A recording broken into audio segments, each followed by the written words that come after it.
Okay, here where I am empirically, it is 11:45 a.m. broadly, and I intend to work all day for several hours and then to publish a video in which I will reveal in an accessible way my worldview. Yeah.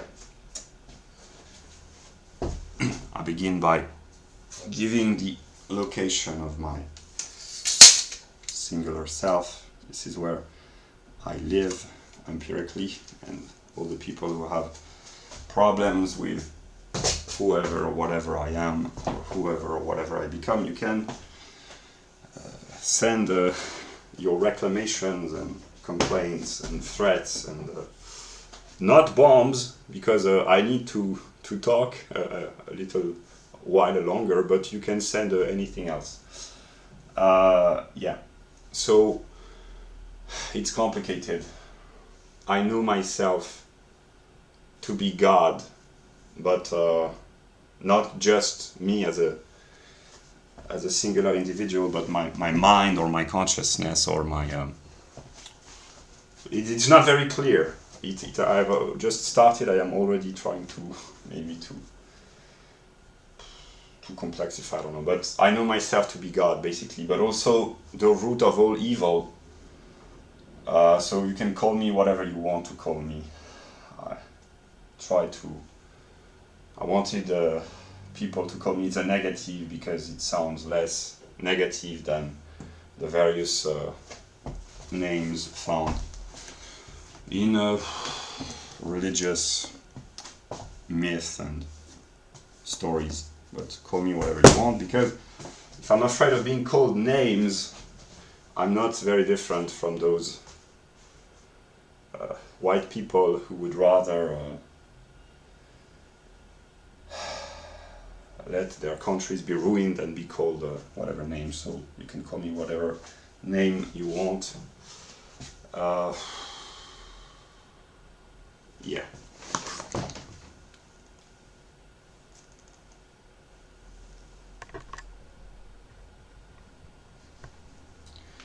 We are living apocalyptic times.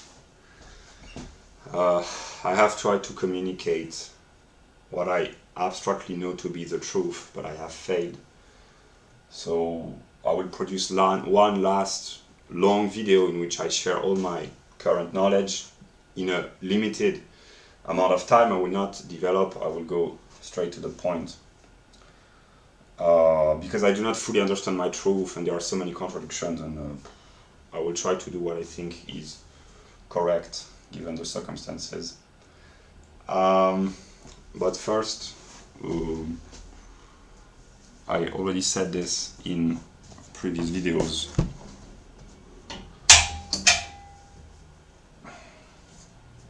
On this channel, Eternal Light, you can find videos. Make speculative logic great again. Make Germany great again. Make the apocalypse great again, which this video is the introductory video for the video that I intend to produce eventually. So I would recommend to watch these 3 videos. It's more than 4 hours long, 45 minutes long, and more than 4 hours long, I think. So this would be my piece of advice, but I know that people will not necessarily find themselves in a position where they can watch more than 10 hours or 12 hours of video, so it's complicated. But yeah, I will begin this video in the continuity of this one, namely I will simply try to show the broad determinations of the intellectual, spiritual, political life of the United States of America, but actually of all Western countries and of all countries in the world. Eventually, the US is just a singularized, particular type of country, namely a Western country. but it is the most contradictory, most conflicted country inwardly, one might say, and that's why I have tried to solve the problems in priority in the US, but I know that I cannot solve all the problems. They are too numerous, but I will introduce logical categories to try to bring clarity. It probably won't be enough, but I will try to be true to true to Hegel. I will not give up completely on the intellectual rigor, because when people eventually watch my videos, they will notice that I have invested pretty much all my time on the intellectual aspect, but it has become so complex, and the moral aspect has entered the picture. So here's what I will try to comment with illustrations, while being trying to go directly to the point, but with a little bit of intellectual rigor nonetheless. This is broadly how the life of every countries, but specifically Western countries, and even more specifically the United States of America, is structured. I adopted the divisions and the classification of the Encyclopedia of the Philosophical Sciences by a German philosopher, Hegel. So here we have Anthropology, die Seele, which is the soul. So here we have determinations of the soul, determinations of consciousness, which is the relationship of the self to an object, awareness, and determinations of psychology, which is the mind and the psyche, and what we ordinarily call psychology. So it's both on the left and on the right. The divisions are not necessarily political, although they are partly political. And here in red we have das Recht, which is law, and Moralität, which is morality. This belongs to Subjektiver Geist. This belongs to Objektiver Geist, and there is a second table behind that I will show, but basically God is partly conflicted, one might say, and the spirit of God is in the center, in the middle. God, in his spiritual form, does not take sides. He's not on anyone's side, precisely because the truth, the spiritual truth of God is unity, beyond oppositions. But the process, God is a process, consists in alternating from, switching from left to right, as a pendulum swing, as a rhythm. Apollonian germ. We are all chained to the rhythm. Listen, it's your favorite song. Yeah. So God switches from left to right, and the best illustration that can be found is the yin-yang. Namely, there is a dual aspect, but it's not simple dualism, light versus dark, good versus evil, because there is a moment, an aspect of the opposed determination within each side. I will try to illustrate, but basically it can help. Namely, God, my mind, I would say, is divided and separated. And I try to bring balance, and it's very difficult because there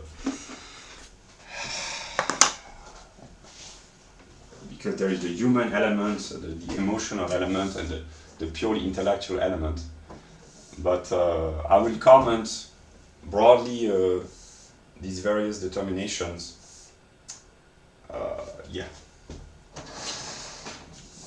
And while I organize the material structure of the video, you can listen to, whenever I write songs on the table board, you are supposed to listen to the song. You pause the video, you listen to the song. It helps spread the message and hear the song that people can listen to. There are two songs which might illustrate the process. of whatever people call God, namely Hot and Cold by Katy Perry, and My Head and My Heart and My Head and My Heart by Ava Max. I will write when I've just finished commenting this. Katy Perry, Hot and Cold. It illustrates the your hot and your cold, your up and your down, your yes and no, etc., etc. And the head and the mind, the head and the heart for Ava Max. I will put not the link, but I will write the title. But you can pause the video if you're interested. Listen to the song. It will help illustrate. This is one of the purposes of cultural Hegelianism. The process of God, basically switching from left to right, trying to find stability and balance, and being subjected to suffering because both sides are in conflict with one another. So here we have Sittlichkeit, which is a German word to express the civic life, the social life, the Geist, the spirit of a country as a social collective totality. And here are some divisions which are found in the United States, but in most Western countries, and to a certain extent in most countries where at least there is a relatively free political life. So free market versus socialism, libertarianism versus Marxism, the middle class versus the unity of the underclass and the elite, etc., etc. These are the categories which help structure and give intelligibility to the intellectual, political, spiritual life of a country. And I will comment, maybe not in this rigorous order, but I will comment.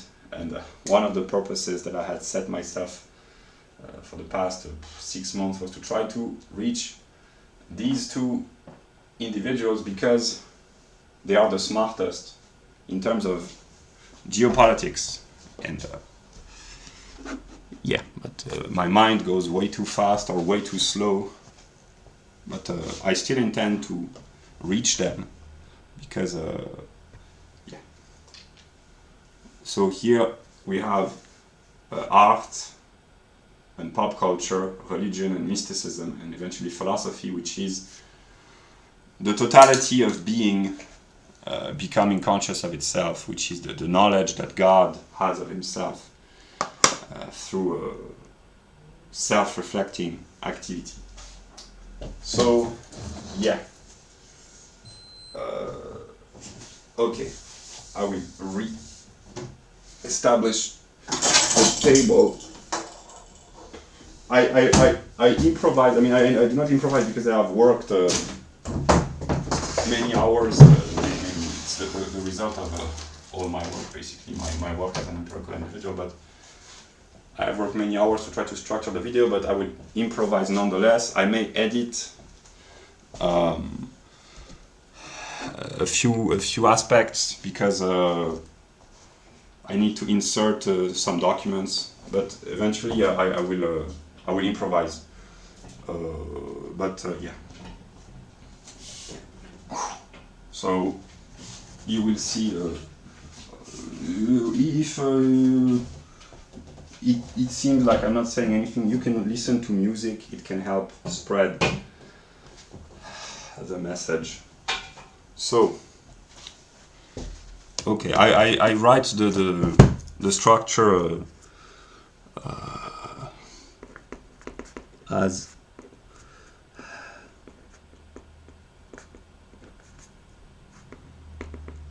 because usually I rewatch my videos to try to bring order and structure, but I will do this in real time to try to mix as rigorously as possible intellectual rigor, as rigorous as it can get, but also not wasting too much time. So you are welcome to watch these videos if you are interested, because they are important, basically. They are important. But watch this one in priority.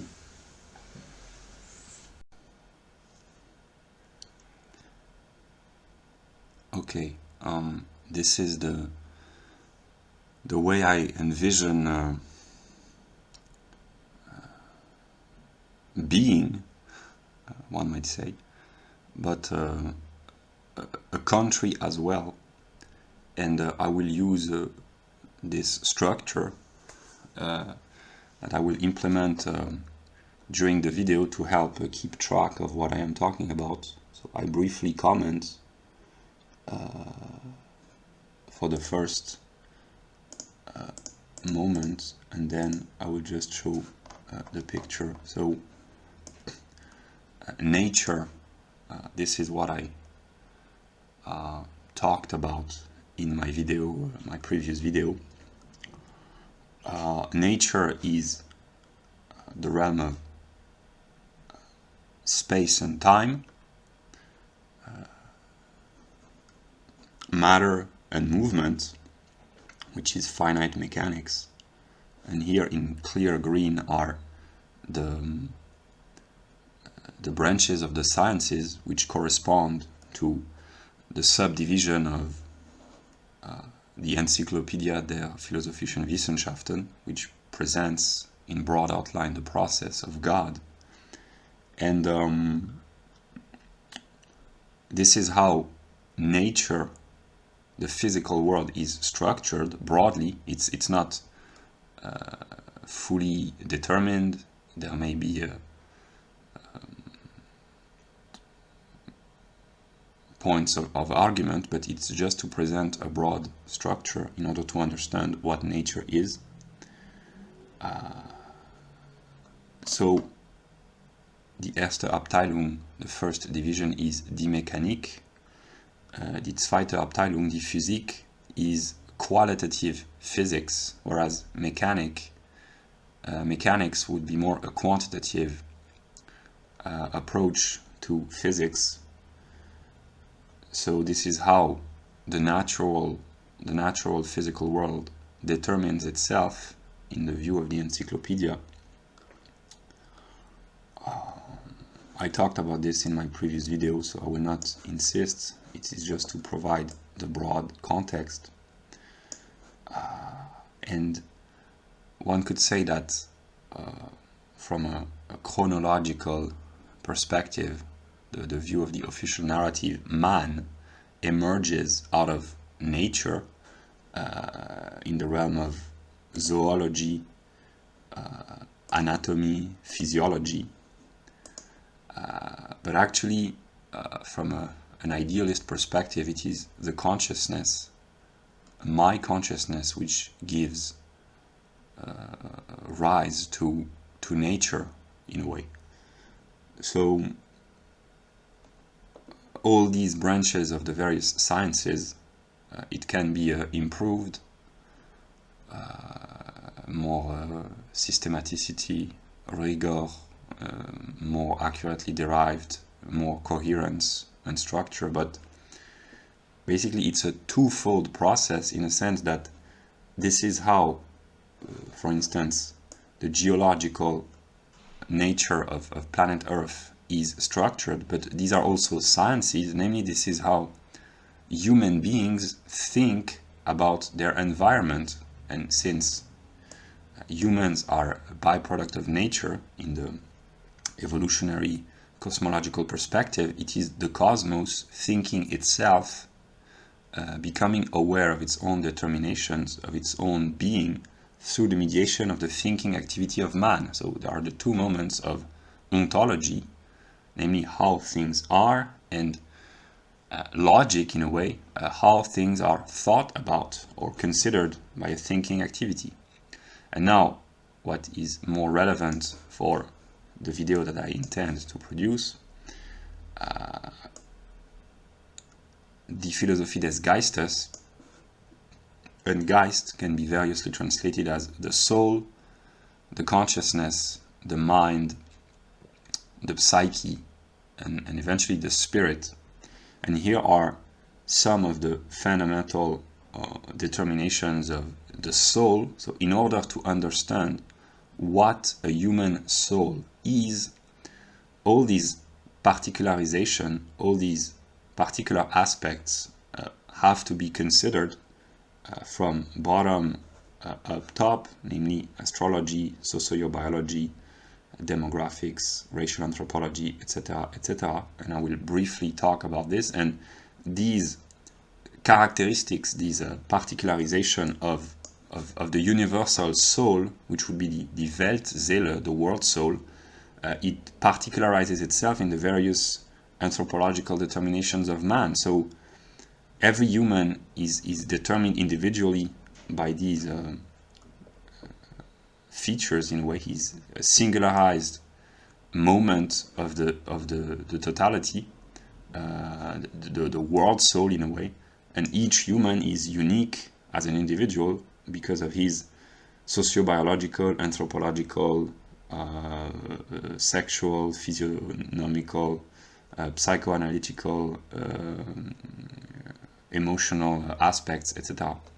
And here, in the unfolding of the process, emerges consciousness, that's Bewusstsein, and the way humans enter into relation with the world, with the objective world, is through the Sensuous Bewusstsein, that's sinnliche Bewusstsein, perception, which is a mixture of immediate sensuous consciousness plus universal determinations, the categories in a way, and der Verstand is pure thought in the realm of pure abstraction.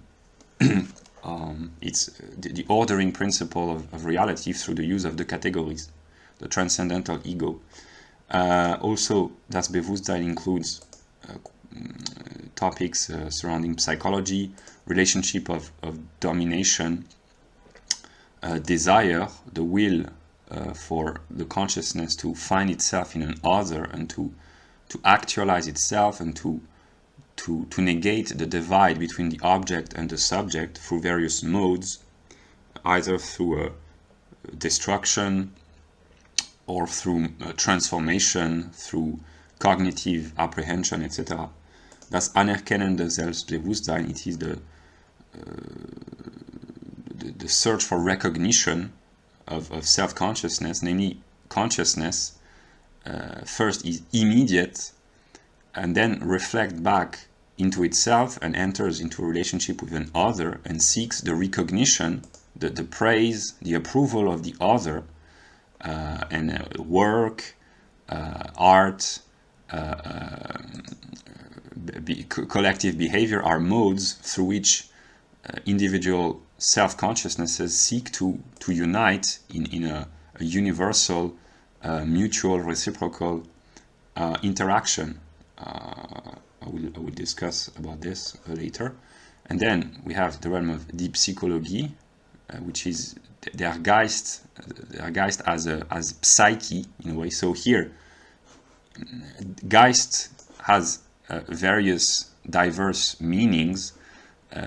Here, the anthropological aspect would be the soul, the Seele. So the soul is in unity with the body in a way. So there is the soul in anthropology, das Bewusstsein, which is consciousness, the relation of the I, the ego, to an object, be it inner or outer, self-consciousness or consciousness of an object. And then there is the mind in das Denken, and the psyche as well in the topics which deal with psychology. This is everything is discrete but also continuous, namely this is how spirit emerges out of nature in a way. So here we have intuition, which is the apprehension of a spatially determined object. Representation, so the human Geist, the human psyche is a wealth of memories, insights, imaginations, pictures. That's why it is said that each singular consciousness contains within itself the whole of being. It is a mode, a window open on being, which it is said in the Hermetic tradition that the microcosm contains latently the macrocosm, that the view of the totality is reflected potentially into each micro micro psyche. You know, in each psyche, the tiny part contains latently, potentially, virtually, the view of the totality. This is one of the reasons why human life is precious, because potentially every human expresses or could express a view of the whole cosmos, which is a God in a way, if the inner knowledge contained in his or her memories, representations, images, etc. were unfolded. So that is the theoretical Geist. Here there is the practical Geist. So theoretical means the outer is inwardized in a way. It is interiorized, it is grasped within, whereas the practical Gefühl, practical feeling, there is the will and the tendency to exteriorize. So in a theoretical activity, the outer is made inner, it is equalized with the self through a thinking activity, it is apprehended through a cognitive process. In der praktische Gefühl, the practical feeling, it is an inner determination, a plan, an intention, a will, a need, which is being made exterior through behavior or action. But both are reciprocally determining one another, in a sense that it is an act of the will to exert a theoretical activity, for instance. And here we have, so here der praktische Gefühl would be psychology as such, although we find aspects of psychology in the moment of anthropology, namely the theory of emotions, talent, personality traits, evolutionary tendencies, etc.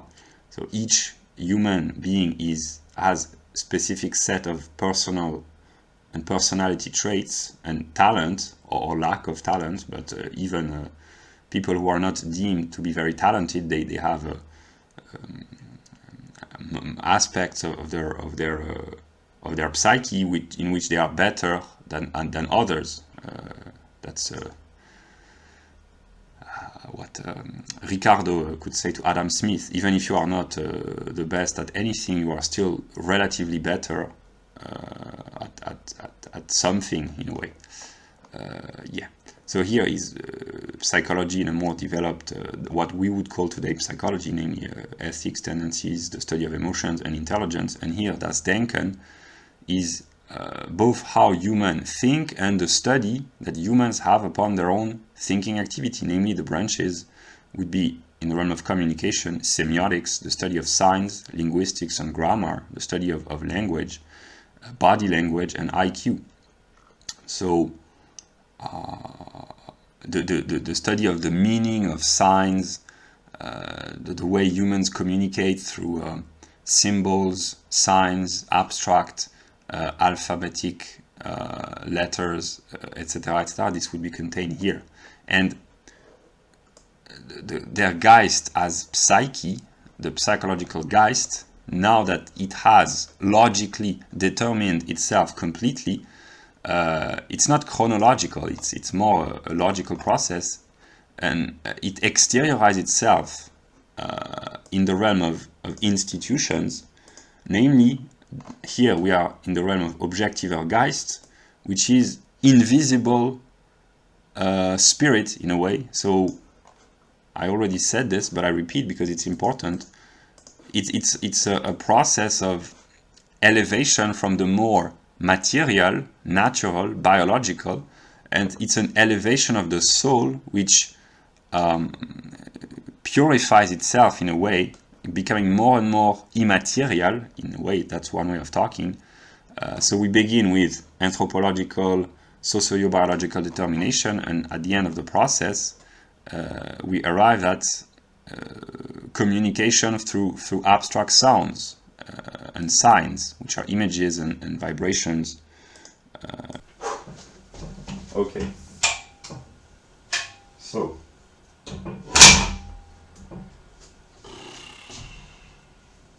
this is so complicated. So complicated.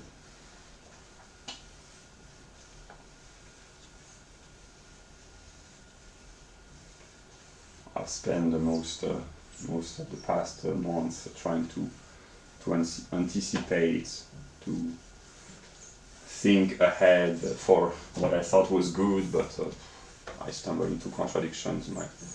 My mind thinks way too fast or way too slowly, so I have no more choices but to improvise. So, okay, I will write the name of the songs. It can help illustrate. And what I want to say.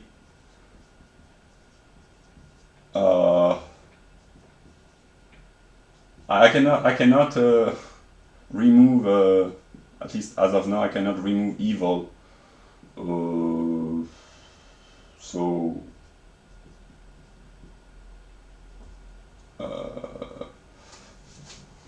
the best that I could do was to try to transcend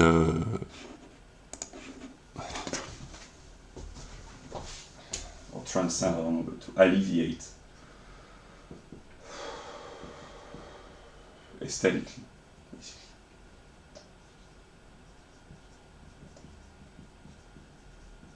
Okay, so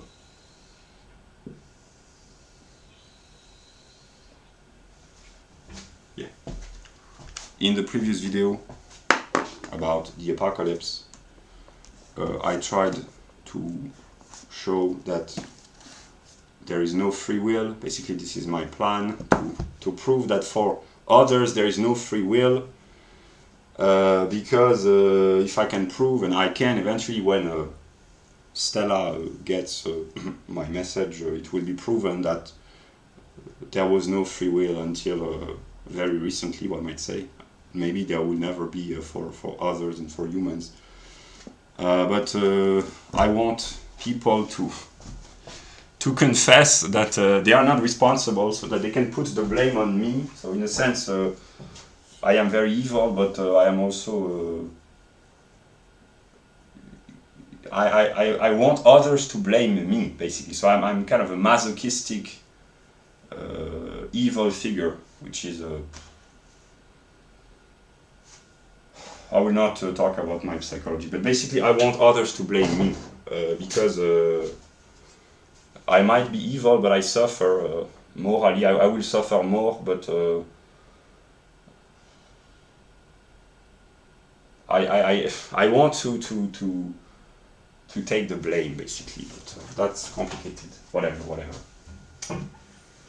Yeah. So my plan, I keep making plans, was to try to show to people who watch this, first Americans, I think, but people from any country who at this moment can understand the English language. Look, if you find yourself, I already said, if you find yourself in a position where the circumstances are calm and peaceful around you, and you have leisure, just watch videos on the internet or read books, because the totality of world knowledge is being made available. So if you can, whoever you are, wherever you are, if you are in a position where there is no trouble around you, just learn about the cosmos, about God, about Geist, about nature, about spirit. That would be my piece of advice. And the previous video about make the apocalypse great again, I stopped with Spinoza, with the moment of sociobiology. Namely, I tried to show as simply as possible, given whatever, that human beings are determined biologically. Namely, man is not an empire within an empire. Namely, that the biological features of man are important when trying to understand how humans behave. And since one way, if there is a way out of the problems, the way I envision things is I can maybe liberate others and liberate myself by helping them understand their own determinism, so that if they understand that they are puppets They can cease to be puppets if they understand the scheming. Who has been scheming? I don't know. If they understand, whoever you are, independently of me, if you understand that you are a puppet, you can cease to be played by and manipulated by, and you can assert a higher degree of freedom. And that's the first step.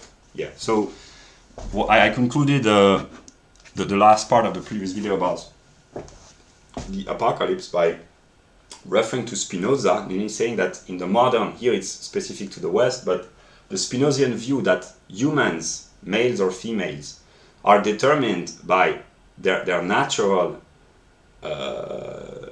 determinations, precisely that the body, the natural body of man is important in trying to understand the behavior of humans. And I will continue following the logical structure of the encyclopedia, which is the formal presentation of the process of God.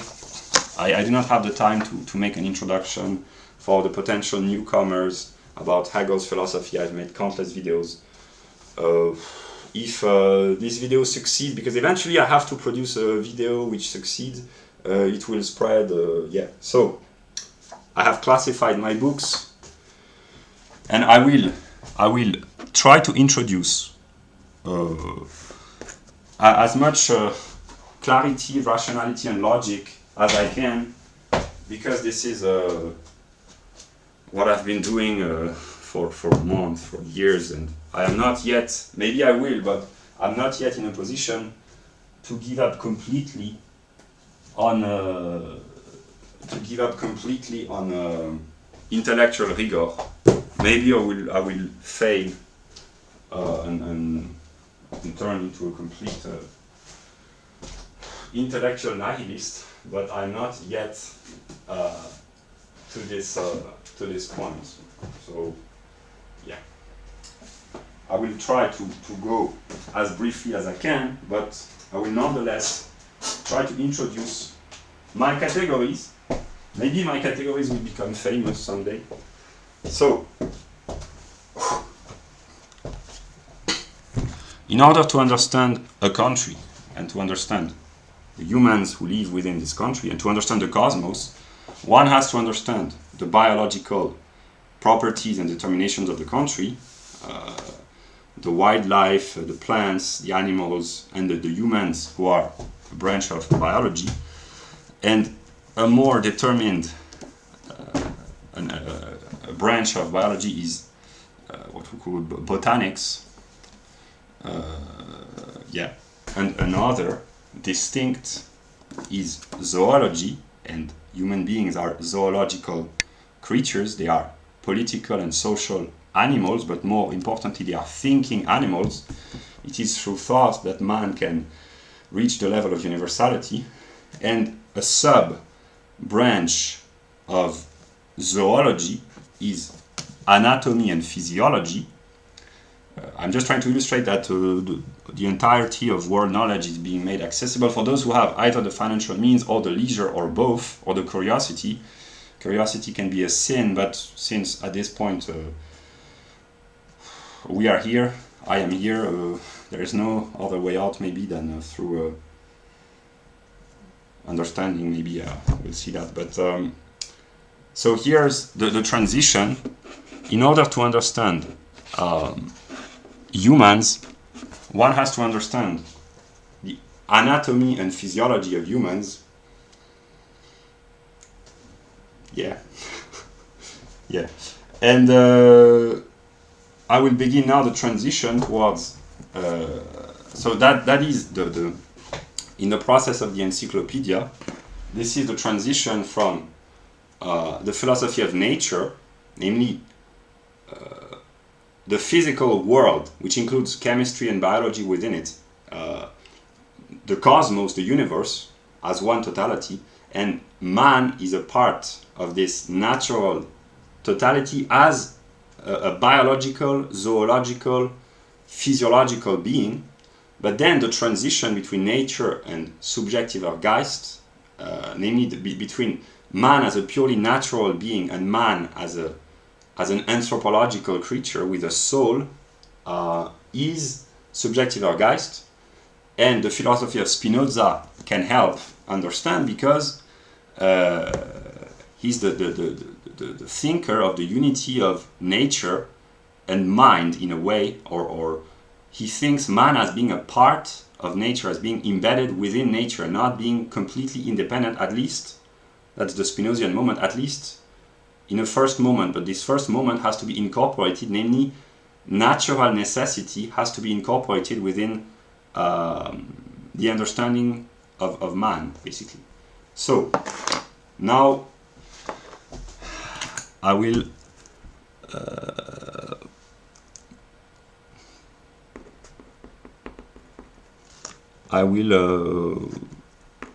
begin with Subjektiver Geist. Okay.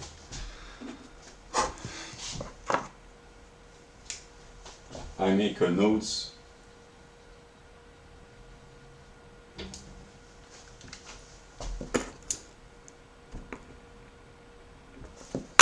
To simplify the editing process.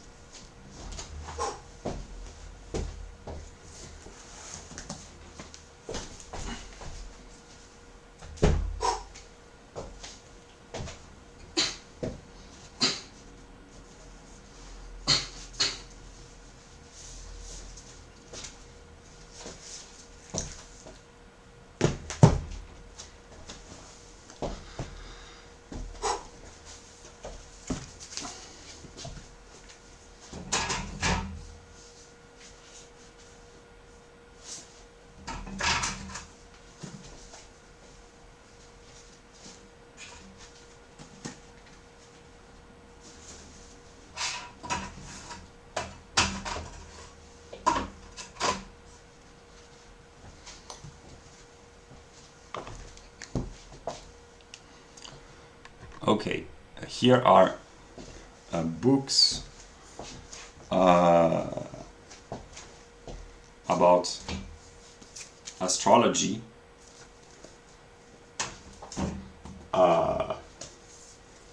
Mycelium. How mushrooms can help save the world. It was inspired by Caroline. I don't know if Caroline will watch my video or whatever.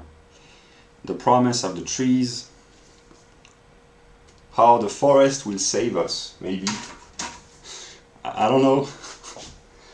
Here's a book about alchemy, Paracelsus, a classical alchemical thinker, the Ouroboros, biting his own tail, the circle completing itself, and a book about the evolutionary mind with Rupert Sheldrake, Terence McKenna, and Ralph Abraham. Sheldrake is an Englishman, a biologist, and Terence McKenna was an American. So I picked up these books to illustrate. This is the transition in the structure of the encyclopedia between. I will go through all the layers, all the steps of the encyclopedia. I do not have the time to explain the process of God, etc., etc. I've made it many times. People will find the links, but I just give the broad determination. In order to understand a country, any country, and to understand its people, one has to understand the country as a moment of the geological totality of planet Earth. This is what the first video was all about, mostly in broad outline. But then there is the transition between nature and Geist, namely natural determinations like planets, the influences of the stars, the influences of the heavenly spheres, and the wildlife, the plants, the botanic determinations, and the relationship between both, namely what people call living in harmony with nature, having a harmonious relationship with nature. In the classical, what is called pagan religions, namely non-Christian, non-Abrahamic religions, the religions which predates, in a historical perspective, the religions of the books, the revealed religions, the people which were called primitive peoples were living in harmony with nature because their biological determinations, namely their anthropological determinations, were connected, that's the story, with the environment, cosmic, that's where we meet astrology, geological, botanic, animal, etc., etc. And what has been happening, thanks to the development of the internet, is that mostly European peoples, not only, but mostly Europeans, have been seeking to re-establish a harmonious relationship with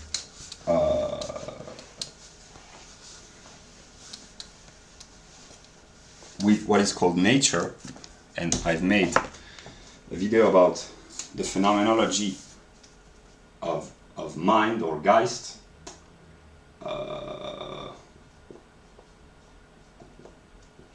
And there are people who are spiritually inspired because they have been entering into connection with their cosmic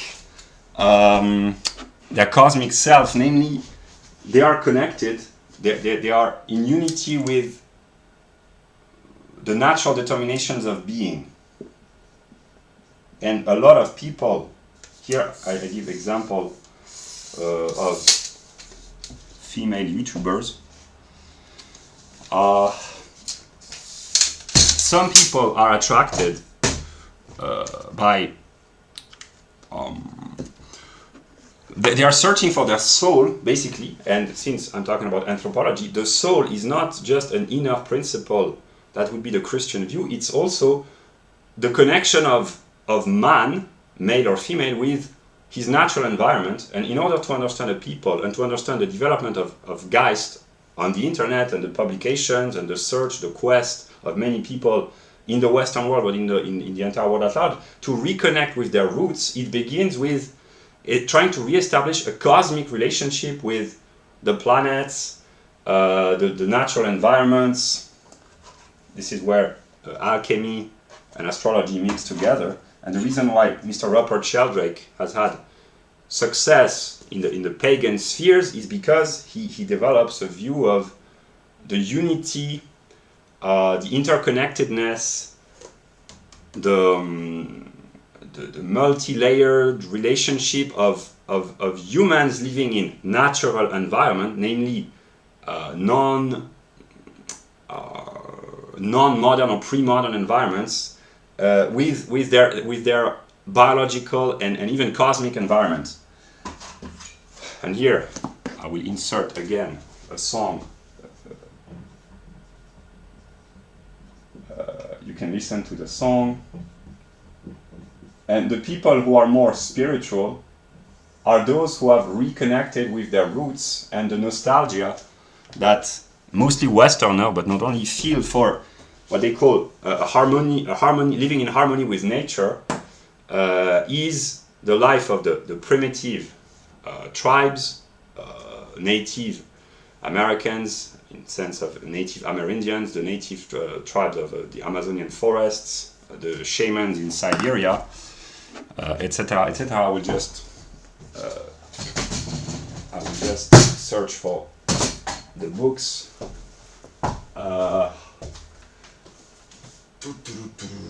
Here they are. Thank God I cleaned my room. This joke is getting old now, I know. But hey. And I can only repeat what I said earlier. If whoever you are, if you find yourself in a position where the circumstances are relatively peaceful, I would advise you to accumulate knowledge without having to pay the harshest price, because to know and to acquire knowledge is very expensive sometimes. But those who can acquire knowledge without paying a very harsh price, feel free to do it. This is not the best thing that I can offer, but yeah. So I will not edit because I will go. It's not really improvisation because I have worked to produce it, but I will not waste too much time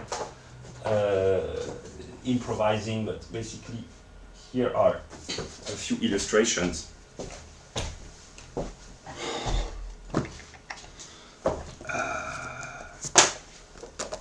Native Indian spirituality. The spiritual teachings of the Amazonian forest, myth in Australia and Aboriginal Australia, sacred text of the Maya,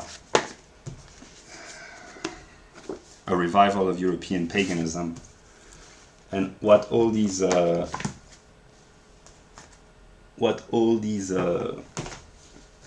spiritualities have in common is that the peoples are thought to be, and actually they are, in connection with nature in a cosmic sense. And so in order to understand the non-Abrahamic religions and to understand the current process of Geist in the Western world, one has to understand this aspect of the development of the process of God, basically.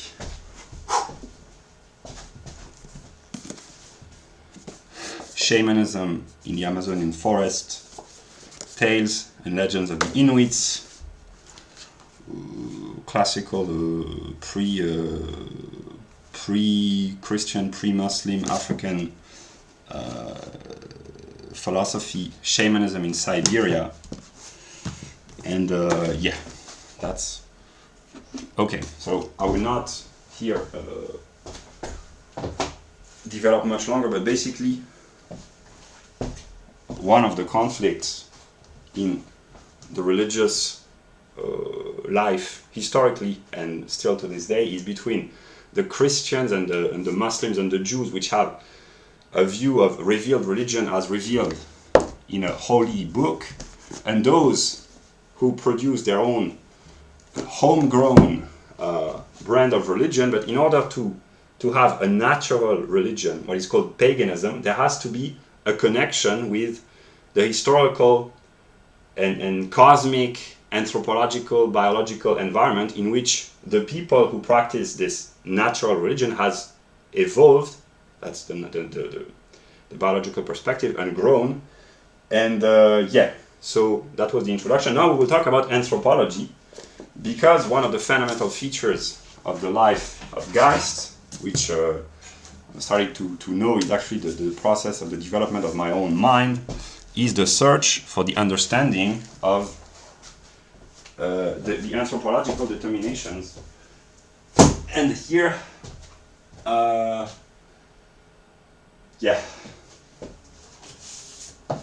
will again pick up books. I've realized that I've already published the list of all my books, but people do not. I don't blame them. It's because it's simply not intelligible. There has to be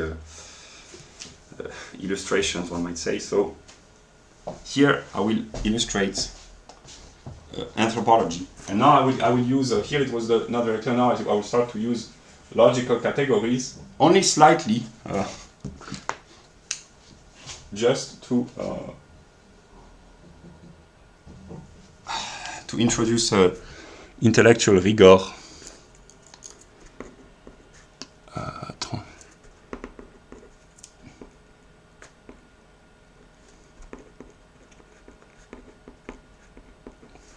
Okay. So, one of the most important determinations of the life of spirits is eventually the revival, thanks to the development of the internet, of knowledge, the revival and the spread of knowledge concerning sociobiology, which is, I made a video in which I explained the unity of something and something else. Sociobiology is the unity of the biological determinism and determinations of man, namely the fact that humans act the way they do because partly they are biologically determined. Martin Luther wrote about the devil being God's ape. Maybe we'll talk about this later. The devil is a God which is just an ape, basically. That's one way of illustrating.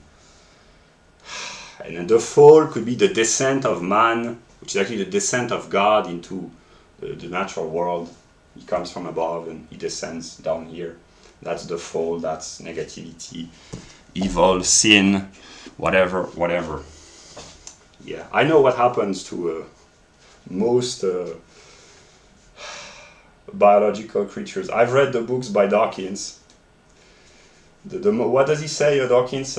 God is the most unpleasant character in all of fiction. Yeah, but maybe sometimes fiction becomes reality, and yeah. But I will continue with my logic. So here is an illustration of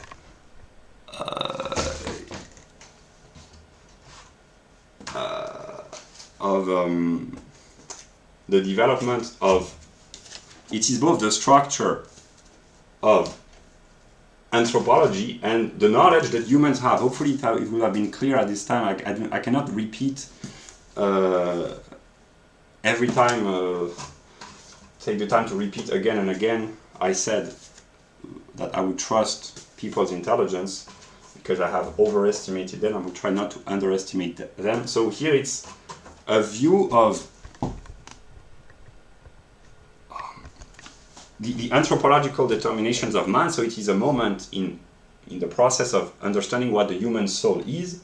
These are the views of sociobiologists. And basically here I will introduce logical categories. I made my video about logic, about the logic of quality. Quality is that which is one with being.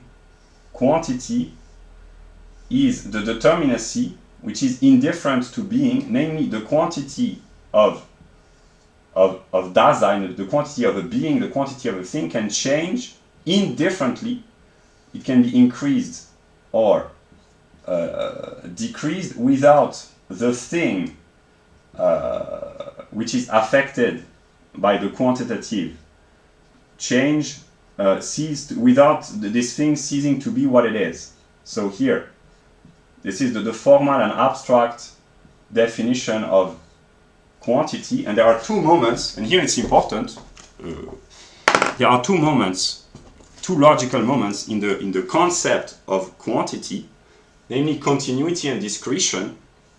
And this is an illustration of quantity, namely it is a determinacy, a Bestimmtheit.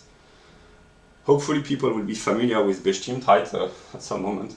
The Bestimmtheit of quantity can be decreased or increased, and that which is being quantitatively changed doesn't cease to be what it is. Whereas in quality, the Bestimmtheit determines what the being is. In quantity, so in quality, the Bestimmtheit gives being to whatever is determined. In quantity, the determinacy can change indifferently, and the being doesn't cease to be what it is. And everything is both continuous and discrete, namely the two moments can be applied. And here the illustration is that in the official narrative, man appears, there is a proto-human, there are the hominids, etc. The biologists, you can check this on the internet, but basically 7 million years ago, the first humanoids, proto-human appeared 7 million years ago, and officially, the official narrative that Homo sapiens, the modern thinking, rational humans, appeared broadly between 200,000, not 200 years ago, 200,000 years ago. So the evolution of all species in the narrative, the official narrative, the evolution of all species is continuous, but also it can be with the moment of the negative moment. Here, negative is just a logical determination. So, evolution, which is a mode of becoming. If you have watched or will watch the video about the logic of being, you will understand. So, evolution, biological evolution, is continuous, but it can be separated and limited in discrete fashion. I mean that you can choose a moment, a discrete moment, which separates the continuity, but the two are united. And in the sense, man, this is the idea that man is not an empire within an empire, that man exists as in the continuity of nature. Namely, there is no radical separation, at least in the first moment. That would be a qualitative change. Nature and then man appears. This is the idea that the proponents of free will and the creation of man by God, but we'll talk about this later, but that would be a qualitative change, but in a quantitative change, man emerges out of nature, and that's why the determinations of man, the way man behaves, are in the continuity of nature. This is why man is partly an ape, a monkey. Yeah. So in order to understand humans, I'm not a believer in biological Darwinian evolution, but it can help nonetheless. That's why God is so smart, because even when he cheats, he manages to use the deception for his own benefit. I'm not just negative. I grant myself the right to tell good jokes. Yeah, so what is happening, I simplify, through the development of the internet is that knowledge is being made widespread and available, namely that men, human beings, are determined evolutionarily. I don't believe in evolution, but let's pretend for now. They are determined evolutionarily, and that's why these sciences, which have been preserved here, I will talk about them, are preserved mostly in the United States of America because of the freedom of speech granted by the Constitution. They are allowed, mostly the Anglo-Saxon and the Americans, they are allowed to research, to investigate in controversial topics, because the idea that man is determined biologically is controversial because it contradicts it contradicts precisely the principle of the United States, and which is a principle in most modern democracy, namely that man is a free agent, and that Objektiver Geist, the realm of institution, is a gathering, a community of free agents who can interact with one another freely only through the agreement. That's the social contract theory, namely that all there has to be in order for a peaceful society to function is mutual agreement. That's Rousseau, basically, the social contract. Here a little bit of political philosophy, but that men can live together peacefully as pure thinking agents through contract, agreement, cooperation, etc. And the biological element, which is negative in a sense that the impulses, the tendencies, the wicked aspect, the selfishness, etc., is primarily biological. And the modern world has tried to erase, the modern Western world has tried to erase this knowledge and pretend that it does not exist, but it reappears because this is how things are, namely.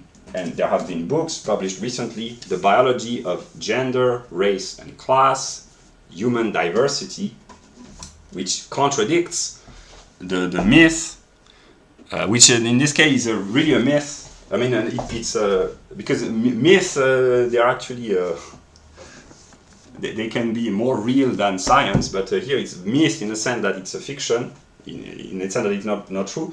The egalitarian creed is being questioned in a politically respectable way by people like Charles Murray, by the evolutionary psychologists, etc.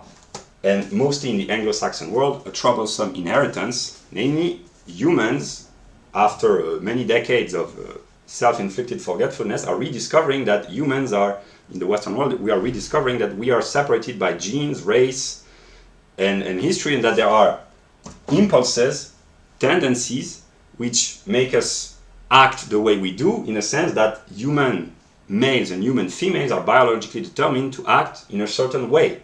and this kind of ruins the narrative of feminism and the egalitarian creed of democracy, etc., etc. And here is another important book. So here it's from, I would say, more politically correct to the less politically correct, but although this book, Sociobiology, has created some sort of trouble when it was first published, but here is a book by an anonymous conservative who, I read partly the book, who says, what does he say about God?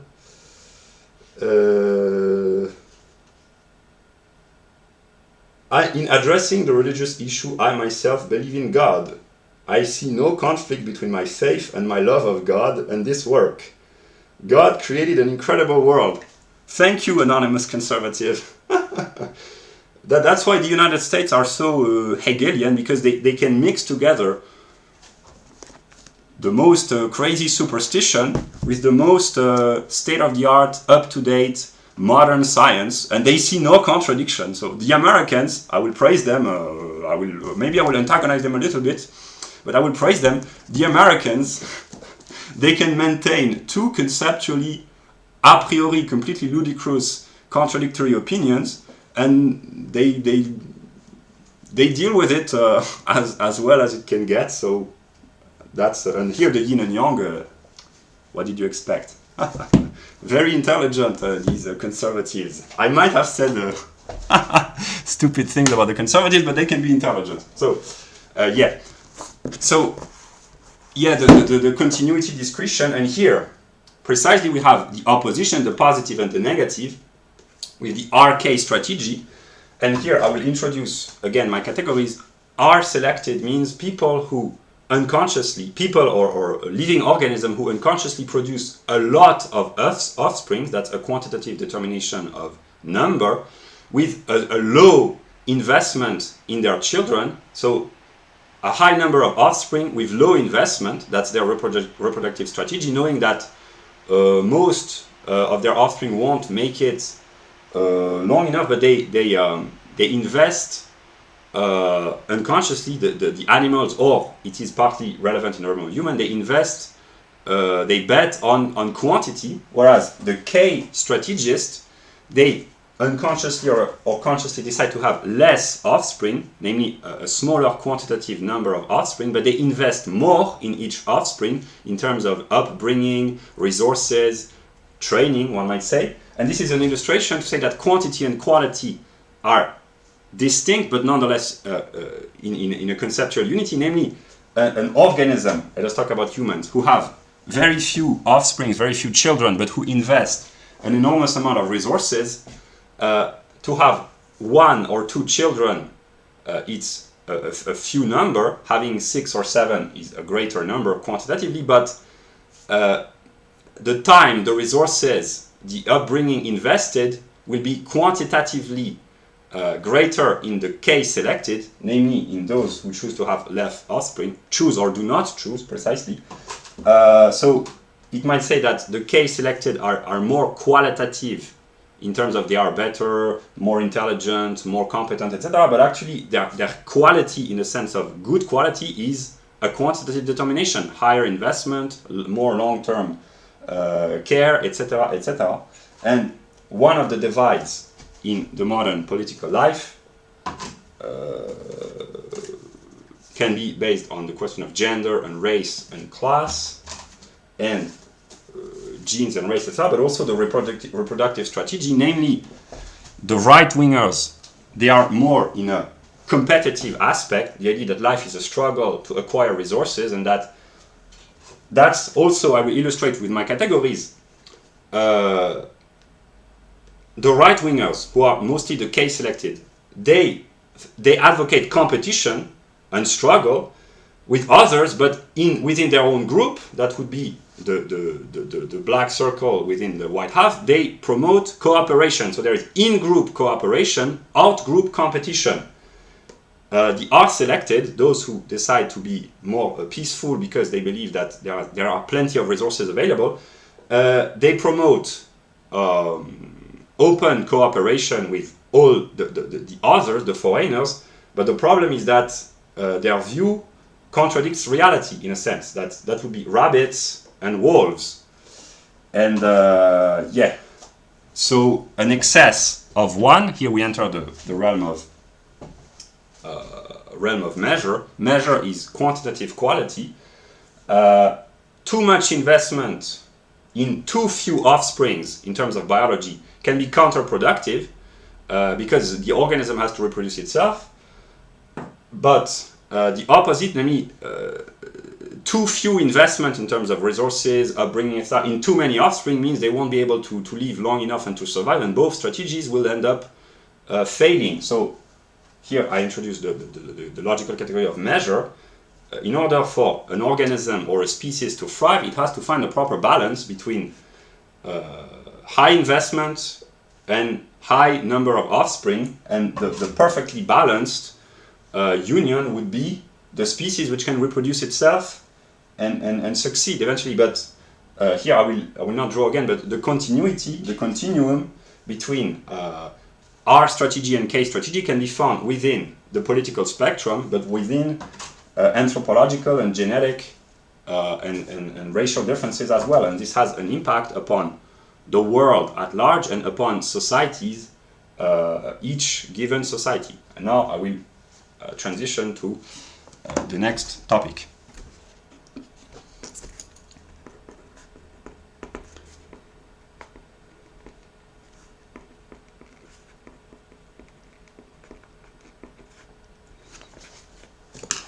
I will put a song by Eminem.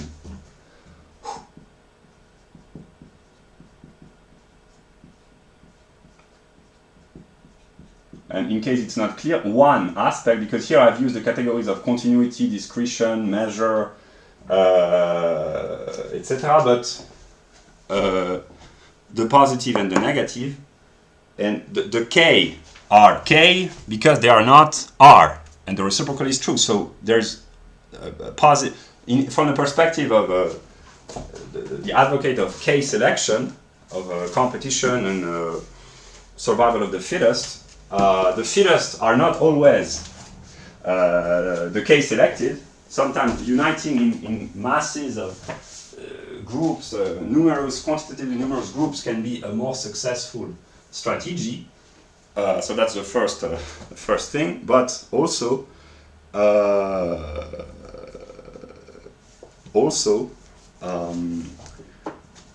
a K is a K to the extent that he is not an R, and the reciprocal is true as well. So here was the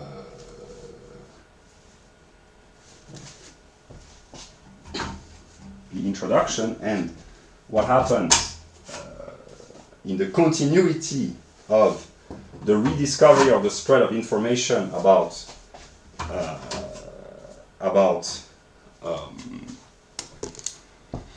the biological determinism of humans is that the question of race and genetic diversity is being brought to attention on the internet, in the public life, mostly in Western Anglo-Saxon countries, because of freedom of speech, which enables humans to understand themselves, and because humans are biologically determined, that they have a tendency to favor their own genetic interests. This is universally true, namely, human beings are programmed to care about their own genetic group, that which we call a race, more than about the others. And here, the differences between the various races, they can be applied with the logical categories, continuity and discretion, and also about the RK divide. I will use another quantitative determination, intensity extension.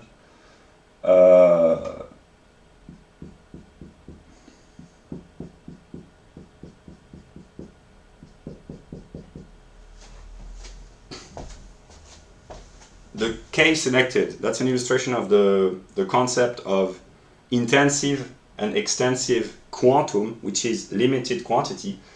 The K selected, there is a very intense investment in terms of resources, time, care, upbringing, etc. But it's not very extended in terms of the number of offsprings. Precisely, that's what it's K selected and not R, but it is extended, it should be, in terms of reproductive success.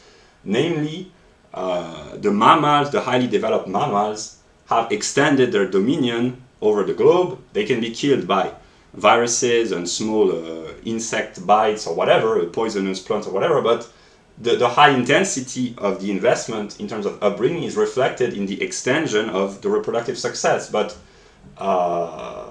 and the reverse is true. The R selected, they are widely extended in terms of number of offspring, but eventually the strategy has to be successful and intensive in terms of how should I explain this? The intensity with which they reproduce, which is translated into extensive reproduction, a high number, they are kind of connected. So that's why both categories can be applied to both, precisely. But now, let us talk about the question of race. I will simplify, I will just use the logical categories. Continuity and discretion.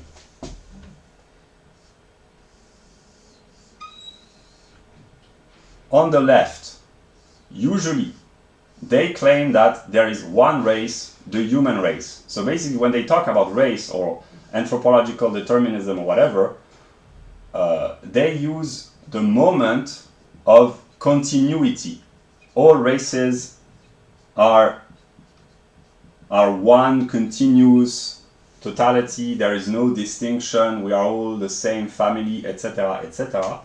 This is how usually leftists think about race. They talk about race with the moment of continuity. On the right, usually, they talk about race in the moment of discretion. I mean, they say, no, there is no one human race. There are many races. I will just switch the table. So this is an illustration of the concept of quantity. And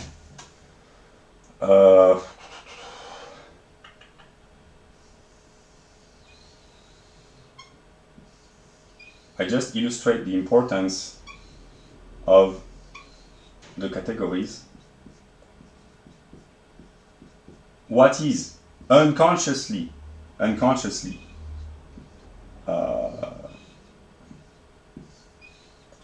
thought of. I said that I would not give up completely on intellectual rigor. So here I illustrate. The people who say race does not exist. I made a video about the concept of reality, the category of reality. But basically, the leftists usually, but there is the yin and yang, I will show this later, but usually left-wingers, whether they are white, Westerner, or non-white, or whatever, they say that there is one race, the human race, so they use the moment of continuity, and it is true that in the biological perspective, well, I could pick up a book by Darwin, but I will promote Mr. Dawkins. I will promote Mr. Dawkins again. I owe him a lot. That's a joke, which actually is serious. This is a Hegelian joke, maybe. Yeah.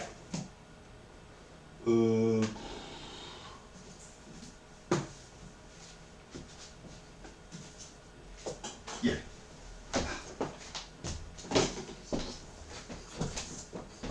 I could have picked a book by Darwin, but I would pick the book by Mr. Dawkins. So, about our ancestors, the history of evolution, the greatest show on earth.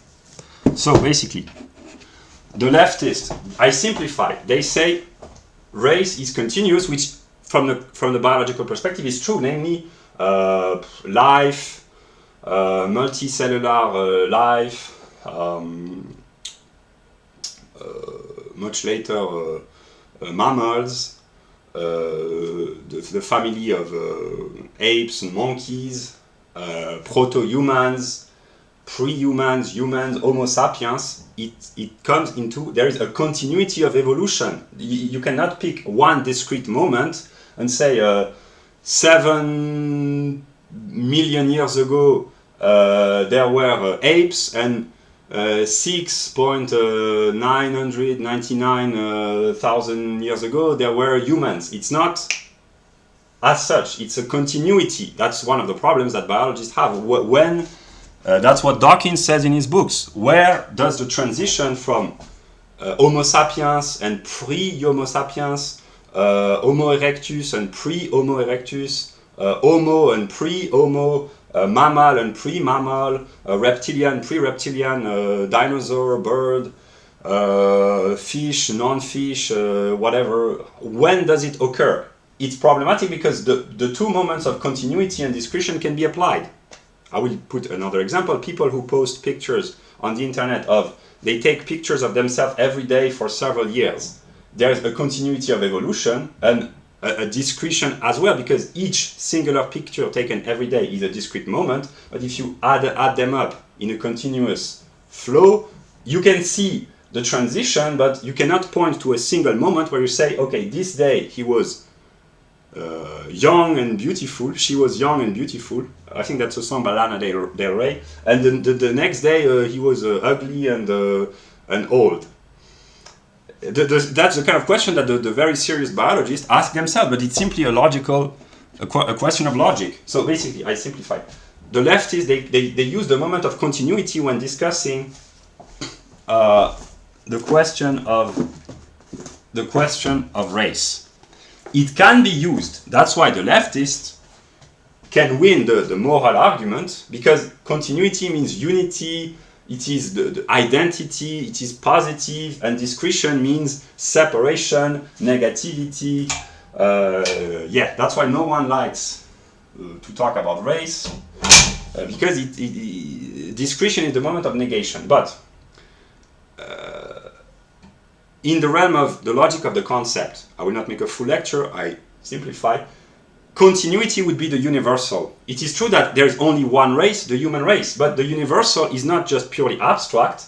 It contains Bestimmtheiten, determinacy, which are the moment of particularity. So the universal particularizes itself in the various human races and human branches, and each race is a particularization of the genus Homo sapiens, and each particular race is a subspecies of the genus Homo. I will not say which race I think of, because I might be accused of being Eurocentric. European Caucasoid, Asian Mongoloid, Negroid, non-European Caucasoid. I'm not making a hierarchy, but this is the illustration. I've made a list. It can be found. There are the Hottentots, the Bushmen, the Australian Aborigines. There are the native Amerindians populations. There are the Southeast Asians. There are I've listed most of them. Northeast Asian, Southeast Asian, Central Asia, which is non-European Caucasoid, European Caucasoid, Negroid, Bushmen, Hottentots, the various continuous but nonetheless discrete races of the native people of America, etc., etc. So, just to illustrate, the moment of discretion, namely the idea that there are, the idea in the ordinary sense, that there are various races, different, distinct races, it is reflected in the logic of the concept in the particular groups. But each particular group, the transition from one particular to the other, the transition between European Caucasoids and non-European Caucasoids, it is itself continuous. The difference between a Southern European and a Northern African, they are both Caucasoid in the jargon of anthropologists, and there is a continuity but a discretion in the sense that here the logic would be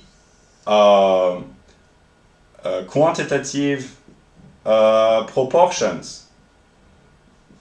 The number of genes each individual can be quantitatively, in terms of quantum, in terms of number, quantity, in terms of measure, can be quantitatively determined. Namely, say he has 25% of Asian genes, 10% of African genes, 40% of European genes, etc., etc. And what qualifies, here's the unity of quality and quantity, what qualifies the origin of a gene, here we have to revert back to Dawkins. What would I do without you? Going back to study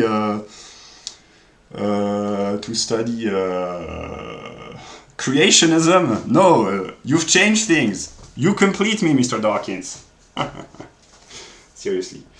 Yeah, what I was saying is that what qualifies a gene, I simplify, I'm not an expert in biology, but I just showed the logical determinations. What qualifies a gene as being Asian, African, European, Native American, Australian, whatever, is a certain molecular structure, which is a category of essence, which is the form, the molecular structure, which depends on the organization, the structure of the genes, the molecules, etc., on a molecular level. And these differences these qualitative differences between the various genes, which can be attributed to specific geographical location, depend on isolation. Namely, that's the story of biology, when a group of people, here I will switch the table, when a group, there was, let us assume, an original group of people, they separated geographically. Geographical separation, each human group has evolved on its own, adapting to its own environment, and here we are connected to the geological, botanic, animal determinations of the various continents. This is the logic of the encyclopedia, the structure of the encyclopedia. I am improvising, but it's still ordered more or less. It's a little bit chaotic, but there is order nonetheless. So when, let us assume a primary human group, the out of Africa theory, we see here, the out of Africa, they migrate out of Africa, that's why we're all descendants of migrants. I will use leftist slogans to... You are really evil, you are a manipulator, a schemer. Yeah, partly. Partly, precisely. Look, I try to use logic to extract myself out of very difficult situations. So, separation, geographical isolation, which because of the natural environment brings about qualitative changes which are themselves quantitatively determined, the quantity of food, the quantity of enlightenment by the sun, the quantity, the temperature, the quantity, the amount of time being separated, etc. The history says that whites and Asians, North Eastern, have been separated for more than 4,000 years. Europeans and Africans have been separated for broadly 100,000 years. So depending on the quantum, the quality, not in the sense of good or bad, in the sense of giving a determinacy, the qualitative determinations of the various genes associated with the various geographical continents and locations will differ. The proportions, then when there is miscegenation, race mixing, intermarriage, will change, etc. And that's why that will be the human race, the particular sub-races, and then you can sub-particularize with the subspecies, subgroups, etc. Race,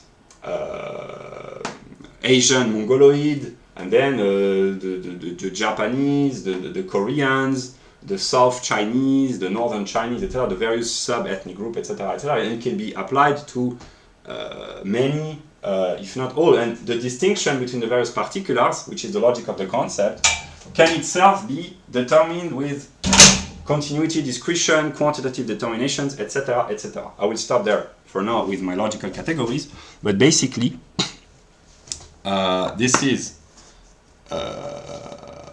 is what I wanted to talk about, and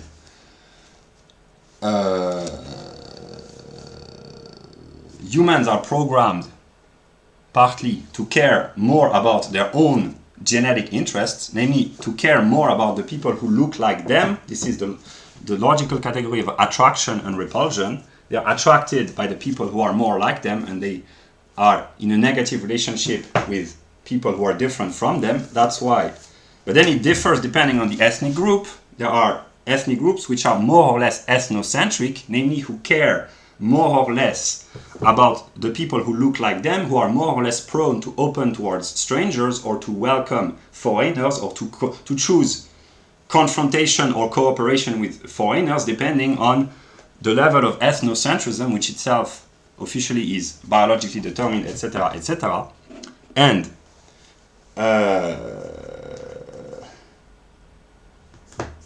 yeah, now I will just pick another book. Diversity.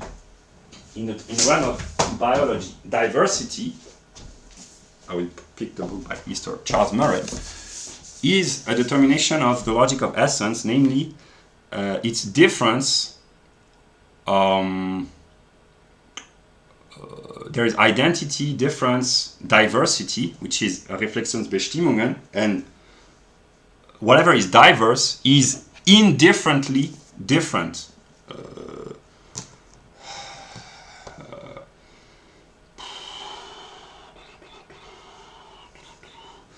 I will take a pen and a pair of glasses. They are different, but they are kind of indifferent to one another at this moment, in the sense that they are just diverse or different. But then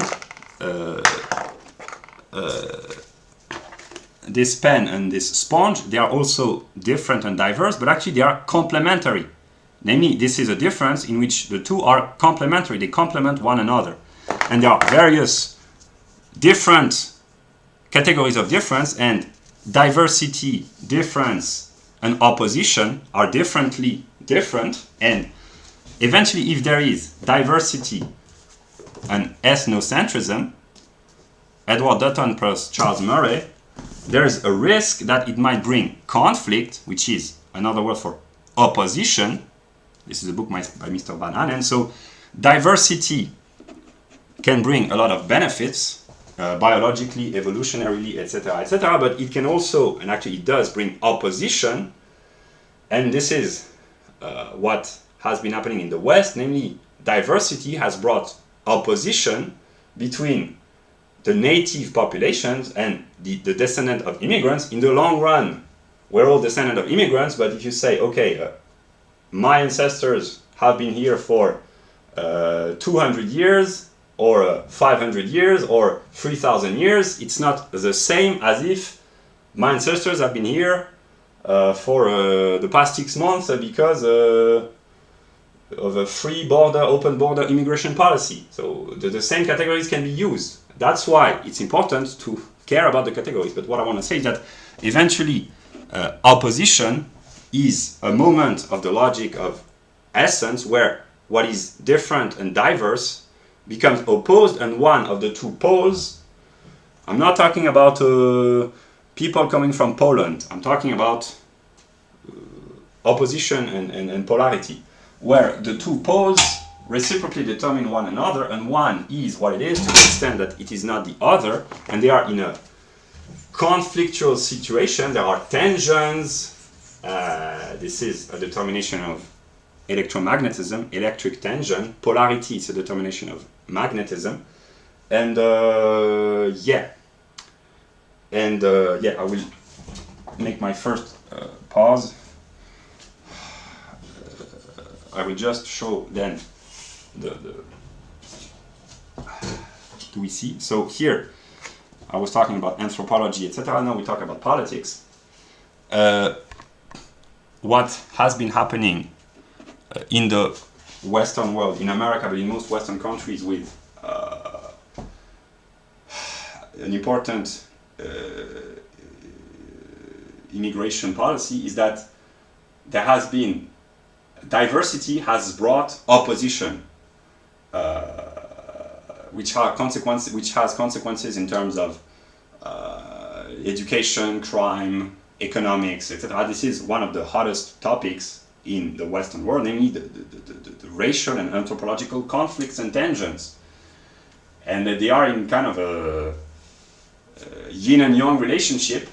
It's in most Western countries, it's mostly between native white population, native European population, and white leftists and mostly non-white, but there are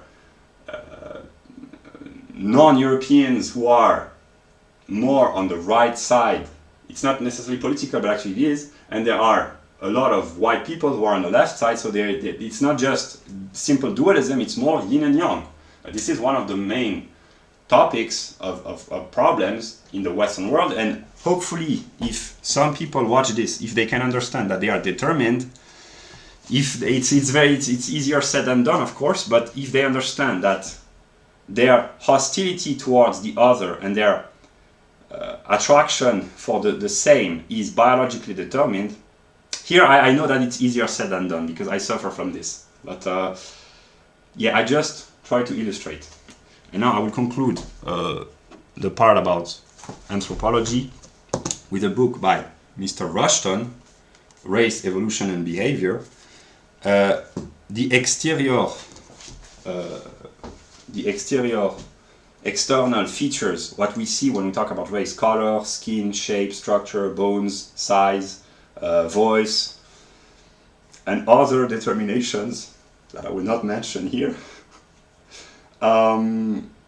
That would be, in logical categories, would be logic of essence, das Ding und die Eigenschaften, namely the thing and its properties, namely the thing would be race and it would manifest, exteriorize itself in its properties, but race is not just skin deep, precisely because the inner and the outer are in a conceptual unity, and the topics which are being brought to public life and to the mainstream, into the public debate, one of the most controversial is, of course, the differences in various aspects of the various races of men in terms of behavior, in terms of evolution, in terms of characteristics, one might say. And the life of the West and the life of the world is completely unintelligible if this is left outside of the picture. And that's why the United States of America are so important, because it is, this is the truth, it is the American Constitution which enables scientists to investigate, to inquire, to research, and to gather data and to bring forth knowledge, not only for them but for the whole world potentially. Knowledge about the determinism of man, psychological, evolutionary, anthropological, racial, etc., are being made available. And this is the freedom granted by the American Constitution which enables this. And without this freedom, at least as a first moment, there would be no self-knowledge, no understanding. And one way of solving conflicts, trying to appease conflict, is to correct the language, to use the proper categories, to communicate. It may not be enough because there are many conflicts, but this is the first step, trying to communicate and having a peaceful conversation. Having a conversation, it might be better than no conversation at all, but a peaceful conversation is even better. And if some problems can be solved by a peaceful discussion, well, if not, I will have tried, but yeah, that's what I had to say. And I will continue, I will make a pause, and I will continue with the other topics of debate.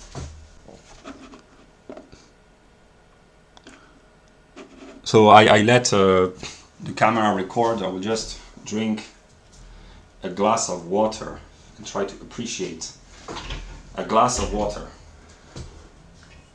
Yeah.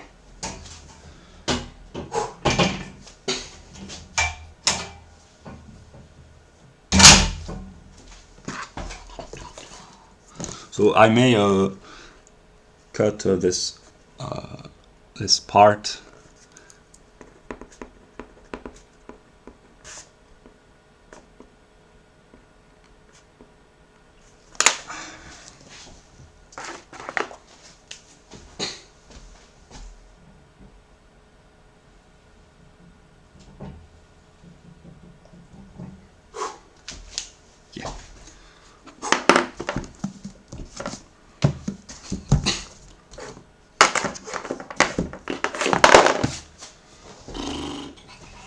I will keep talking because actually I don't think that I will cut this part. I will just take a glass of water and just sit for a few seconds.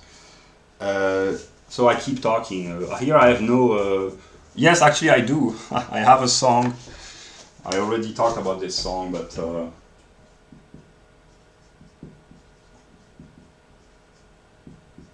I talked about this in my lecture on logic. Eminem and Proof. Making fun of Marshall because black people, they are aware of the realities of race. So white people think that they are smarter because we try to mystify others with our leftist nonsense in terms of epistemology, but they don't let themselves be fooled, the other non-whites. So yeah, I already talked about this song. It's one way of illustrating, one way of trying to solve, at least partly, the racial problems, like making fun.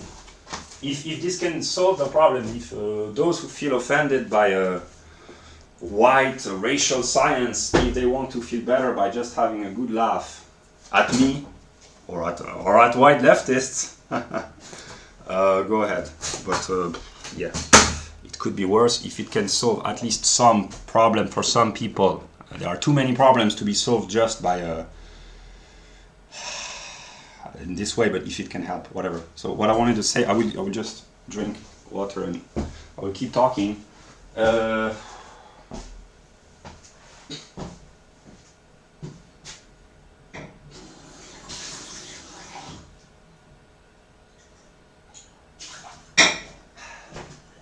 What I want to say is that I haven't had the opportunity to read the books about biology, that's why I'm ignorant, but the simple message that I will try to share is simply use the proper categories.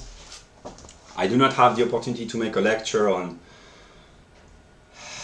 the logic of quality, the quantity, the logic of measure, the logic of essence. I already have. It would be much better if I did now, but people can find the books. Simply if some people watch this video and if they understand that most of the debates can be appeased by using the proper categories. I mean, maybe it can't be appeased. Maybe it doesn't have to in the first moment, but basically, eventually it will have to. And many of the misunderstandings and the conflicts in terms of epistemology and eventually politics arise from a misunderstanding of the categories, basically.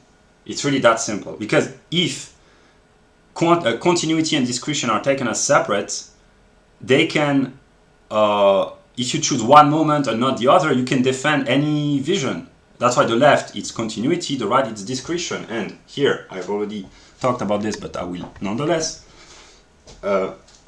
Identity and difference. Identity is the moment of continuity in the sphere of essence. Difference is the moment of discretion in the sphere of essence as well. But identity and difference are in a conceptual unity, namely those who advocate identity, the identity of all humans. There are no races, only one race, the human race. This is the leftist speech mostly. They proclaim identity and everyone loves identity most of the time. That's why the leftists, they win all the debates morally because unity, continuity, identity, the positive, everyone loves this. And the right-wingers, they bring discretion, negation, the negative, the difference, the particularization, etc., etc. But the left, here I will write because it's important. That will be the transition. Identity.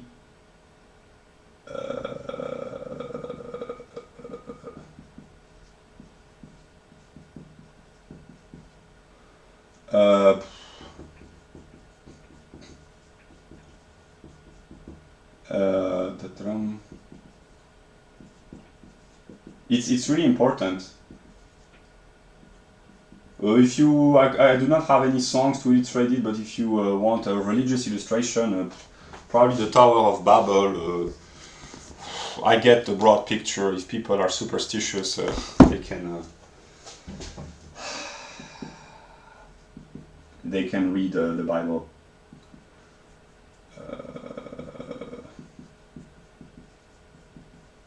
So here it's, I will not draw the yin and yang formula, but this is an illustration of the yin and yang. That's why Chinese philosophy can be very useful. Maybe someday people will say, thank God for having invented the Chinese.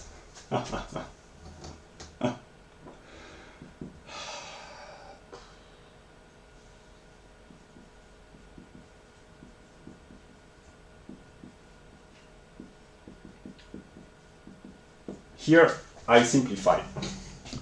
The left, they defend the moment of identity. They call this one race, the human race, or universality, or there are no races, we are all a continuum. They do not use the logical categories. That's one of the problems. But basically, the left claim the identity of all humans. And equality, inequality are other modes. So there is being, unity, continuity, identity, equality, positive, and here would be nothing, negation or Nichtsein, something else, discretion,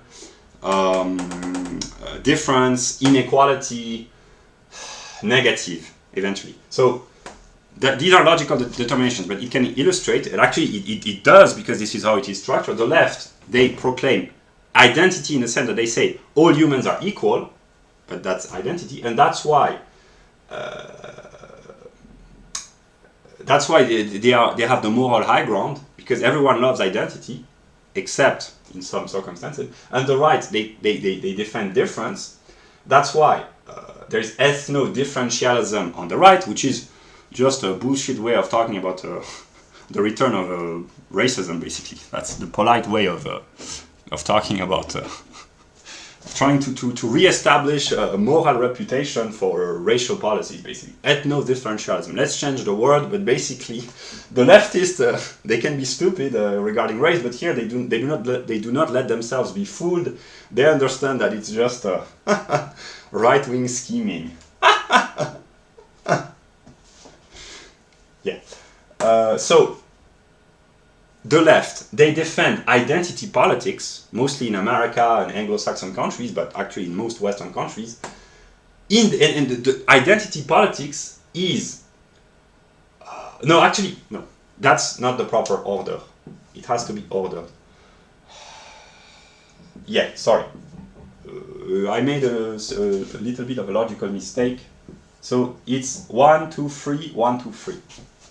Yeah. So the left, I simplify. They are in favor of identity of all humans, that which they call equality, one race, the human race, which they claim means race is not real, there are no such thing as races. That another way of saying this is identity. But in the name of identity, the identity of all humans, they defend the right to difference, namely the right of any people, whatever his origin, colors, background, etc., to come into Western countries, or no, there are probably leftists in non-Western countries, but those who defend immigration in the name of the equality of all humans, they defend the right to difference in the name of identity. And those who want to differentiate themselves, they promote identity politics, historically racial nationalism, basically. But now the historical process has turned, and those who defend identity politics in the name of the right to difference are the leftists, but they defend identity politics for non-Europeans, and it brings about a reaction which is ethno-differentialism. So those who, on the white people who defend identity, they call themselves ethno-differentialists because they want their own identity, to preserve their own identity by differentiating themselves from the identity of others. That's why it's one way of illustrating. I will not draw, actually. I will... the yin and yang, that here would be identity difference, but there is identity within difference, and there is difference within identity. Hopefully, the English language can help illustrate, and it can be made intelligible. Namely, there can be no identity without difference, because identity is relation to self, but in order for a relation to occur, there has to be already a negative relation to self, as Hegel would say. basically, yeah, so there has to be a relation, there has to be another with whom to identify, and one identifies with a group by differentiating oneself from other groups. That's why, here I will try to be poetic, love is evil in a sense that to love someone, some is another word for the particular, to love someone or something more than someone or something else means to negate the other, to choose. That's kind of one of the consequences is kind of evil, because if you have to love everyone equally, if you choose one group, you negate the others, and yeah, that's why people don't like difference. But yeah, that's problematic. But that's what the leftists would say. That's problematic.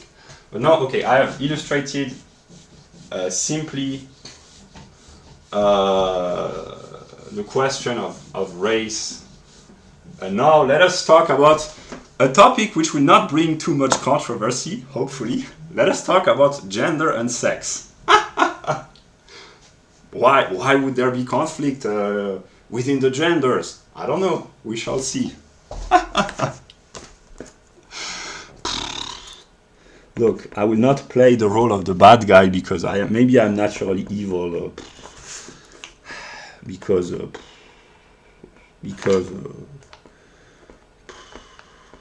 whatever. I improvise. I mean, I do not completely improvise because I have structured what I'm doing, but I speak naturally with whatever knowledge I have accumulated about the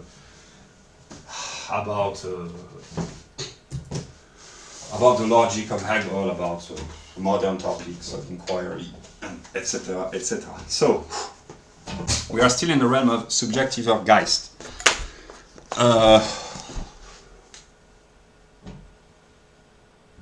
And here, since the purpose was to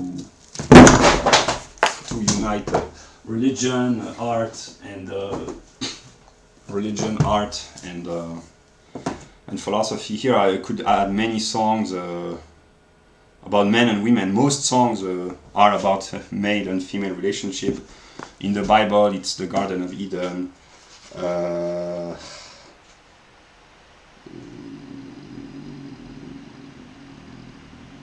The rib which the Lord God had taken from man made he a woman and brought her unto the man. And Adam said, This is now bone of my bones and flesh of my flesh. She shall be called woman because she was taken out of man.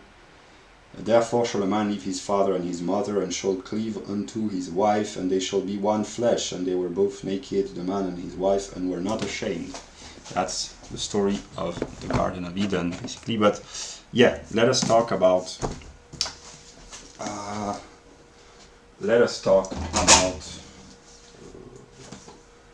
the question of gender from the Subjektiver Geist perspective, namely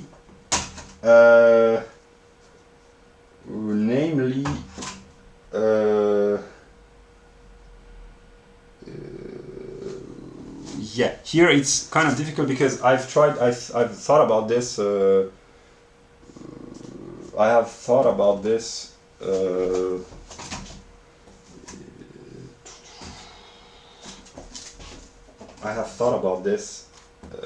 lot. So it's not here. It's not very rigorous, but basically, do we see? Yeah. Do we see? Yeah.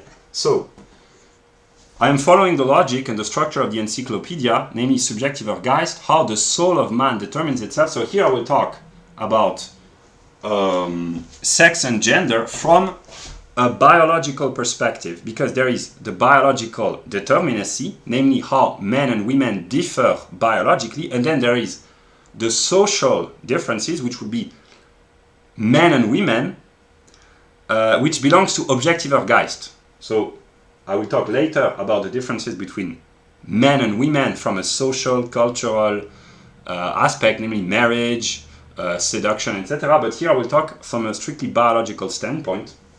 And it can be questioned because it's a mixture. The books that I've picked are a mixture of biological determinations and partly cultural, but here it's mostly biological. And probably it has been clear now, but what is happening is that knowledge is being made available on the internet.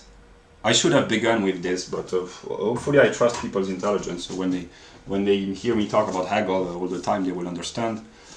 The substance, as Hegel would say, gives itself its own self-consciousness, namely these determinations of nature, anthropology, gender, and sex, etc. They are determinations of being, but also determinations of thought, namely the substance is becoming conscious of itself through its various particularization by acquiring knowledge and producing knowledge. And what is happening, what has been happening with the internet mostly is that the feminist narrative, which has been prevalent for many decades in the West, is being kind of contradicted and ruined because of sociobiological knowledge.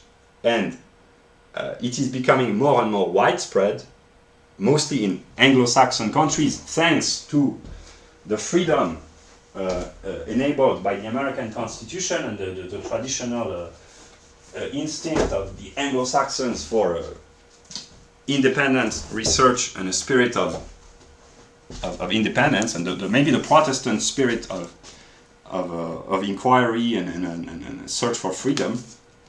And in order to be free, one has to be present, namely one does not have to be told how things are, but one has to investigate. That's the mixture of direct relation to God, as in a Protestant religion, and the scientific method, and the two are interconnected in a way. So it's mostly a product of the Nordic, I have to be honest here, the Nordic spirit, which can be beyond Anglo-Saxon. There can be scientists of all races and all origins, but historically it's predominantly the Nordic Protestant Anglo-Saxon spirit reflected into the institutions of the Anglo-Saxon world. So the knowledge, gender realism, namely the knowledge that there are differences, biological differences within the human population between males and females, and here the vocabulary is important. A male and a female are different from man and woman. Man and woman are social constructs. Let us please the leftist. Males and females, they are not social constructs, they are biological constructs, although through genetic engineering the social can take over the biological and they are in a reciprocal interaction. This is the category of Wechselwirkung. Here I will say interesting things if somehow people watch this. Here I talk to the smart feminists. There are smart feminists. You did not expect that, did you? But they really exist. This may be one of the most surprising things. That's a joke.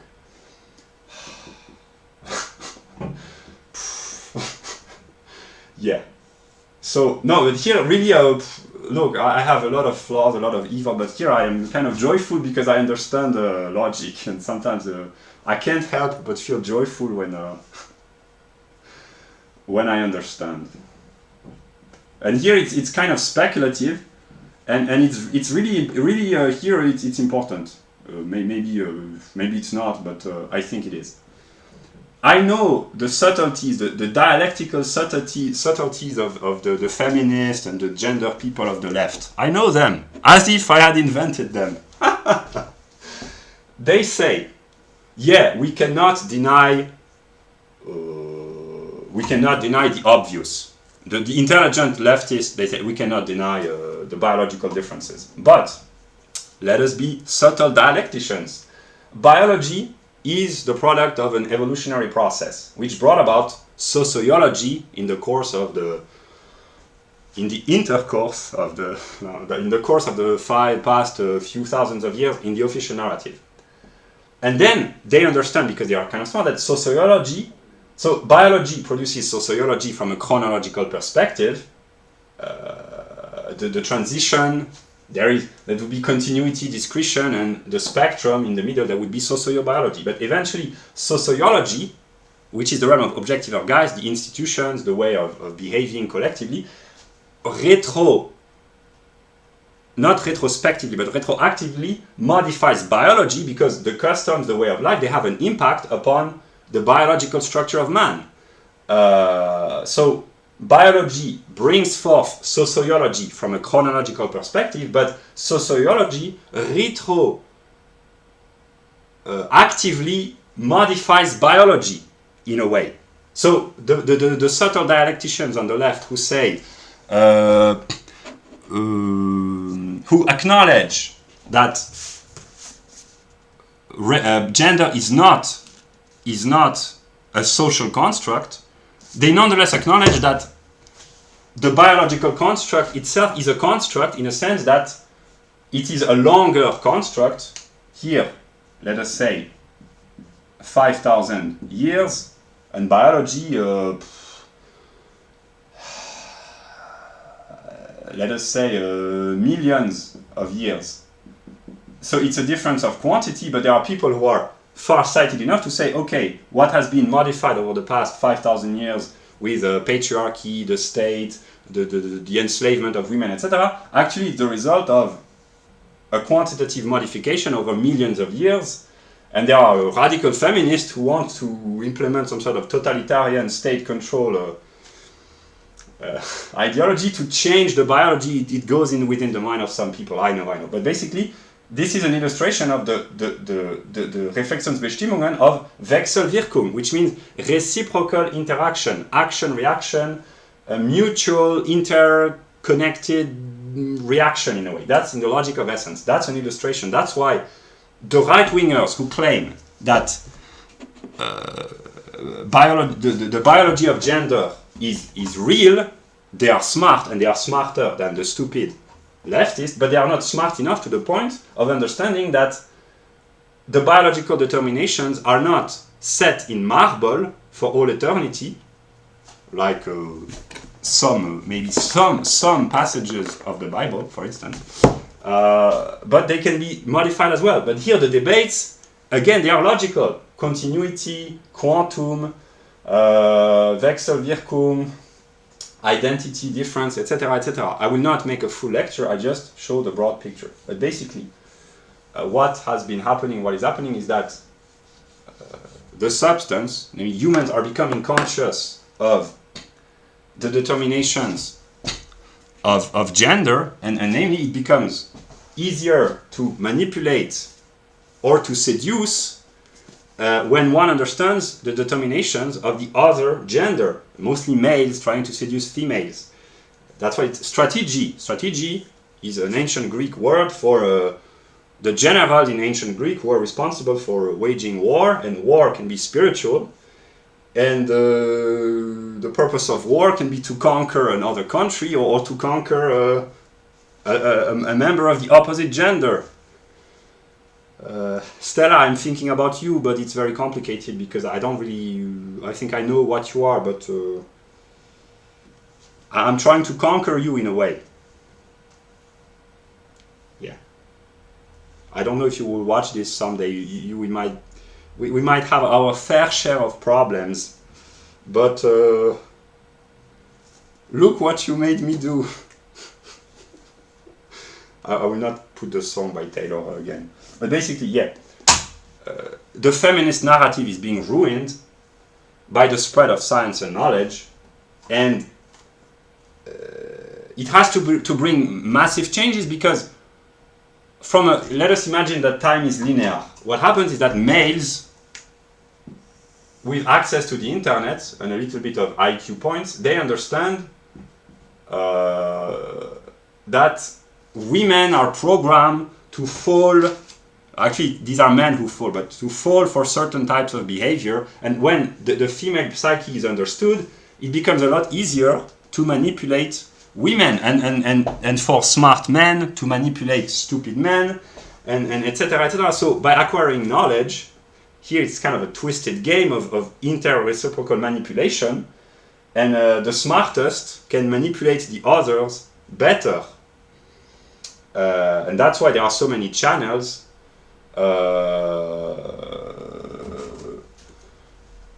Coach Red Pill, here I will write the names because I wrote the names of some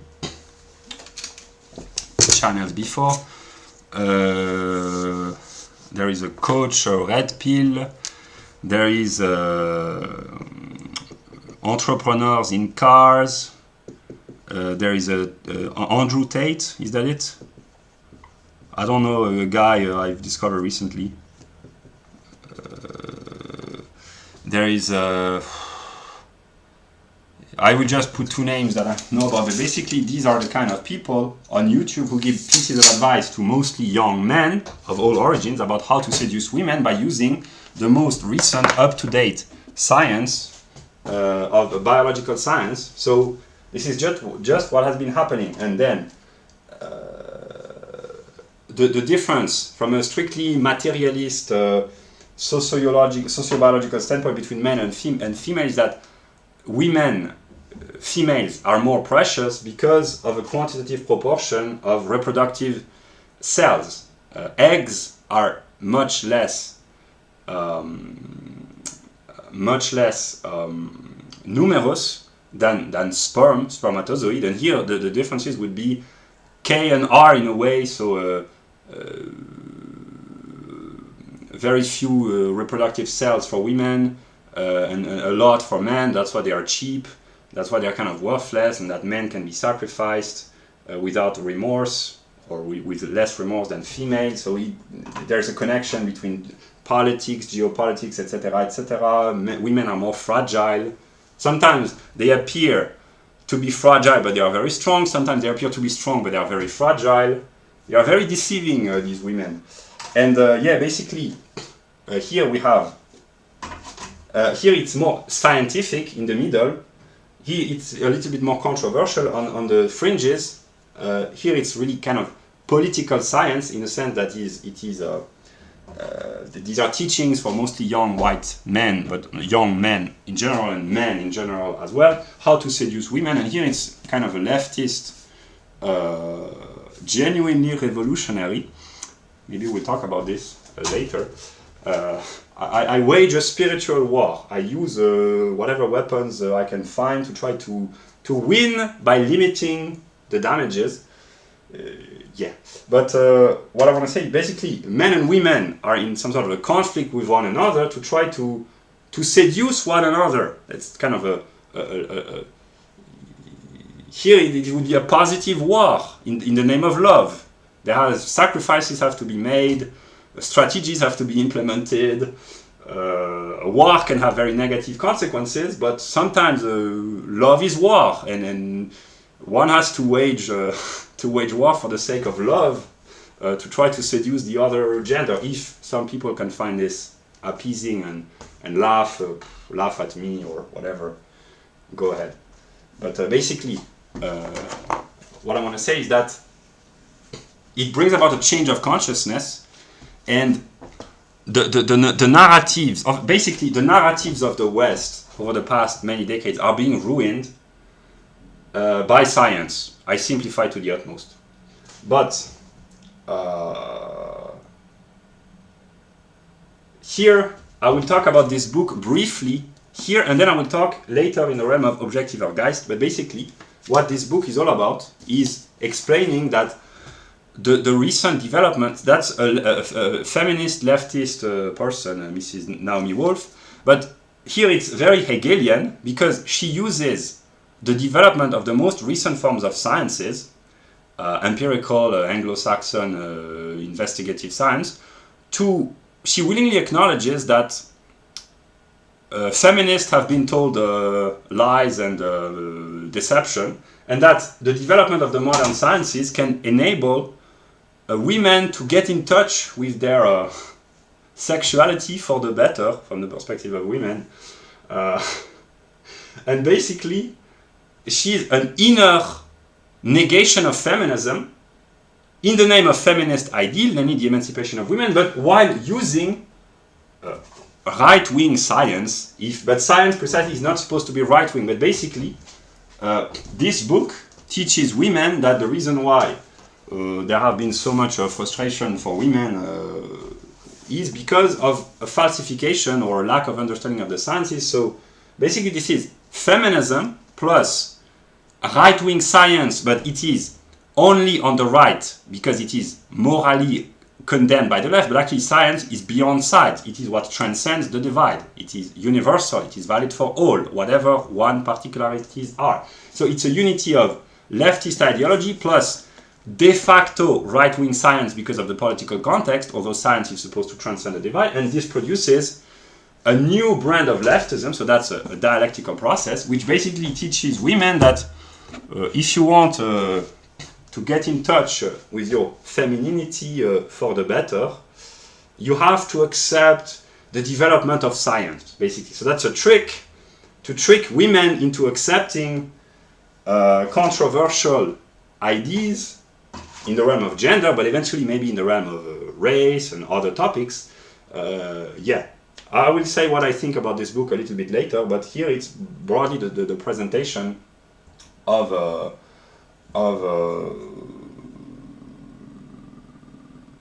the question of gender, which is being debated. It's the logical unfolding of the encyclopedia. But what I had to say is basically women respect from a biological standpoint, which is not the whole truth. I will talk about the metaphysics later. But precisely this book introduces traditionalist metaphysics. That's the unity of Evola, pop culture, Hegel, modern sciences, the unfolding of spirit. So that's a very Hegelian book, for better and for worse. That's very Hegelian. But what I want to say is basically one of the many contradictions that mostly the Western world, because in other parts of the world they have remained rather traditional and traditionalist in terms of gender roles, but the West has been messing up everything. I can take the blame. But one of the many contradictions is that men understand that in order to secure reproductive success, they have to behave like men and not to behave how they have been told to behave by the feminists, whether these are male feminists or female feminists. Because men are understanding that if they behave as women and as the official ideology tells them to behave officially, they will end up being losers. That's one of the problems. Because there is a competition between males to try to assert their masculinity, and women, whatever they claim, they are attracted by this. Attraction, repulsion, its logical categories. And here, I will recycle what I think is true. I made this in my other video about logic, but I will make a pause on this.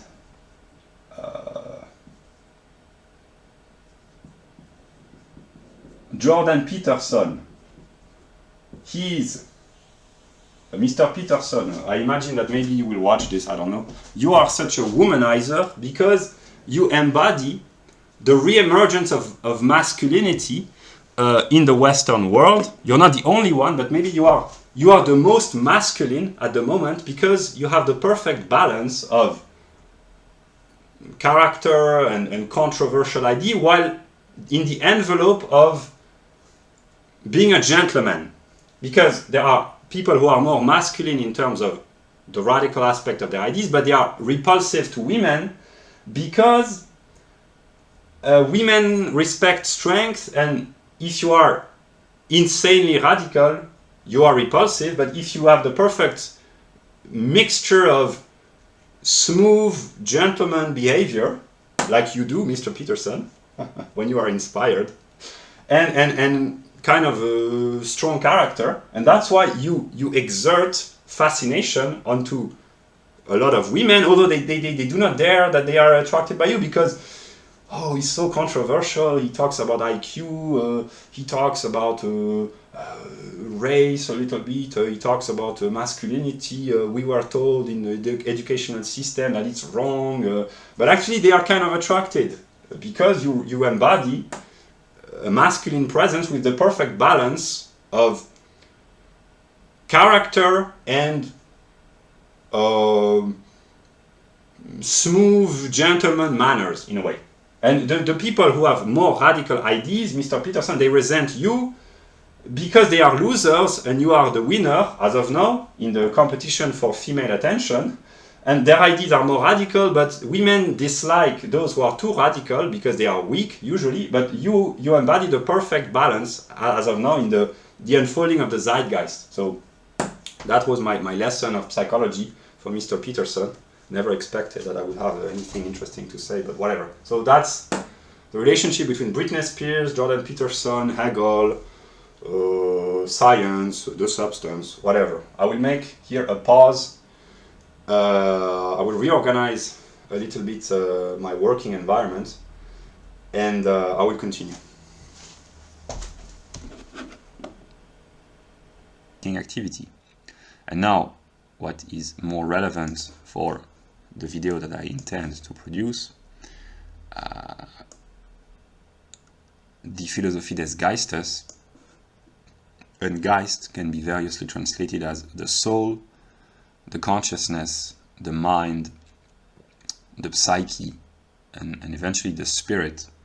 And here are some of the fundamental determinations of the soul. So in order to understand what a human soul is, all these particularization, all these particular aspects have to be considered from bottom up top, namely astrology, sociobiology, demographics, racial anthropology, etc., etc. And I will briefly talk about this. And these characteristics, these particularization of the universal soul, which would be the Weltseele, the world soul, it particularizes itself in the various anthropological determinations of man. So every human is determined individually by these features. In a way, he's a singularized moment of the totality, the world soul in a way, and each human is unique as an individual because of his sociobiological, anthropological, sexual, physiognomical, psychoanalytical, emotional aspects, etc. Okay, I've taken probably 1 hour of break to make a little bit of editing, to order a little bit, to structure, and I suffer from many contradictions because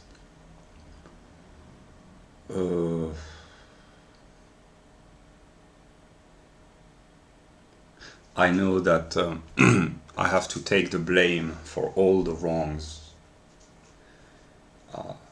all the evils, but it's not enough to say I am the root of all evil, blame me. I have understood that I have to pour evil into the world, so to willingly hurt people which I know are innocents. And I just thought about some decisions, and I maintain that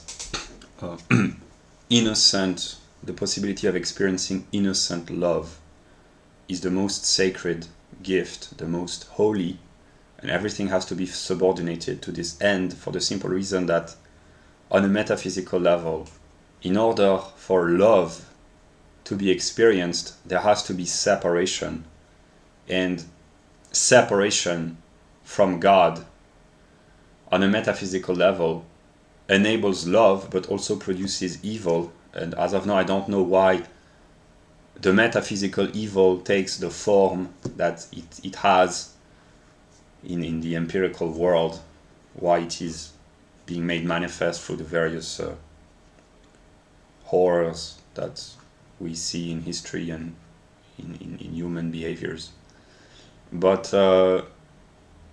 from the moment when this knowledge, this certainty is understood, namely that for innocent love, whether it's romantic love or any kind of innocent love, when it is understood that the condition for this to occur is simply evil,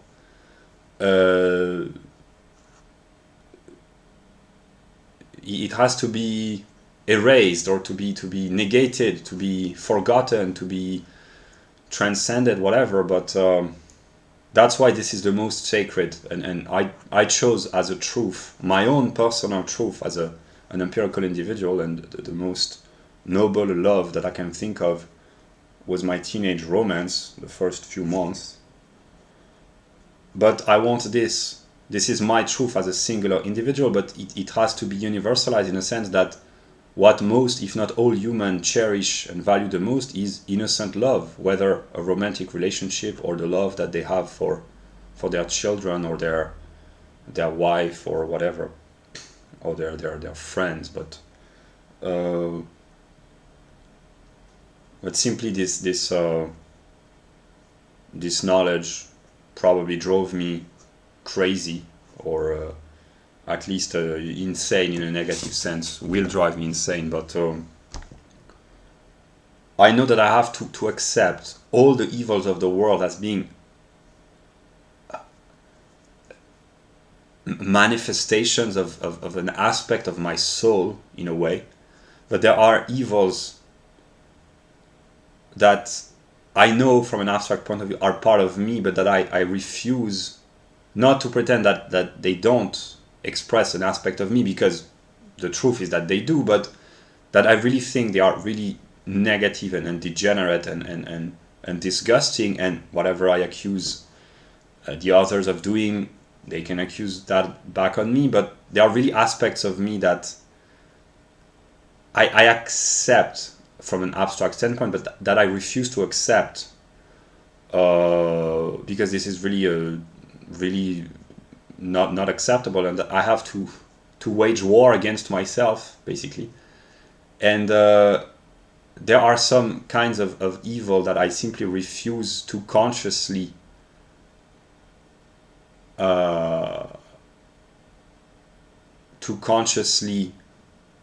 bring forth. And if I have to be tormented in hell because of this refusal to consciously do some evils, well, this will be my punishment. I don't know, or this will be different. I don't know, but I try to solve all the problems on a theoretical level, and I succeeded. I know what would be fair and just on a theoretical level, but then there is the human, all too human, the natural moment, and I will do what I will do if I have to be. I have to be tormented, but if I have to, under certain circumstances,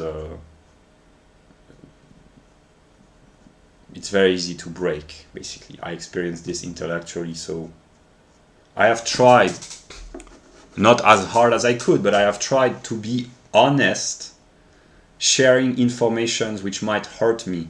I published videos, not all of them, but there have been moments I knew, okay, it would backfire, I would be tormented, either comically or in an embarrassing way, or really tormented by the things that I've said. I've tried more and more to take the jump without the rope. I'm not completely, I'm not broadcasting live yet, because on a conscious level, I'm not sure that I can master the technology without a little bit of training, but I publish my videos without much editing. I speak as honestly as I can. I don't need to play the bad guy, because I am probably naturally indifferent and selfish and very negative. So I try to be fair, but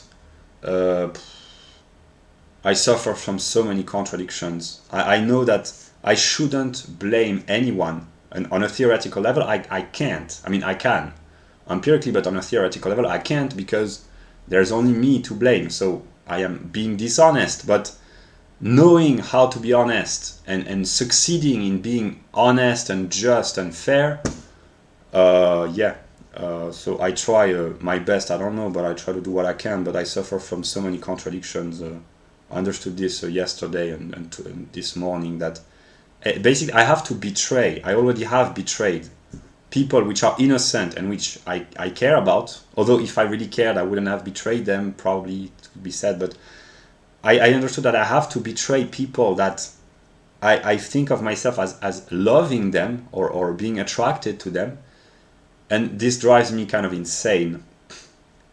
And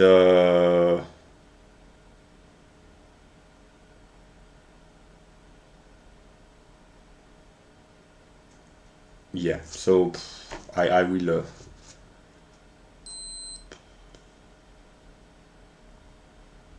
there are eventually, if the circumstances are too difficult, I will be very negative. I understood this because I experienced this intellectually.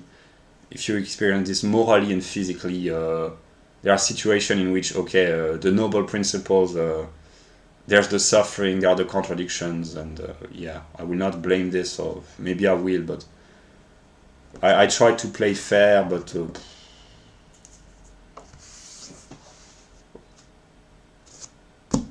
I am, I would say, I am what I am.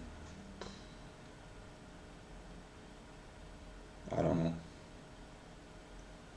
But basically, I will stand by my truth for as long as I can. Namely, the innocence of love is the highest, most sacred, and even life and liberty have to be subordinated because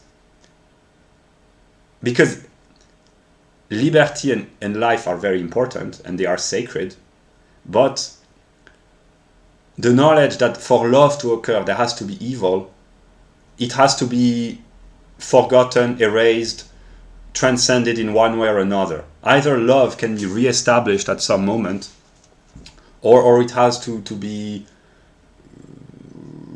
we deceive, I deceive to forget or whatever. But this knowledge that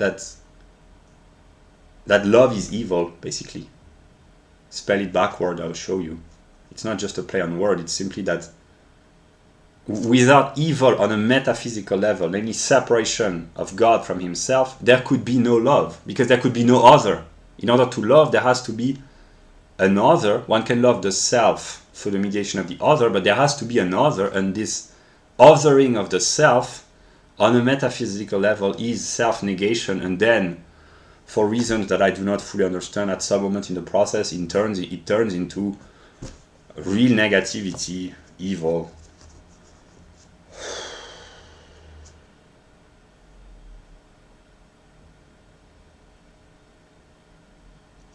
Yeah, that was a little bit of an introduction. I continue my lecture. This is what I can do. I try to bring my logical categories because the idea that the negative is not completely negative, that there is also the positive, it has saved my mental life. And I still hold the belief that because I'm not completely negative, if people genuinely can watch my videos, understand their own determinism, and extract themselves out of the determinism and escape from the negative conflictual aspect, because they understand, okay, I was played with, I was manipulated all over, now I understood this, I can retreat. I can't, but some, if they can, this is my gift to them. If I can't do that, what can I do then except I don't know, but I will continue at least I will work as long as I can and publish video as long as I can. I need 4 hours of sleep minimum per day.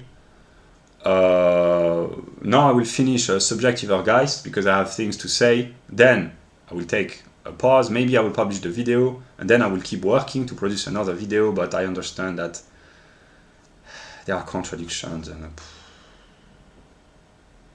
whatever. Back to work. That was the introduction. So hopefully it's clear.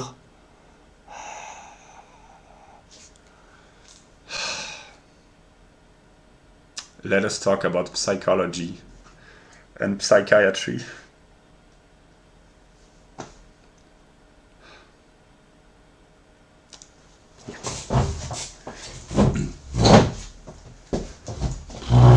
So, I continue. I have talked in the first part of the video about the anthropological divide. Kind of here, I did this in a few minutes. It's not very ordered, it's not very structured. Basically, this would be astrology and the connection of the soul. Those who are connected with their soul, they express themselves through magic, telepathy, medium, tarot reading, witchcraft. It's prevalent among Europeans, not only but mostly because the Europeans who reconnect with their natural selves, they experience these kind of powers, basically. I made lists with names, I won't do this again. Now, I talked about this briefly, so no, I will talk about this. I will talk about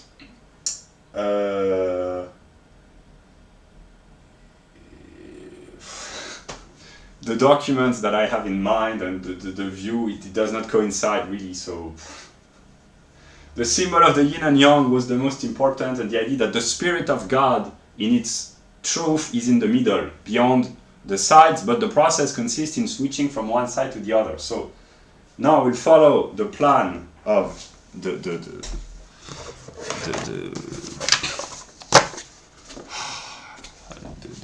encyclopedia. So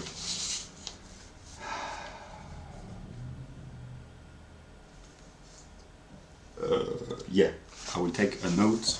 I will not edit. I keep talking.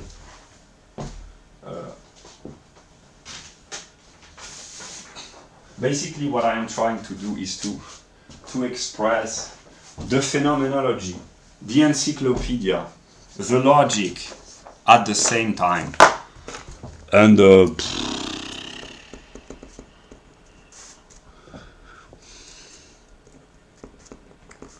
it's difficult. I follow my notes.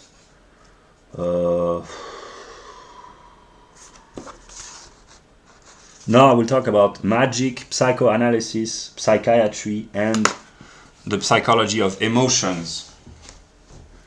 So it doesn't appear here, but it appears in the logical unfolding of the encyclopedia. Here are a few songs which illustrate psychiatric problems, psychological problems. Other side is probably schizophrenia. Muse, it's hysteria. Sweet but psycho, it's masochism, and it also expresses the female psyche. And Rihanna, S and M, sadomasochistic tendencies. If the music can appease the suffering of the soul, then so be it. But yeah. So.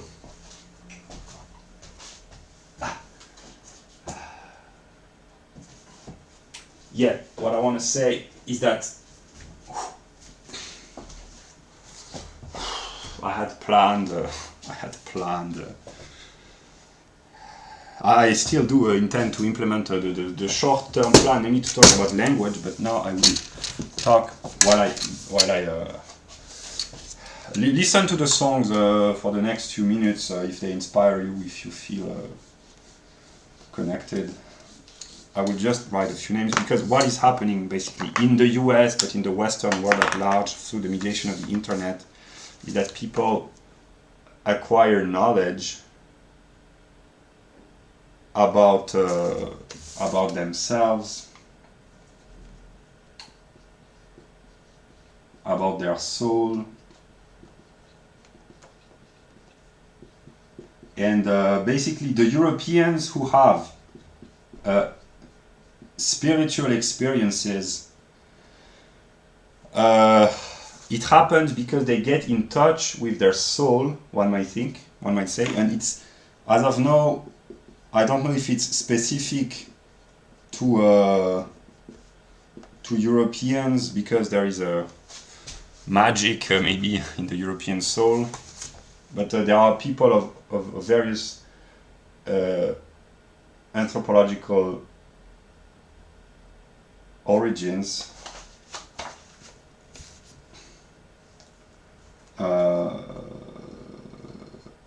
magician and witches, but most of the ones I found happen to be Europeans, and I think that this is an important feature.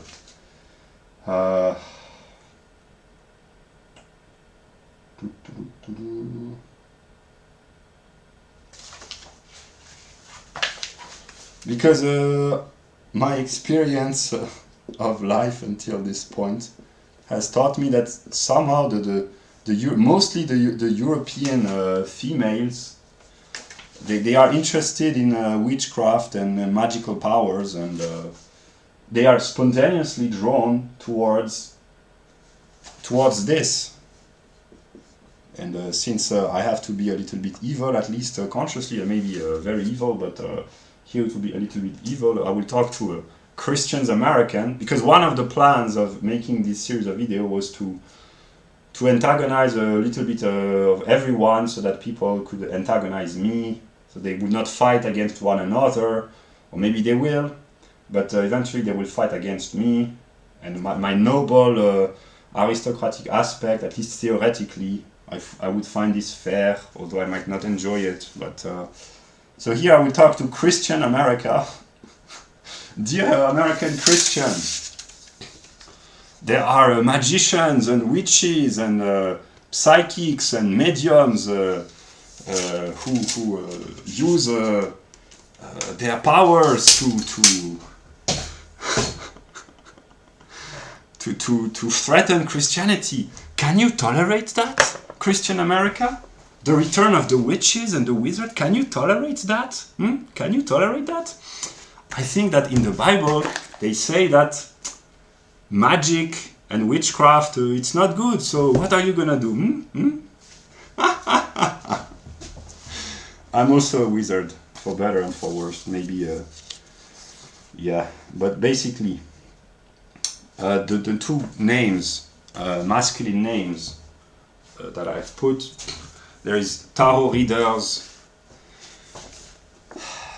the golden one, he's interested in the Hermetic tradition, and so am I.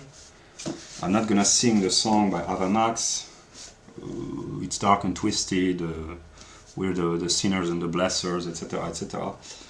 Ava Max is typically a European witch, in the good sense, one might say. Namely, she has she's spontaneously a free, independent, free-spirited European woman, although on an empirical level she might not even know anything about the European tradition, but her songs express the female aspect of the European soul, and eventually of most women, but mostly European women. Namely, there is this attraction in the female European psyche towards a sense of empowerment, in the good sense. Like, she's a European feminist. We had names before the advent of feminism. We call this witches, in the good sense, namely women with spiritual faculties and powers, knowledge of the natural determination, namely astrology, the herbs, the plants, the remedies, the cures, etc. Women who were free-spirited, basically. And yeah. And also here is Master Evola, who intervenes. So we are witnessing the rise of wizards, magicians, witches, mind readers, etc., etc. And this is an aspect of, this has been enabled by the spread of information on the internet. Namely, people are spontaneously attracted towards their soul, because Subjektiver Geist is the realm of the soul. But now I have brought a little bit of attention to this. So now, where are my notes? Yeah. Okay, so that's why, in case it's not clear, God or the devil, if it's the devil,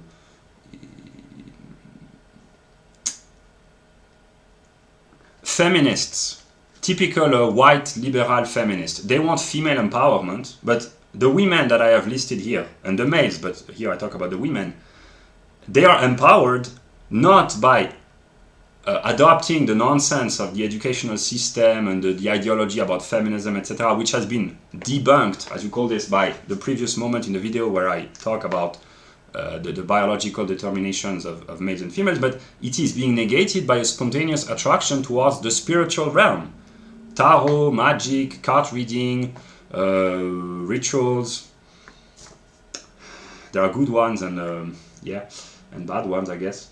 But that's by... there's a natural tendency among mostly European females towards they're spiritual, they're getting in touch with their soul, in a sense, which is not without causing problems, because it's good to have free-spirited women, but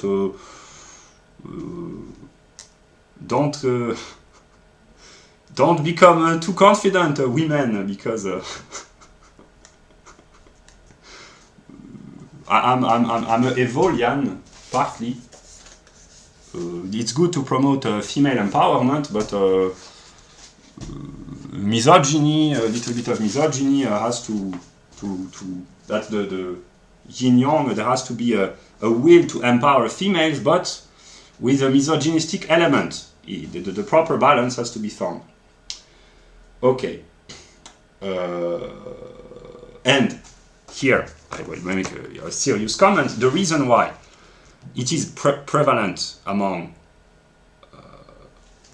mostly,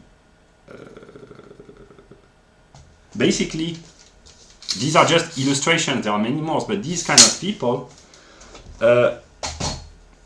they are Europeans anthropologically, and Europeans have been separated from their natural, in the sense of harmonious union with the environment and the determinations of the planets, the climate, the ecological context, wildlife, animals, tribalistic living, and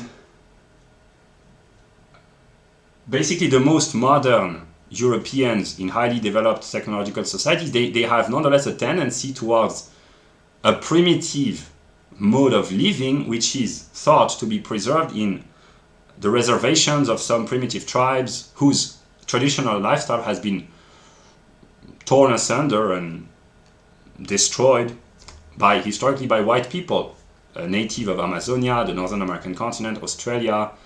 In Africa it's more complicated, but partly in Africa as well. So yeah, there's this universal tendency to return towards a more spiritual, in a sense of the moments of the soul, because here we're in the realm of subjectiver geist, because spirit expresses itself in the realm of institutions, and there is a conflict within the European soul between the spirit, but here I will use the word geist, between the geist, the subjektiver geist, and the objektiver geist. Most people believe that Europeans, people who are ignorant, that they have no spirituality, or that it's just nonsense, the pagan gods and the pagan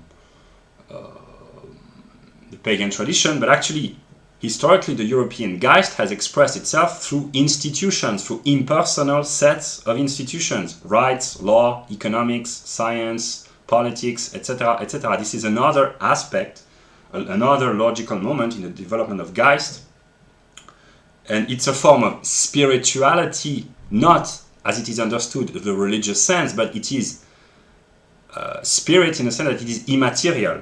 That's why the institutions, the legacy of the institutions of the Western world, rule of law, democracy, individualism, property rights, freedom of speech, freedom of association, equality before the law, trials, etc., etc., democracy, etc., etc., they are the spiritual manifestation of Europeans in the realm of objektiver Geist. In the realm of subjektiver Geist, this is paganism and all the magical tendencies. I just illustrate. It's just to classify, to order according to a proper set of relatively rigorous determinations. So as long as I can speak more or less calmly, I will try to be faithful to my my Hegelian self, and maybe the whole of me is Hegelian. Namely, I cannot help but try to bring a minimum of order in thought, at least, because I have invested so much, and this is just the way I am in terms of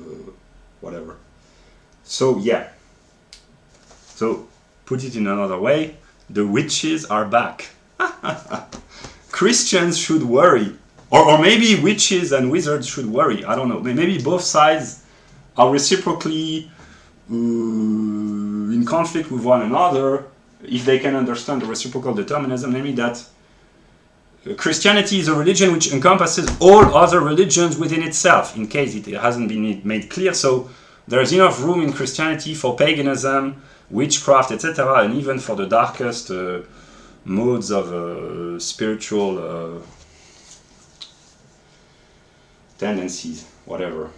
Christianity is not opposed to other religion. It encompasses all other religions: Islam, Judaism, Buddhism, Hinduism, paganism, etc. And even atheism, in case it wasn't clear. But I cannot repeat the same mantra in every video because I would not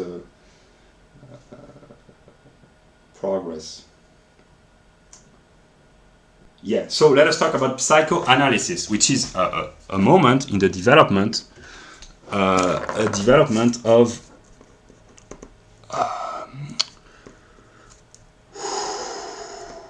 of the soul. So in order to know someone's soul, one has to know the psychoanalytical and psychiatric and eventually psychological determinations of this soul.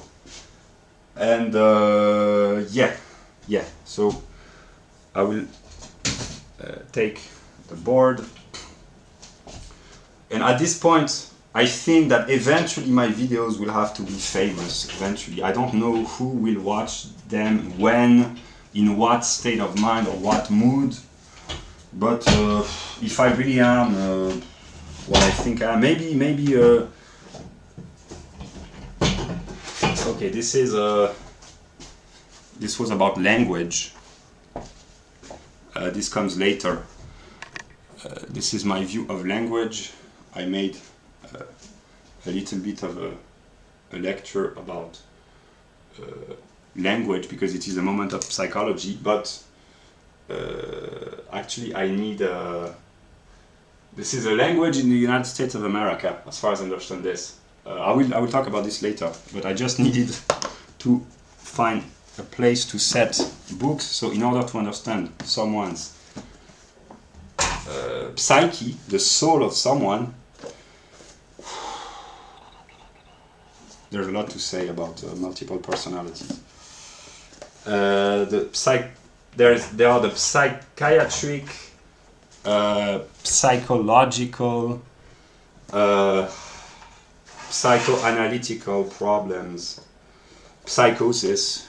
I learned a lot about Hegel's philosophy by reading books about clinical psychology and psychosis.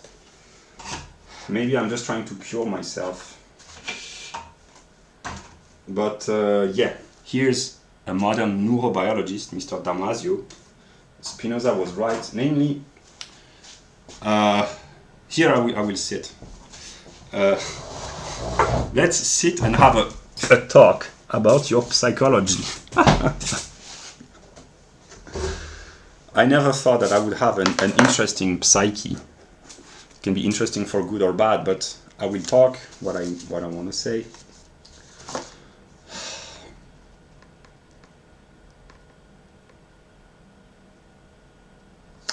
Basically,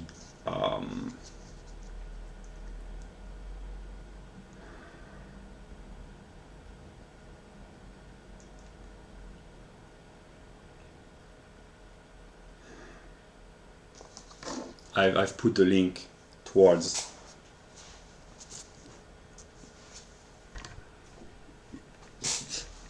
the songs. This is how white people and black people call one another within themselves or among each other. I will discuss this, but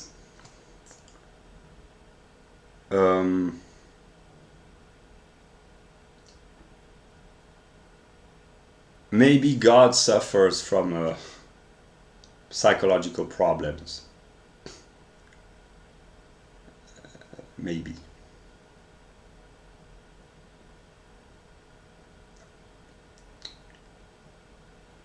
And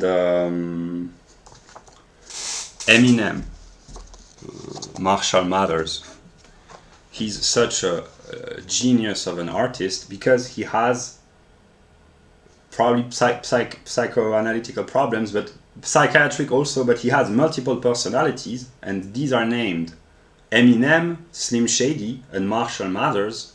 And Eminem and Slim Shady are modes, forms of the psyche of Marshall, and that's why he's 3 in 1.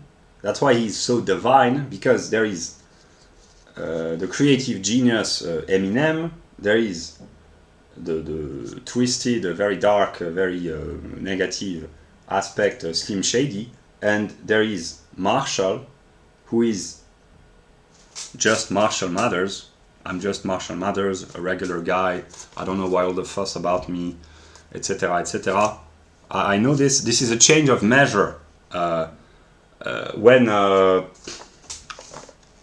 here I will use because I thought about this.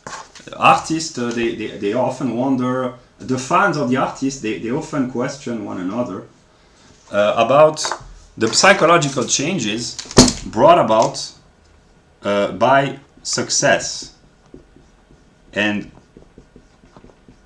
the song is just an illustration. Marshall Mathers by Eminem illustrates the change brought about in the psyche of an artist when his music becomes famous, namely the quantitative difference in numbers of fans, followers, etc. is at first indifferent, that's why it's quantitative, but there comes a moment when the indifferent quantitative change changes the measure, which brings about a qualitative change, and from being a nobody, the artist becomes famous, and this qualitative change in the extension of his art form, namely music, why all the fuss about me? Because he expressed very profound, very deep thoughts, Mr. Mathers. That's why what was profound had to become extended. That's why the music of Eminem, this is intensity extension, was very profound thoughts. It had to be extended eventually. That's the logical unity. And when the measure of success changes, it has an impact upon the psyche, and that's why Eminem and every artist who becomes successful eventually has a change of psyche. And the fans of the early hour, those who have been through with the artist through difficult times, they say, you have changed, your old songs were better. But because when the context, namely the number of people interested in your art form, changes quantitatively, it brings about qualitative changes which impact the psyche. There is more pressure, more attention. People look at you, they talk to you, they want autographs, or they insult you, they threaten you, you receive hate messages, etc. And every artist, most artists, they talk about this in their songs, and every fans of every musician, they complain because they say, it was better in the beginning when he was underground, now he's famous, he becomes big-headed, he was more authentic when he was, etc., etc. That's logically determined. And Marshall Mathers, the individual, not the song, is divine, more divine maybe than most people, because he has, here I revert back to psychology and psychiatry and psychoanalysis, he's self-divided into characters that he himself calls Eminem, Slim Shady, and just Marshall. And there is the emotional aspect, the comical aspect, the creative aspect, the very dark aspect. Yeah, there are all these aspects. That's why he's so divine. And Lady Gaga, it's true for most artists, but Lady Gaga embodies this as well. She has no name for her characters because she has no characters to play, but there is the comical Lady Gaga, the suffering, emotional Lady Gaga, the twisted, kind of a sick Lady Gaga, the tender, the funny, the creative genius. There are all these aspects, and this totality is very Hegelian. And if people are a fan of Lady Gaga or Eminem, Maybe it's difficult to be fan of them both. There's too much twisted darkness in both of them, maybe. But a little bit of Hegelian logic, those who know about the history of these artists, they will understand, because, yeah. So, yeah.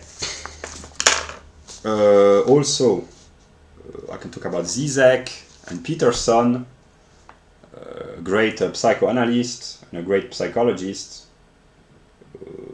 So maybe God cannot cure all the problems, but he created Zizek and Peterson to help soothe and appease a lot of people's problems. Although I'm not sure that Zizek succeeds in solving anyone's problems. Maybe he brings more confusion and more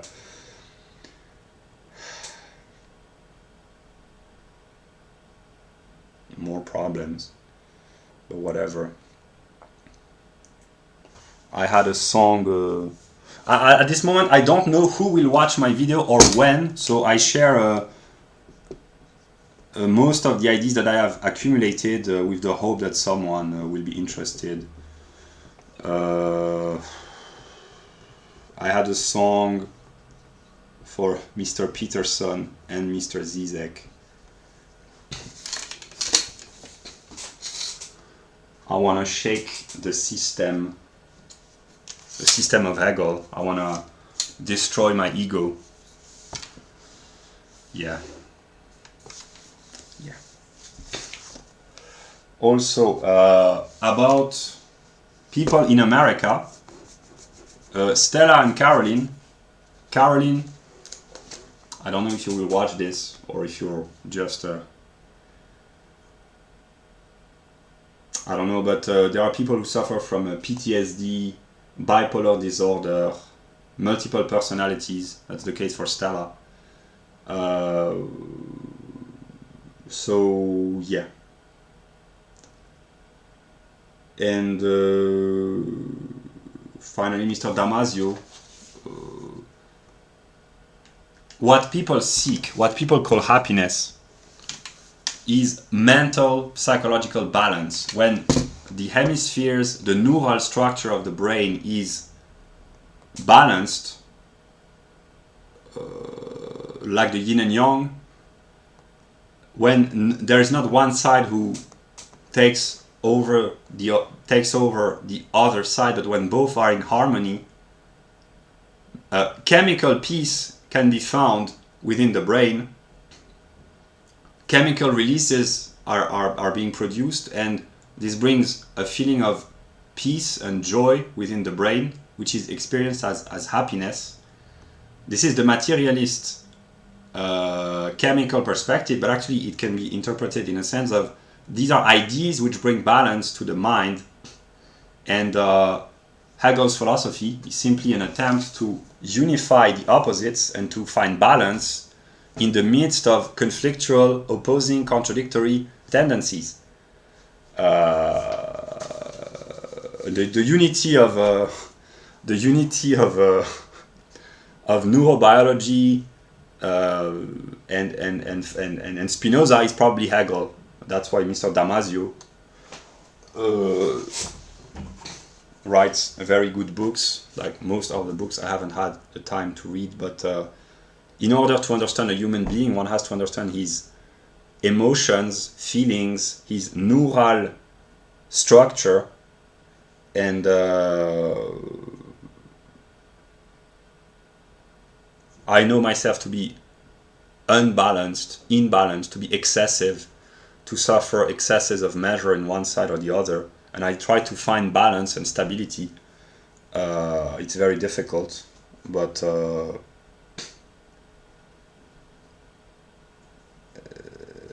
and I could talk about the problem in the West is that people, it's my fault, but I express, I mean on a higher level, but they try to solve problems by using chemicals and drugs and medical prescriptions. Like, you have psychological problem, we're going to give you medicals and drugs, whereas it's a harmonious relationship to nature, to others, and to the self, which enables balance. That's why the chemical industry and the mental asylum, which I intend, I don't know if I will, but if I will succeed, but I intend to empty the mental asylum, because the psychiatrists, they do not understand their own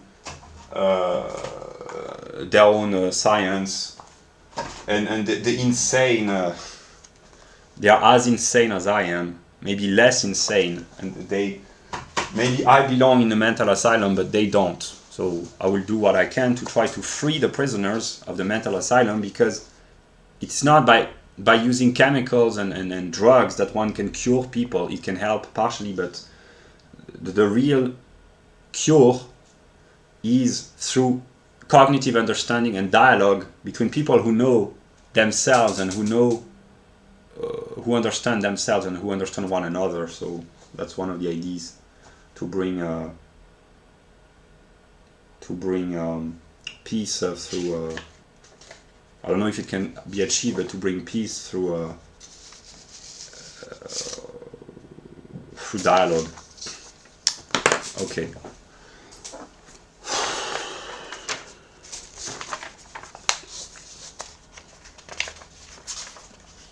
Yeah.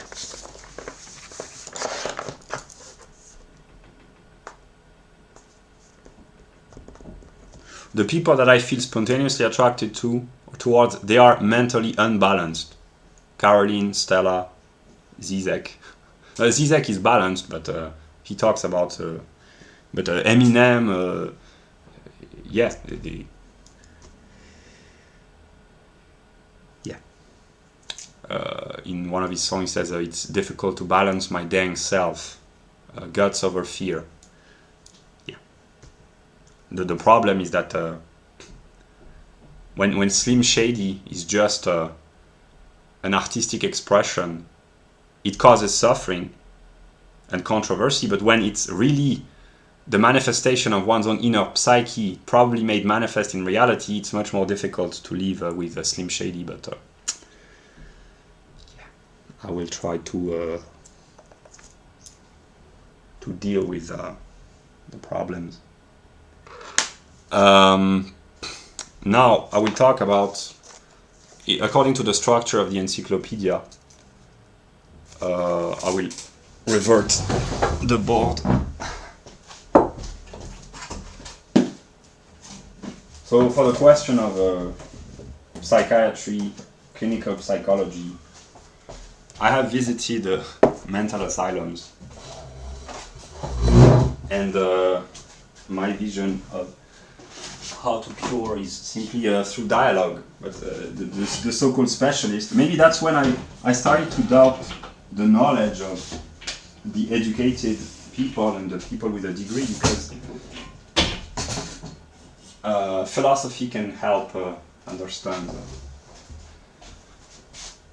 clinical problems that classical training programs cannot help solve. But whatever. Yeah. And now, what is more relevant for the video that I intend to produce, die Philosophie des Geistes, and Geist can be variously translated as the soul, the consciousness, the mind, the psyche, and eventually the spirit. And here are some of the fundamental determinations of the soul. So in order to understand what a human soul is, all these particularization, all these particular aspects have to be considered from bottom up top, namely astrology, sociobiology, demographics, racial anthropology, etc., etc. And I will briefly talk about this. And these characteristics, these particularization of the universal soul, which would be the Weltseele, the world soul, it particularizes itself in the various anthropological determinations of man. So every human is determined individually by these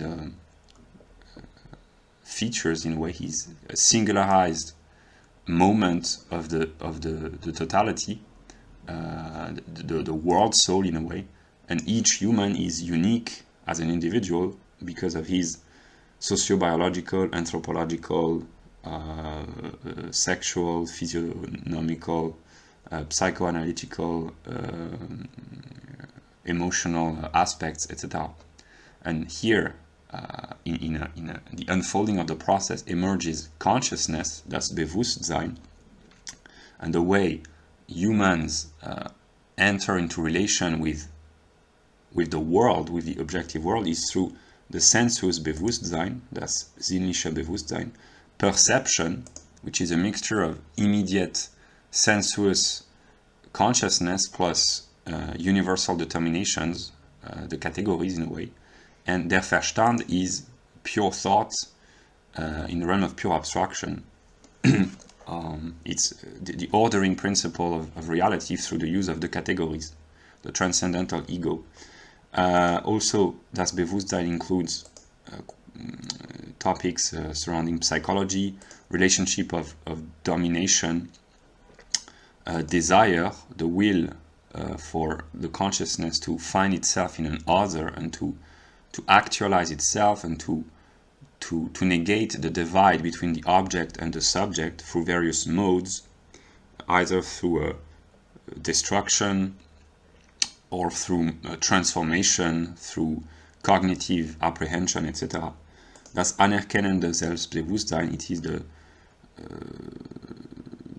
search for recognition of self-consciousness, namely consciousness first is immediate and then reflect back into itself and enters into a relationship with an other and seeks the recognition, the praise, the approval of the other, and work, art, collective behavior are modes through which individual self-consciousnesses seek to unite in a universal, mutual, reciprocal interaction. I will discuss about this later. So let us talk about die Phänomenologie des Geistes. So the moment in the process of the encyclopedia, I will try to make thoughts intelligible. This is the aspect of the system that, in a chronological perspective, the Marxists are mostly interested in, namely the relationship between master and servant.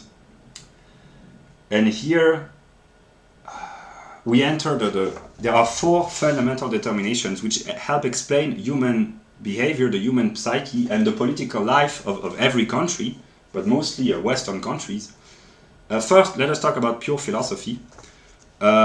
This is the introduction of the phenomenology in, I will talk 2 minutes.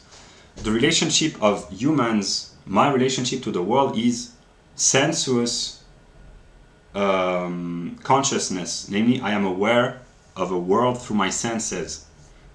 I am sensuously present in the world. But this truth contradicts itself, because if I turn or if I wait, my truth changes. Here is a computer screen. I turn, I see a table board. So my sensuous certainty has contradicted itself. That's the beginning of the book, Die Phänomenologie des Geistes. But then there is perception. It's not very clear, but I will try to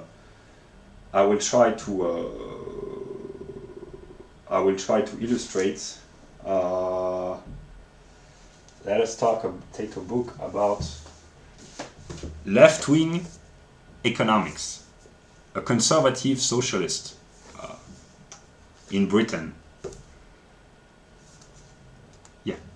So the difference between, as far as I understand this, the difference between sensuous consciousness, sinnlicher Bewusstsein, and perception is that when objects are perceived, there is a mixture of sensuous relationship to the object and the categories of der Verstand, namely I see shape, color, etc. But I kind of, in perception, I order my relationship to the object with the use of the categories, namely it is one, there is a unity, it has parts, it has size, length,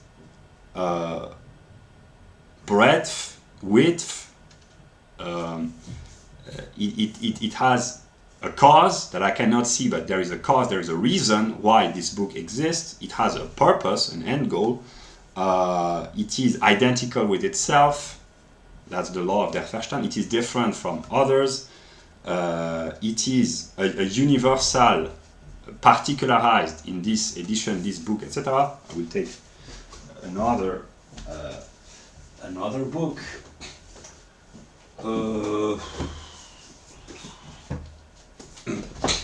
Can be said of this book as well. I try to be cunning. I don't know if it's gonna work. Yeah. So perception, from a philosophical meaning, means the sensuous presence, but which is already unconsciously mediated by the use of the categories: quality, quantity, identity, existence, cause, substance and accidents, form and content, etc., etc. And the moment of der Verstand, as expressed in the Phenomenology, whether the book or the moment in the encyclopedia, is when, through a thinking activity, truth, namely the object that the subject seeks to perceive, is being completely detached from a sensuous presence. Namely, the mind understands, it's a historical process as well as a cognitive process, that the world of phenomena is just the manifestation of an invisible realm of laws, and these are the forces and the laws, mostly of physics, which are being made manifest in the world. Namely, the sensuous presence, sensuous consciousness would be, this book is, but if I turn, it is not a book. There is a window, there is a door and a map, etc. So that would be the stupid, most basic, I mean, it's not stupid, but it's the most simple truth. There is something, but something is already a category. So then there's perception, which is a mixture of sensuous perception and the use of the categories, which one of the most age-old philosophical question is, are the categories in the book or in the mind? Is unity, identity, whole and parts, quality, form and shape, is it in the object or is it in the mind? This is the kind of question that Locke, Leibniz, Kant have debated. And the third moment would be the complete abstraction of everything sensuous and the elevation in the realm of pure thought, namely to understand that this book is the manifestation of the laws of economics, in the realm of economics, but actually from a physical perspective, it's just a manifestation of the forces of gravity, electromagnetism, electrostatic, namely I cannot penetrate the book because there is a repulsive force between the electrons of my finger and the electrons of the book. They mutually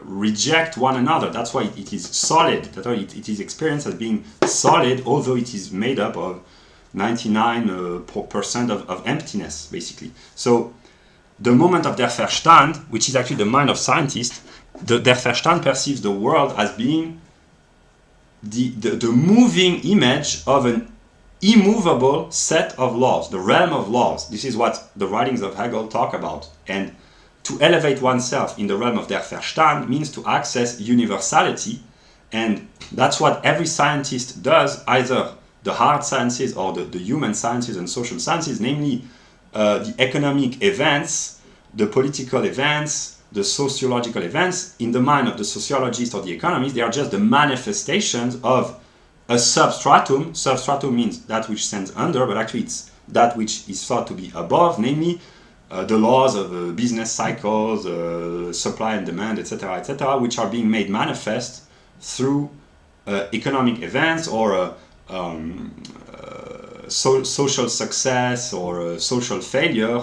These are the laws of psychological determinations like IQ, motivation, with a mixture of political opportunities, etc., which are being made manifest and shapes the structure and the destiny, sociological destiny of every human. That's how the sociologist thinks. Namely, he abstracts completely from the realm of the senses and he elevates himself in the realm of pure universality. But the problem, as Hegel would say, is that now the consciousness is divided in two halves, namely the realm of the senses and the pure abstraction of the set of laws.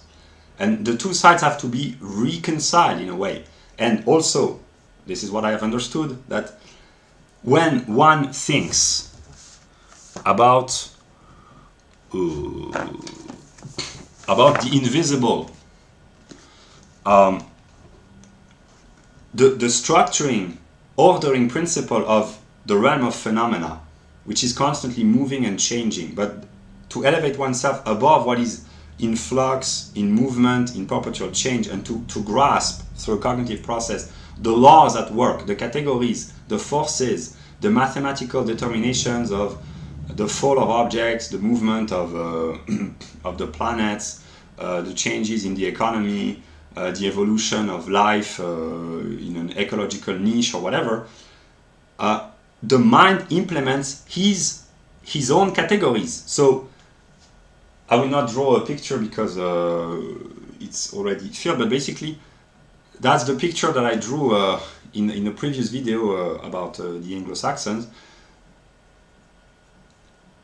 The sensuous world, the material world, the physical world is being idealized, is being the form, the laws, the mind, the categories of the mind are being extracted from the physical world, and they are being equalized with the categories of the mind. This is why the universe is intelligible, as Einstein would say. This is surprising, but actually it's logical, one might say. And I take a breath of air. The mind unconsciously realizes that the categories that the mind finds by thinking and reflecting upon the world are the same as those of the mind. So what was supposed to lie behind the phenomena are actually the categories of the mind. This is why the mind finds itself beyond the phenomena.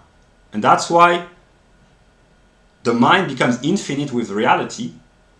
I understood this almost 5 years ago.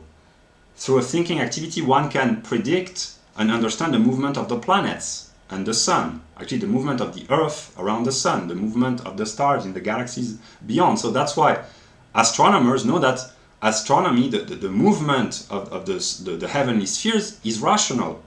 And if the mind understands these determinations, the mind can equalize itself with the movement of the planet. So the mind and the world become one, and this is reason. This is the infinite in the sphere of nature. Namely, I know myself to be infinite because if I think correctly about the world, the determinations of the world of nature at first, then in the realm of mind it's more complicated, but it's more simple in the realm of astronomy, the movement of the planets, mechanics, etc. This is historically in the historical process. Here I will draw a picture. Because Hegel is not very clear, his writing is not very clear, he overcomplexifies, like he is trying to deceive or to trick, but I will not blame Hegel. I will be loyal to Hegel until I no longer can, but it's true that sometimes it's simply way too complex, and I have been deceived by these writings because whatever. I will not complain, not now, that comes later, maybe.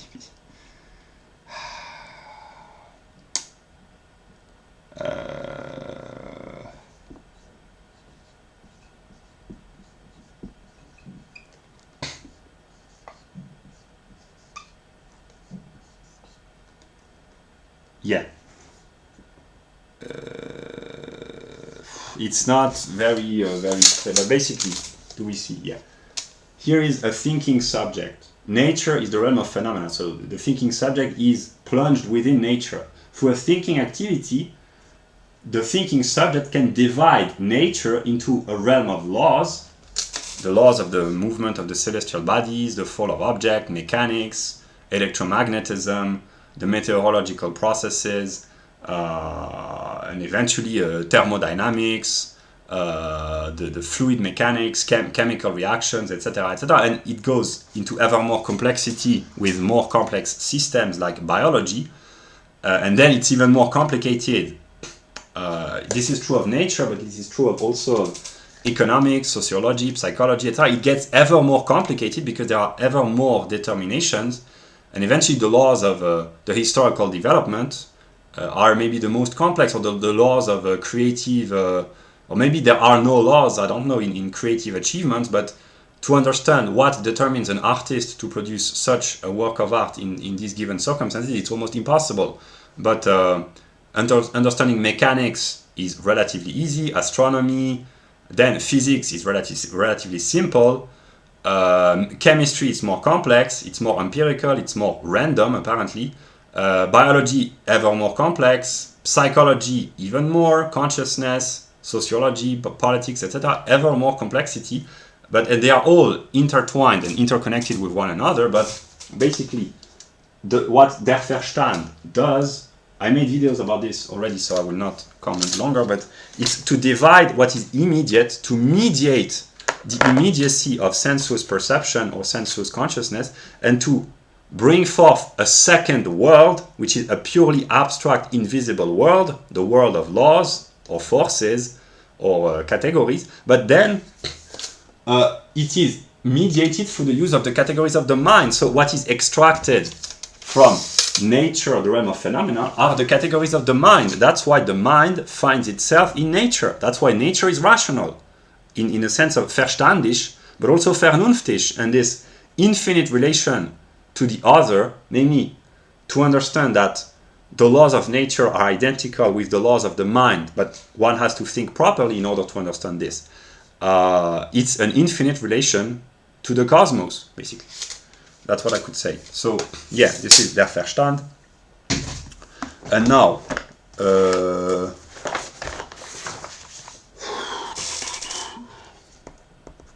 I continue with the moment of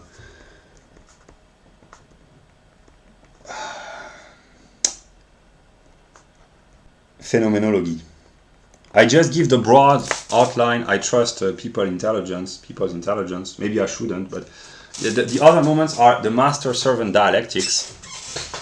Namely, consciousness becomes self-consciousness, and it seeks recognition, approval, praise in the other. Humans, all humans are driven, mostly males, but it's also true of females. I mean, males want to achieve and females want to be accepted. I simplify. If it's too complex, yeah. Basically, humans are driven by the will to be recognized. First, they recognize themselves in nature. I mean, not all, because there has to be the scientific process, but that's logical. It's chronological and logical, but it's not valid for everyone on an individual level. But basically, human beings, the moment of consciousness, the highest moment of consciousness, one-sided consciousness, is der Verstand. Then, because the mind finds itself in nature, it enters in a relation to self. That's self-consciousness. I haven't read these passages of the Phenomenology for many months, but I get the idea. The writings of Hegel expresses in very complex. I mean, it's more rigorous than what I am doing, but basically, if I could speak to the good old German metaphysician, I could tell him, you could have simplified, huh? Or maybe you couldn't have, but whatever.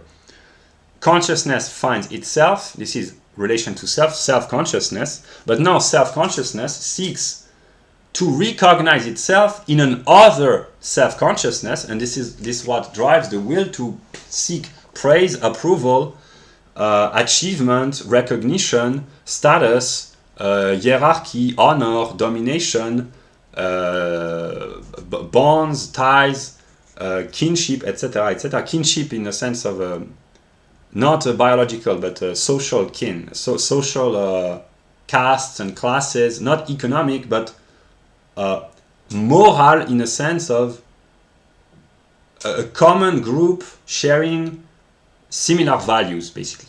And then there comes domination and mastery and domination, because some consciousness seek to dominate others, but they understand that in order to be recognized, they have to be recognized by equals, so they have to see themselves reflected in the minds and consciousnesses of others which they consider as equal. That's why being the ruler of others above others, it's self-defeating. First, because it creates paranoia, and second, because in order to be truly free, one has to be equal with another and to be acknowledged and recognized by an other which is valued at least as much as the self.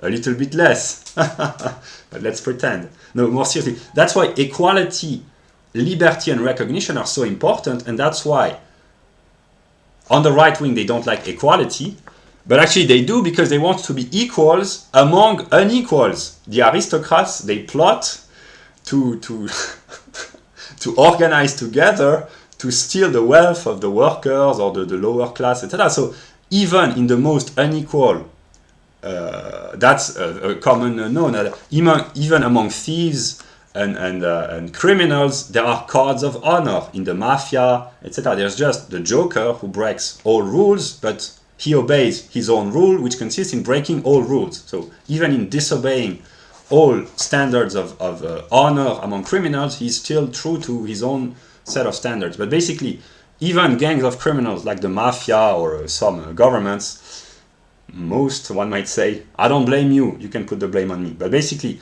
gangs of criminals, they respect one another, they treat one another equally, even though they treat others unequally. And the same is true of aristocrats and all forms of groups of domination. That's why liberty and equality are conceptually united in a way. Then there comes desire. Desire is the will of the subject. Here I will. I talk with my mind, but I comment a little bit. I could speak without books, but I try to.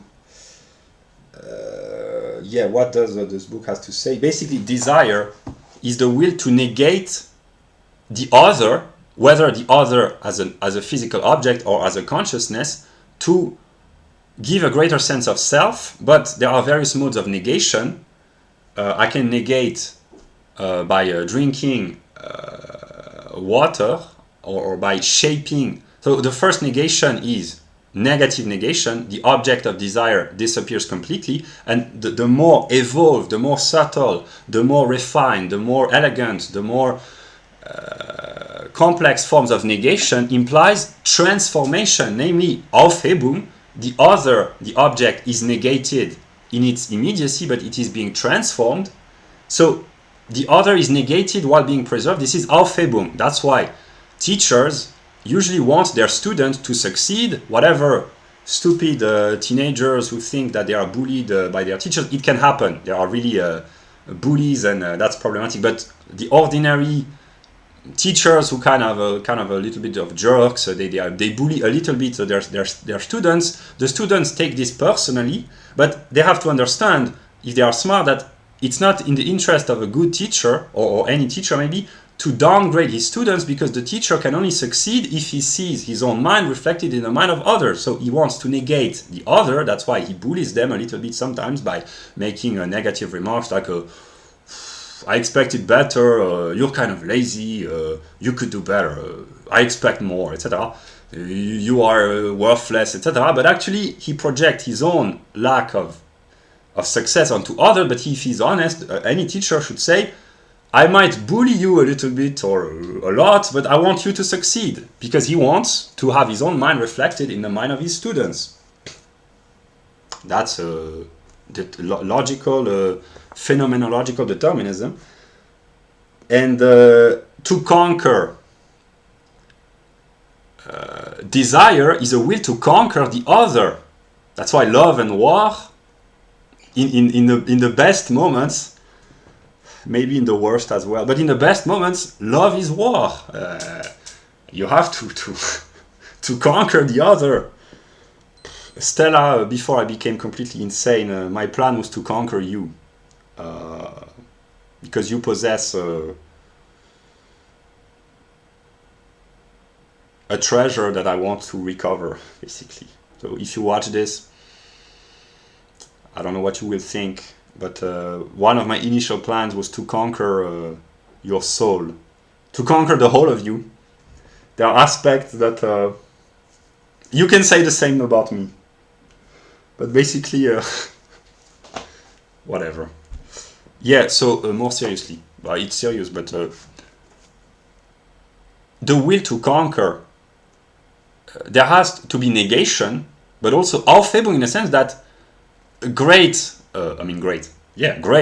conquerors, they were driven by the will to to incorporate an other into their own empire, but to change the other by making him or her adopt his own set of legislation. That's the Napoleon type. There is the negative type, like we will conquer to enslave and to pillage and to steal the money through taxation. And there's the idealist in the good sense.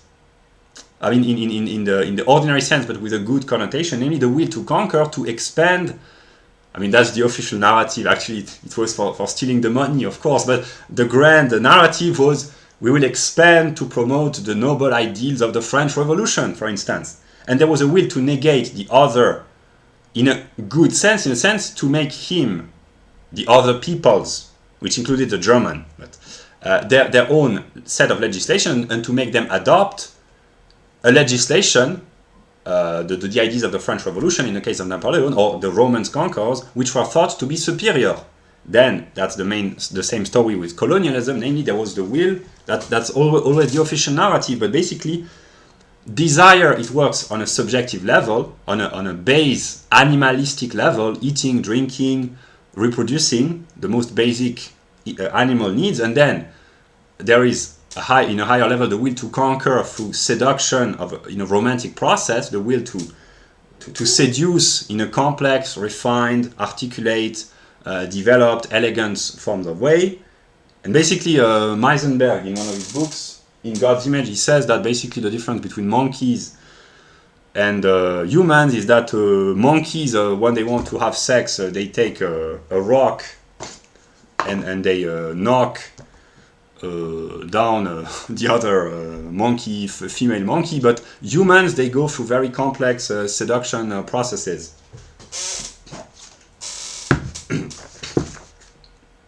That's an illustration. Yeah.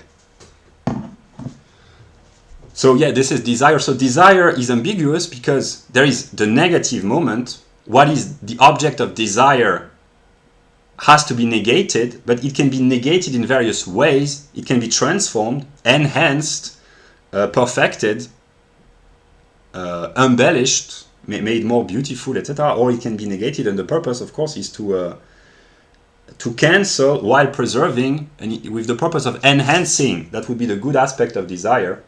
And Lana Del Rey wrote a song about a burning desire.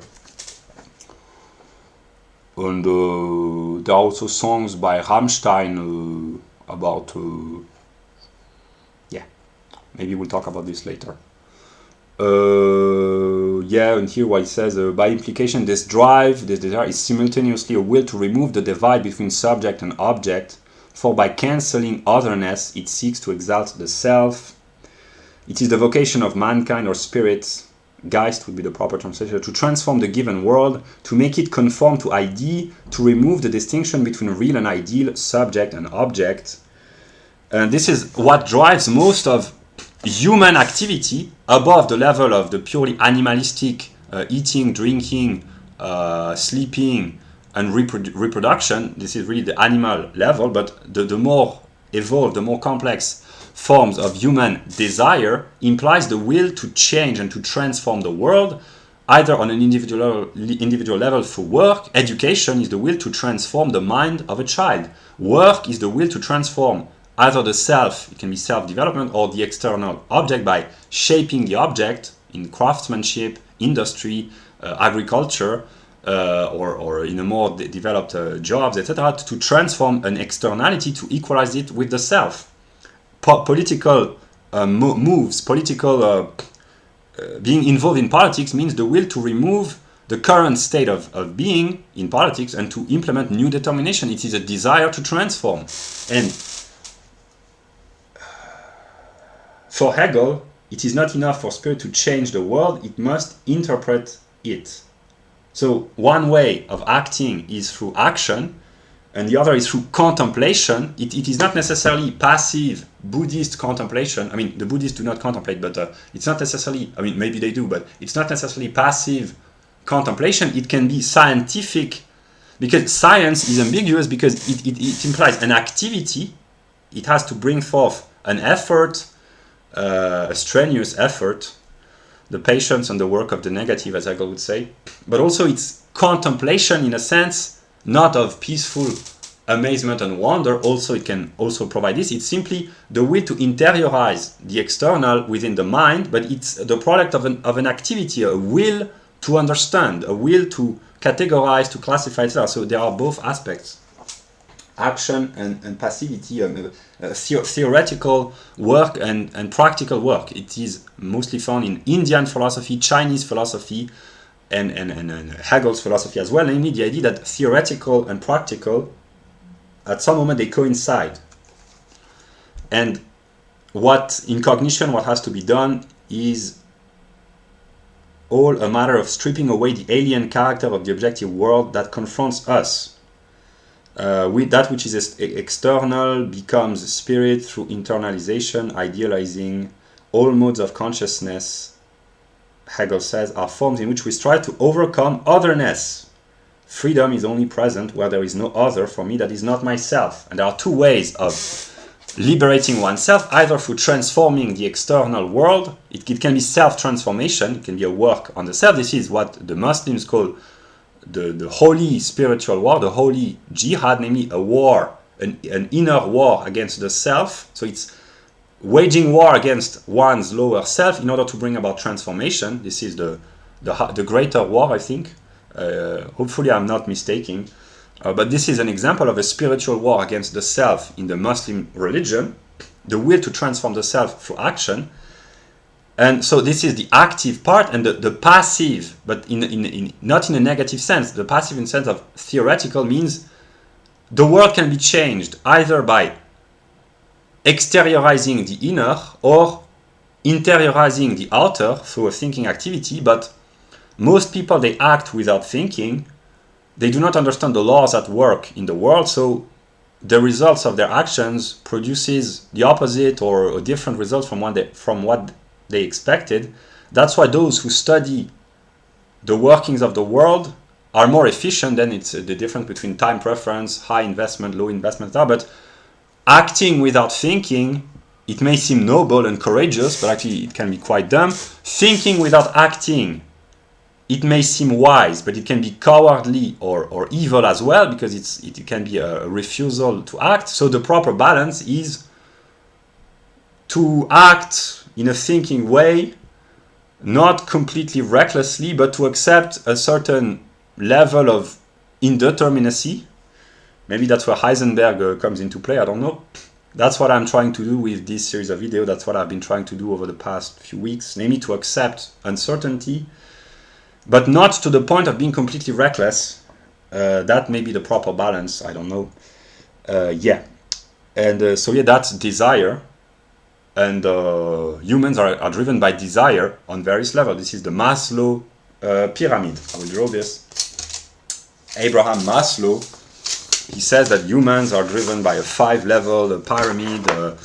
Lower level, they want biological reproduction of themselves, namely food, sleep, drink, and sex eventually. This is to reproduce. Then there is security. Then there is belonging. You can find this on the internet. Basically, this is a psychological characteristic. So this would belong to a 5-layer pyramid. The lower instincts, which are the vital needs. Then there is security, shelter.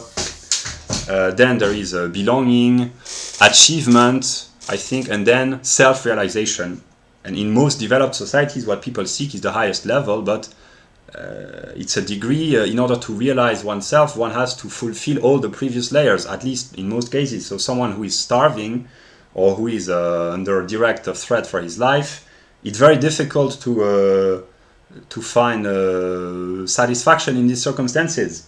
And maybe some people do, but most of the time it's not. So that's why it's difficult. But in the end, the problem of materialism, in a negative sense, not in the philosophical definition, is that people complain that we live in the West in materialist society because we focus everything on the first 2 or 3 levels and we forget the higher meaning, which is true. But the people who suffer from lack of direct access to resources, the priority for them is simply biological survival. So these are kind of contradictory tendencies, but whatever. So that's what I had to say about desire.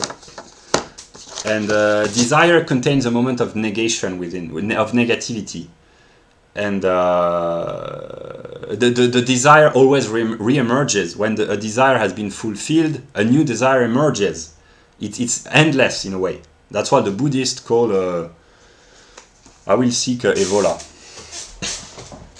The demonic aspect of dialectics, whatever. And that's why also women are said to be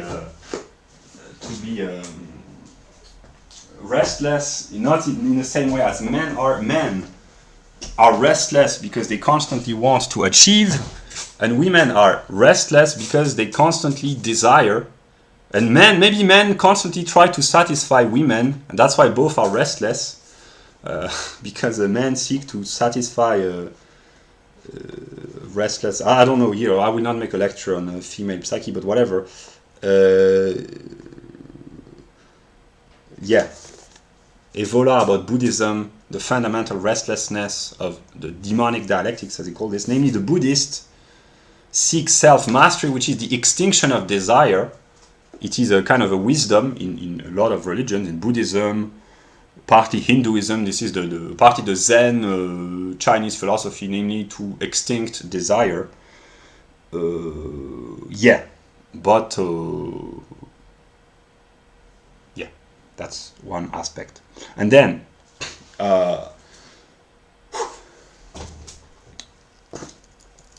I will conclude for at least many more dozens of minutes with the Subjektiver Geist. I wanted to make the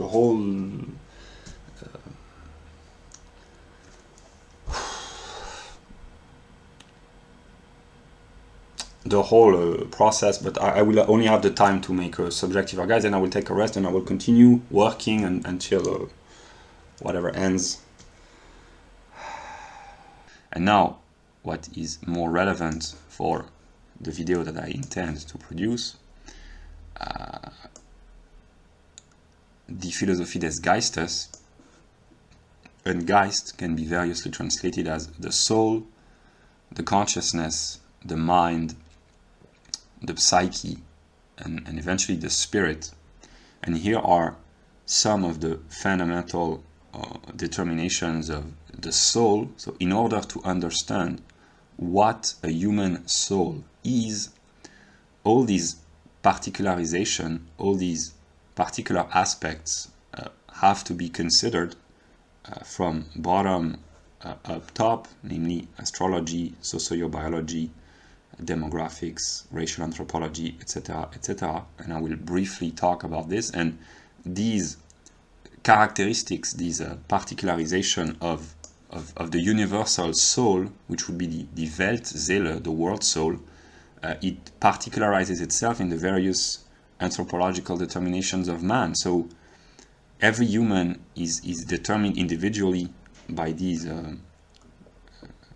features. In a way, he's a singularized moment of the totality, the world soul in a way, and each human is unique as an individual because of his sociobiological, anthropological, sexual, physiognomical, psychoanalytical, emotional aspects, etc. And here, in the unfolding of the process, emerges consciousness, that's Bewusstsein, and the way humans enter into relation with the world, with the objective world, is through the Sensuous Bewusstsein, that's sinnlicher Bewusstsein, perception, which is a mixture of immediate sensuous consciousness plus universal determinations, the categories in a way, and der Verstand is pure thought in the realm of pure abstraction. It's the ordering principle of reality through the use of the categories, the transcendental ego. Also, das Bewusstsein includes topics surrounding psychology, relationship of domination, desire, the will for the consciousness to find itself in an other and to actualize itself and to negate the divide between the object and the subject through various modes, either through destruction, or through transformation, through cognitive apprehension, etc. Das Anerkennen des Selbstbewusstsein, it is the search for recognition of self-consciousness, namely consciousness first is immediate and then reflect back into itself and enters into a relationship with an other and seeks the recognition, the praise, the approval of the other, and work, art,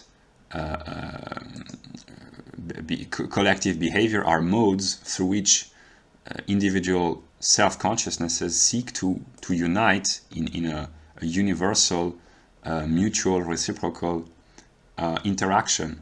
I will discuss about this later. And then we have the realm of die Psychologie, which is der Geist as psyche in a way. So here, Geist has various diverse meanings. Here, the anthropological aspect would be the soul, die Seele. So the soul is in unity with the body in a way. So there is the soul in anthropology, das Bewusstsein, which is consciousness, the relation of the I, the ego, to an object, be it inner or outer, self-consciousness or consciousness of an object. And then there is the mind in das Denken, and the psyche as well in the topics which deal with psychology. This is everything is discrete but also continuous, namely this is how spirit emerges out of nature in a way. So here we have intuition, which is the apprehension of a spatially determined object.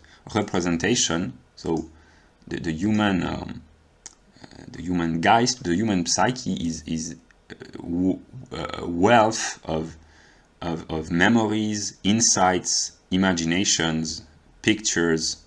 That's why it is said that each singular consciousness contains within itself the whole of being. It is a mode, a window open on being, which it is said in the Hermetic tradition that the microcosm contains latently the macrocosm, that the view of the totality is reflected potentially into each micro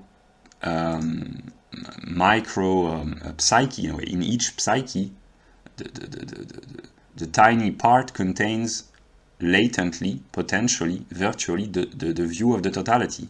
This is one of the reasons why human life is precious, because potentially every human expresses or could express a view of the whole cosmos, which is a God in a way, if the inner knowledge contained in his or her memories, representations, images, etc. were unfolded. So that is the theoretical Geist. Here there is the practical Geist. So theoretical means the outer is inwardized in a way.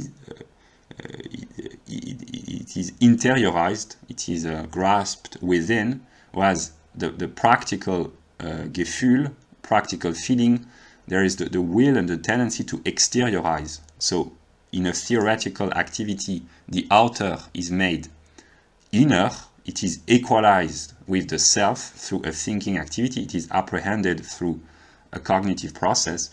In der praktische Gefühl, the practical feeling, it is an inner determination, a plan, an intention, a will, a need, which is being made exterior through behavior or action. But both are reciprocally determining one another, in a sense that it is an act of the will to exert a theoretical activity, for instance. And here we have so here, der praktische Gefühl would be psychology as such, although we find aspects of psychology in the moment of anthropology, namely the theory of emotions, talent, personality traits, evolutionary tendencies, etc. So each human being has a specific set of personal and personality traits and talent or lack of talent, but even people who are not deemed to be very talented, they have aspects of their psyche in which they are better than others. That's what Ricardo could say to Adam Smith. Even if you are not the best at anything, you are still relatively better at something, in a way. Yeah. So here is psychology in a more developed, what we would call today psychology, namely ethics, tendencies, the study of emotions and intelligence. And here, das Denken is both how humans think and the study that humans have upon their own thinking activity, namely the branches would be in the realm of communication, semiotics, the study of signs, linguistics and grammar, the study of language, body language and IQ. So the study of the meaning of signs, the way humans communicate through symbols, signs, abstract, alphabetic letters, etc., etc. This would be contained here. And their Geist as psyche, the psychological Geist, now that it has logically determined itself completely, it's not chronological, it's more a logical process, and it exteriorizes itself in the realm of institutions, namely, here we are in the realm of Objektiver Geist, which is invisible spirit in a way. So I already said this, but I repeat because it's important. It's a process of elevation from the more material, natural, biological, and it's an elevation of the soul which purifies itself in a way, becoming more and more immaterial in a way. That's one way of talking. So we begin with anthropological, sociobiological determination, and at the end of the process we arrive at communication through abstract sounds and signs, which are images and vibrations. So yeah. Now, allgemeine Selbstbewusstsein. Here I will probably have introduced a little bit of editing.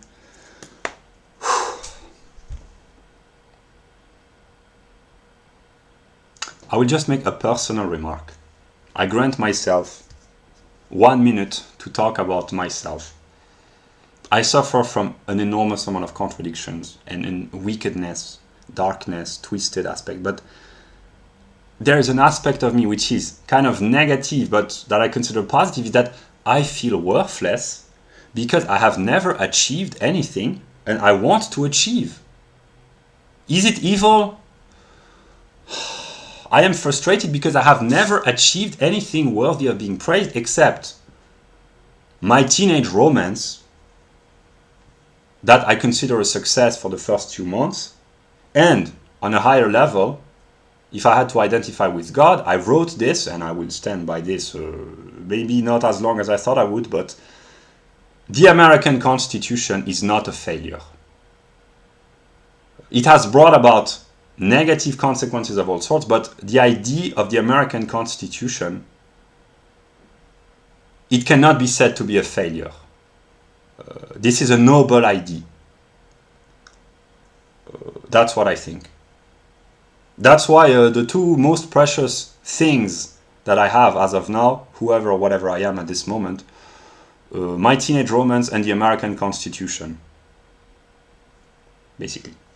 And a lot of people have problems with America. Non-Americans, Americans, I might have problems with America because I'm waging a spiritual war against America. This is the purpose of this series of videos. But basically, the American Constitution, whatever I might have said or say or will say, it brings about negative consequences, but this is not a failure. The principle, the idea that men could organize one another and live relatively harmoniously according to obeying a certain set of principles whose purpose was to achieve freedom in the realm of politics, it is a great idea.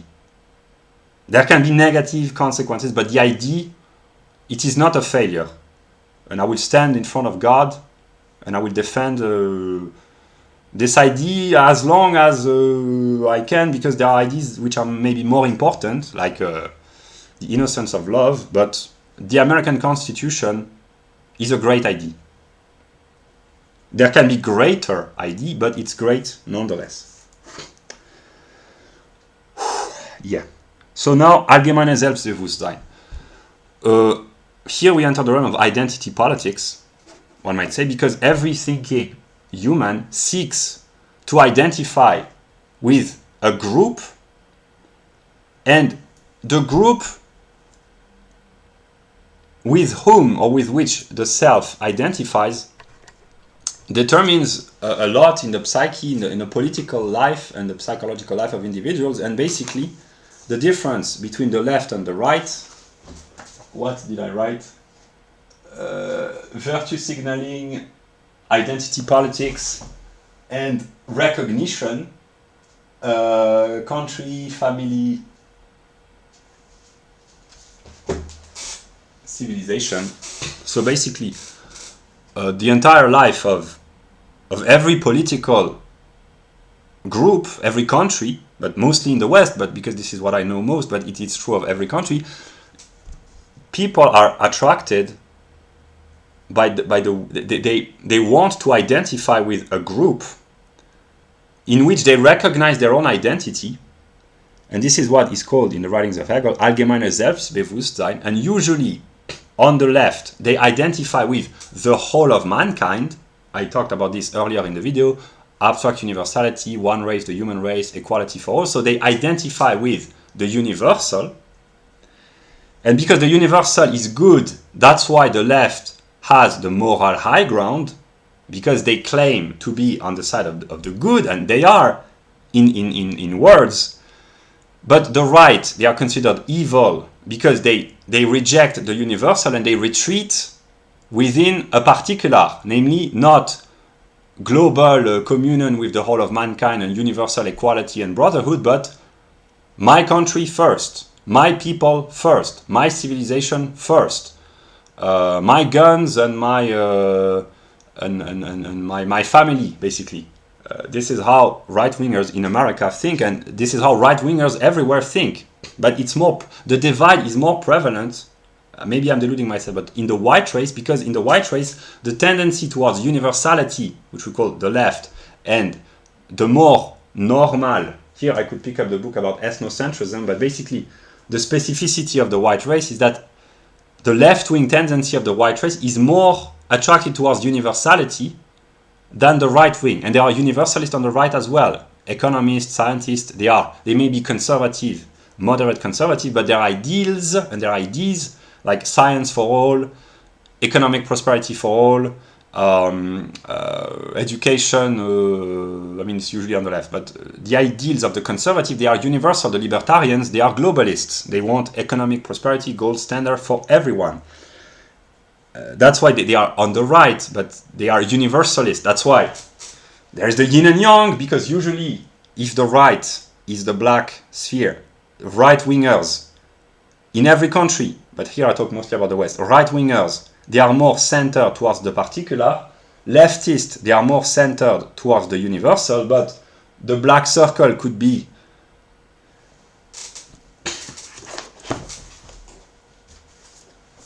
patriotic socialism or nationalist communism. Stalin was a communist, a nationalist communist in a way, so that would be a leftist particularity in the realm of economics. And the libertarians,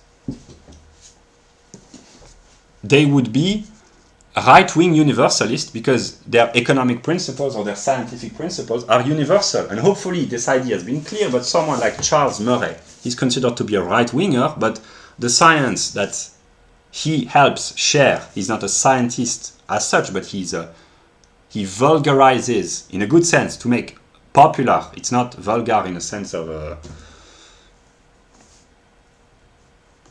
we'll talk about vulgarity later, maybe. it's a vulgarization in a good sense, that he vulgarizes science, and he is a right-winger, but precisely science and economics are universal if they are good in a sense. Yeah, so there are universalists on the left and on the right, but they are predominantly on the left. That's why they have the moral high ground, and that's why, here's a trick, the only way to be a right-winger in the West without being confronted by the rejection of the left is to be a universalist right-winger. Particularists, namely ethno-differentialists, are not tolerated morally. That's the virtue signaling, I will talk about this. But in the current society in the West, right-wingers are tolerated by the left, who has the moral high ground, to the extent that they promote universalist ideas, basically. And even then, science is not always tolerated. But the libertarians are tolerated because they promote equality before the law and a global economic market, basically. That's why they are accepted. For now, at least. Yeah. So, on the right, they want to identify with a particular group, which is a limitation of the universal, the country, the family, the civilization, the culture. But, and the left, they defend the moment of abstract universality, but here it's a Hegelian process. Here I will draw.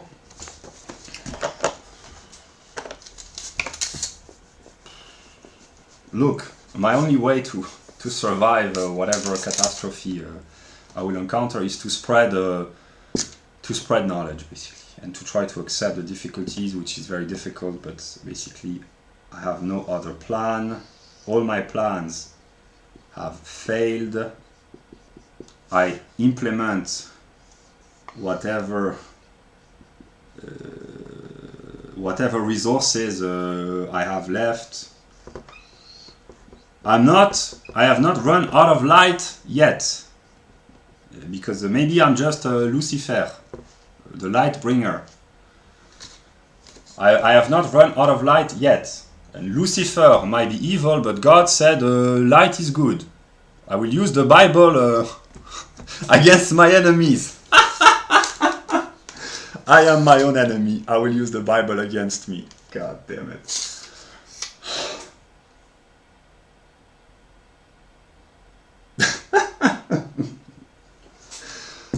Whatever.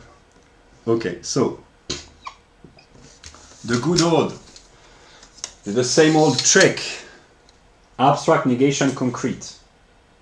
The left, here it's the typical white left. It's true maybe of all leftists, but here we talk about white leftists. They defend the moment of universality. One race, the human race, we are all equal, we want universal immigration for all, equality for all, prosperity for all. It's an abstraction. It's the moment of the Ansicht. It's bad idealism in a sense. The right, they negate this abstract universality by retreating into their particular self. Our country, America first, Brexit, Frexit, Germany, Deutschland über alles, über allem, über allen, whatever, this kind of negative will to power, the will to dominate other by retreating into the self, my country first, my family, my civilization, etc., etc., etc.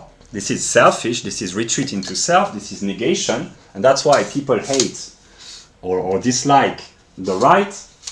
But an abstract universality might be as dangerous, if not more, than the negation, because the abstract universality, because it is abstract, it is detached from reality, because reality is not just Ansicht, it is Ansicht und Sein für anders. If you have watched or will watch my video about speculative logic, you will understand. That's why the left has produced historical catastrophes of much greater extent than the right.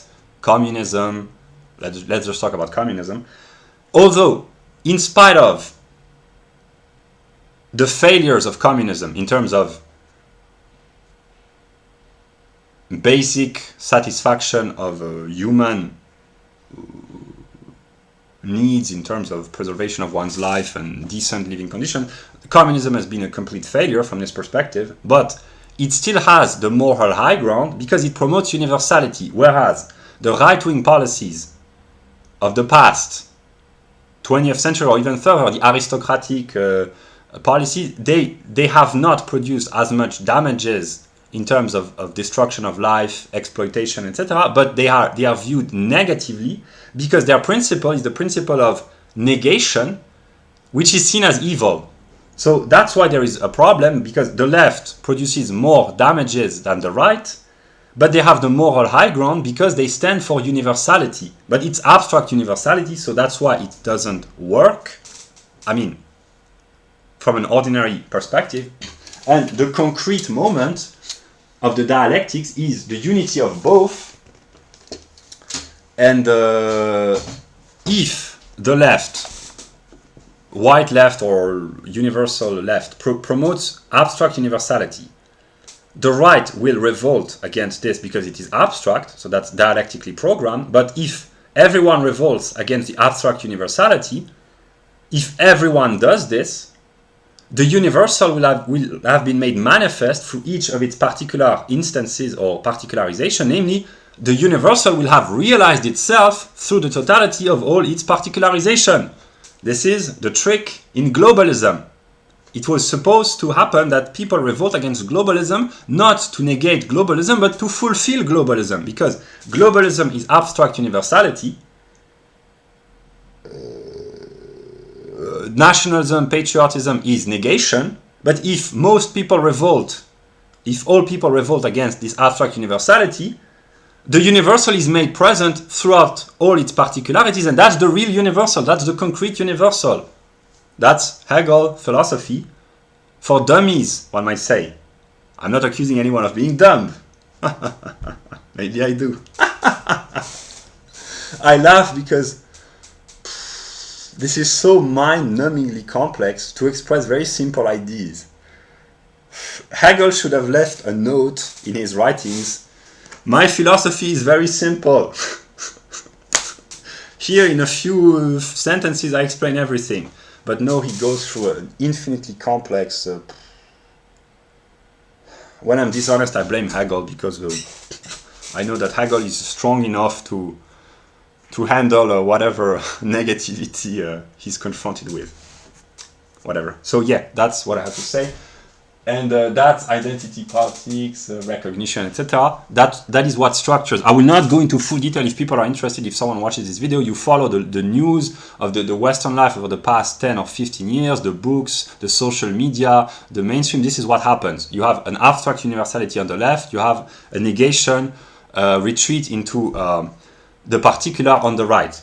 And then virtue signaling. This is also allgemeine Selbstbewusstsein, namely to be included within the group. And here the group in the current standards of the West is leftism, basically, globalism or woke ideology, whatever, liberal ideology. In order to be included, there are barriers, tariffs. There's a price to pay to join the select few, which are actually the select many, but in the realm of the elites, the ideology of the elite, in order to enter the group of the chosen morally superior people, you have to show that you are worthy of being accepted, and this is where the moral competition enters the pictures. And there have been books by Mr. MacDonald that I will talk about later, which have shown that basically throughout the history of Western people, there has always been this tendency among Western elites, white people elite, European elites, to play a moral game for status and recognition. It exists in all societies. Traditional societies, they are founded upon a quest for honor, status, achievement. He who earns the biggest games in game hunting, or fishes the biggest fishes, or gathers the most berries, or the best hunter, the best fisherman, etc. In traditional society. In a more developed society, it can be honor killings, defense of the honor of one's family, etc. And there are various in Western modern society who gets the diploma, but here it's sociological. But in the realm of moral, which is the desire to be acknowledged and appraised by others, the competition, I will just talk about 3 examples in ancient Rome. BCE 5th to 1st century BC, 5th to 1st century BC, namely the golden age of the Roman Republic. There was a fierce aristocratic competition. So within the Roman aristocracy, the aristocrats, they held all the power, most of the power. There were class struggles already, but they held the power, and they were in a moral competition to assert their status, and it was through virtus pietas fides, namely virtue, civic virtue, sense of self-sacrifice, piety, namely respect for the deities and the rituals and the gods and the religion, and faith, namely relationship of loyalty among clients and how do you call this?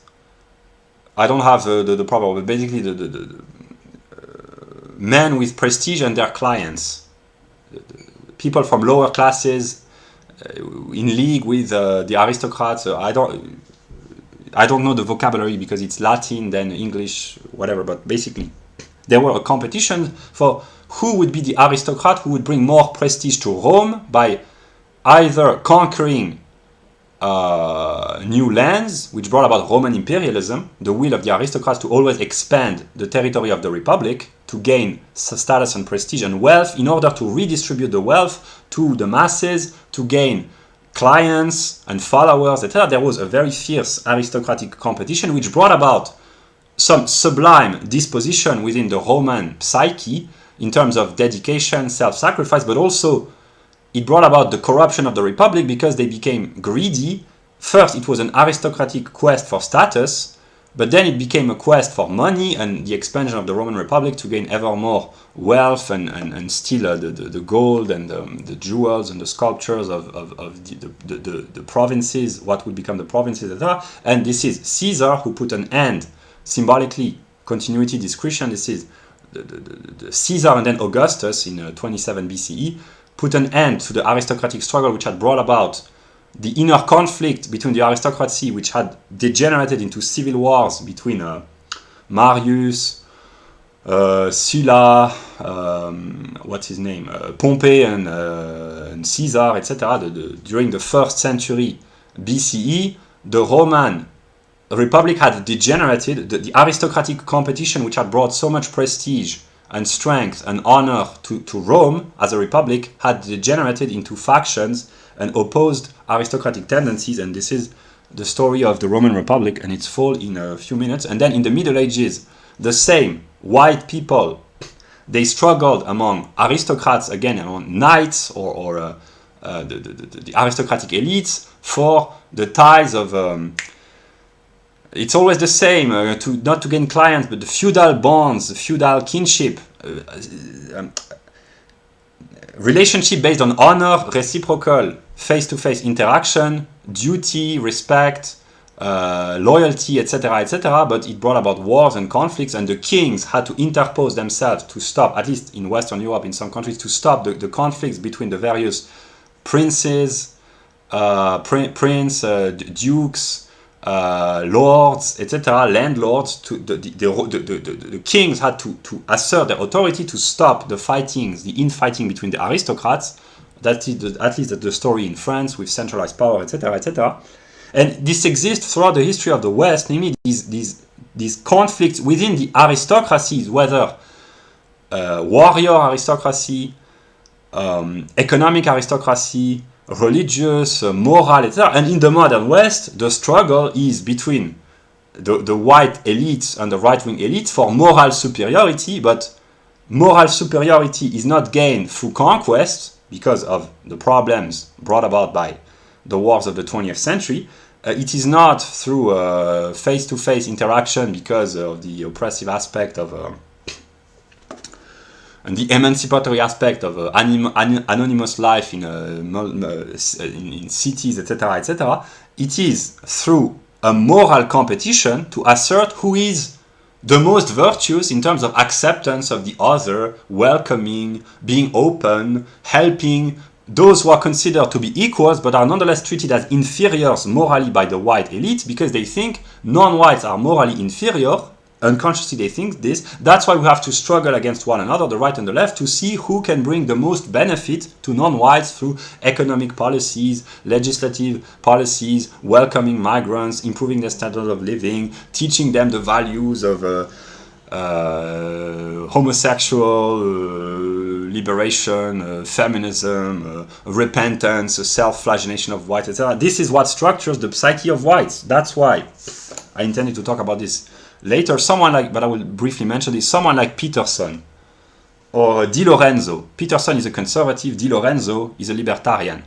They unconsciously or secretly, they would like to defend the interest of whites, but they know, they are intelligent enough to understand the power hierarchy and the moral superiority, so they know we will not claim openly that we would like to defend the interest of whites, so we will use a trick, but the left doesn't get fooled.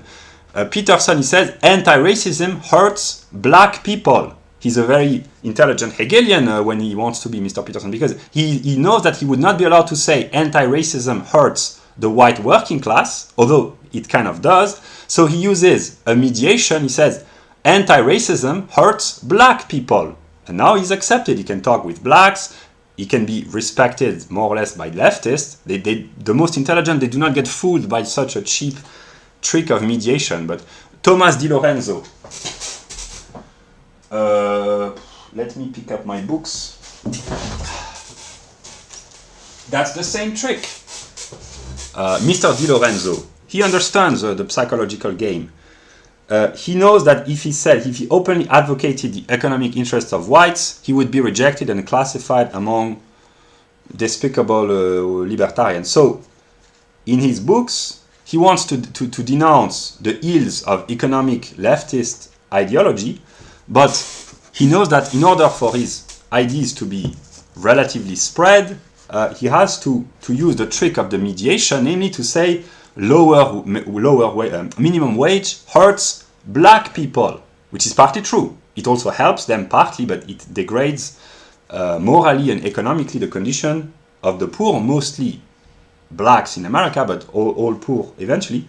The welfare state, it harms black people predominantly. The public educational system, it hurts the opportunities for black. That's why Mr. Di Lorenzo says, and he's right, that's a very nice trick, because he knows that in order to be socially and morally accepted by his own community, which is high middle class, intelligent, educated whites, he's in an unconscious moral competition with other whites, and he wants to assert his status, and he knows that in order to gain prestige, he has to help non-whites. This is how the white psyche functions. This is how white people gain status in the 21st century and throughout the end of the 20th century to repay the remorse and the guilt of the events of the 20th century and the 19th century, and even before with the Americas, the colonies, etc., etc.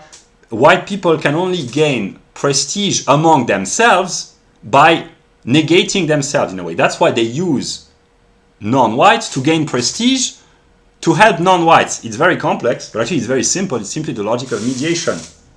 I know that if white leftists, highly educated, watch this, they will understand. He's right.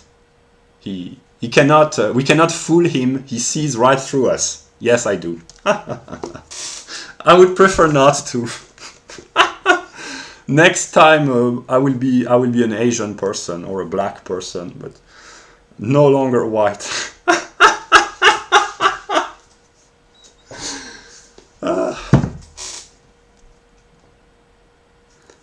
I will make a joke because I'm in a mood to laugh. When people, because eventually they will have to, when they see what happens in the mind of a white person, the full picture, maybe the salvation through laughter for most whites, and most non-whites as well, maybe at some level.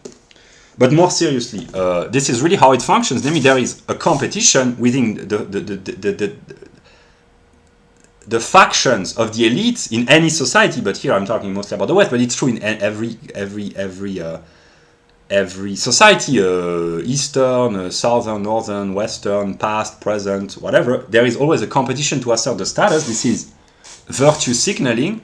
In the past, virtue signaling among the Romans was how much expansion and military prestige was brought to the Republic, how much wealth redistribution, shows, public donations were made. That was in the later, already kind of degenerating moment of the Republic in the 1st century BCE. In the Greek territories, the aristocrats had to redistribute their wealth, and they gained status and prestige through redistribution.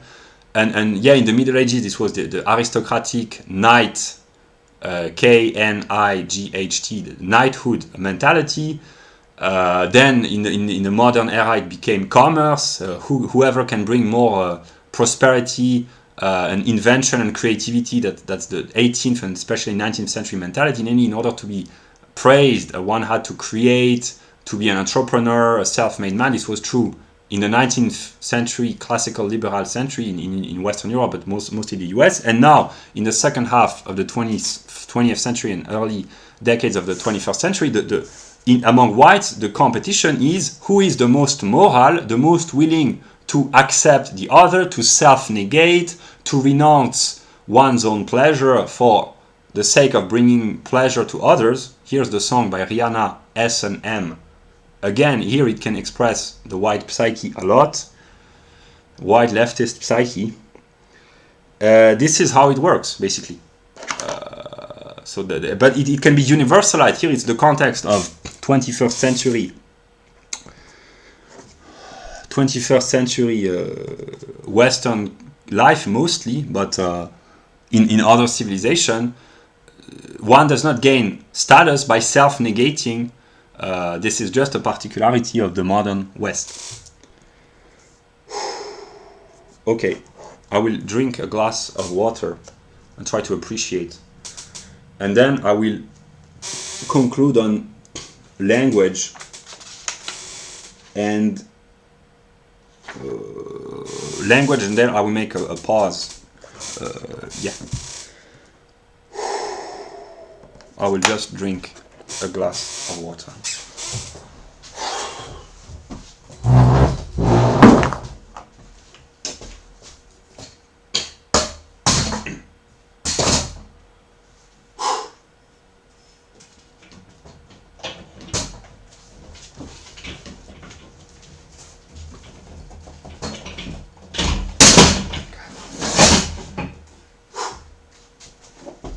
And I will comment this table board. Hopefully we see.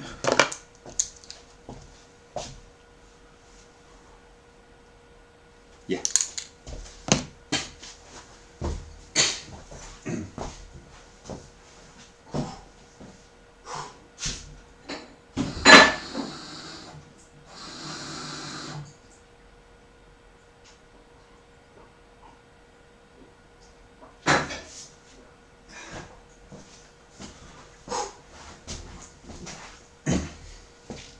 Okay, so next step in the unfolding of the encyclopedia in broad outline, the question of language.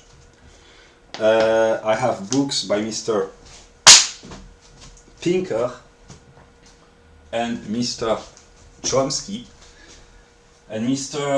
Orwell and another person. So Steven Pinker, linguist, neurobiologist, I think, the stuff of thought. I will use the work of Mr. Pinker. Mr. Pinker, he said that humanity was getting better, the better half of our angel nature. So this is the positive moment of the negative. Everything is not everything is wrong.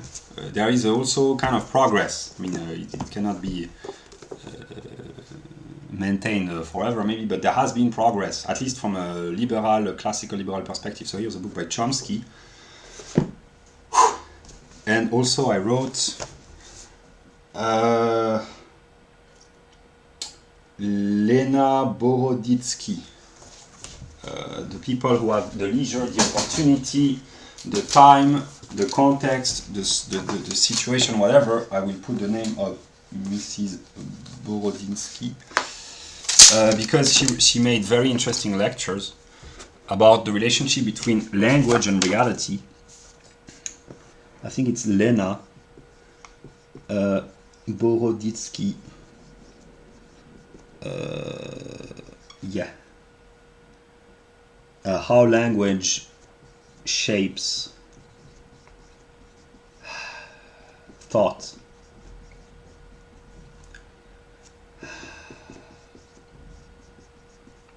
Yeah. Okay. Yeah. The question about the relationship between language and thought and the relationship to the world. A question. Here I take 30 seconds to ask myself a private question. Maybe I will never have any answer, but is my worldview determined and structured by the Indo-European language? Am I imprisoned by the Indo-European structure of the language because I can only speak Indo-European languages?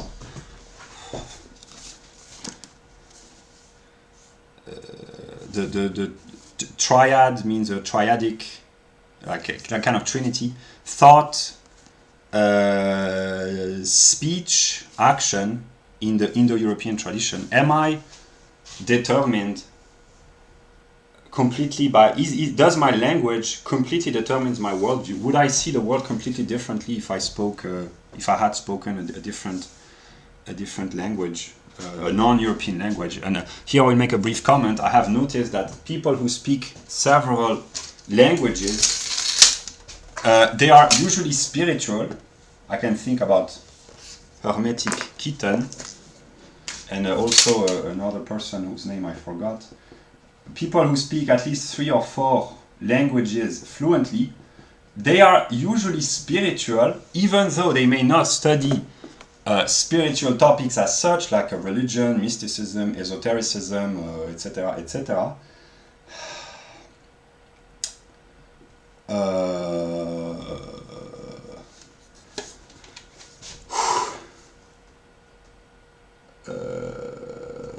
Yeah, because as Hegel would say, here it's an idea that I borrow from Hegel, from the writings of Hegel, but I trust him because empirically I have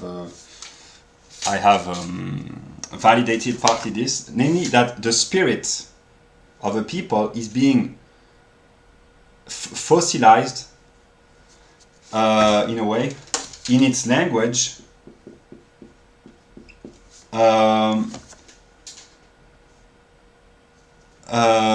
Grammar is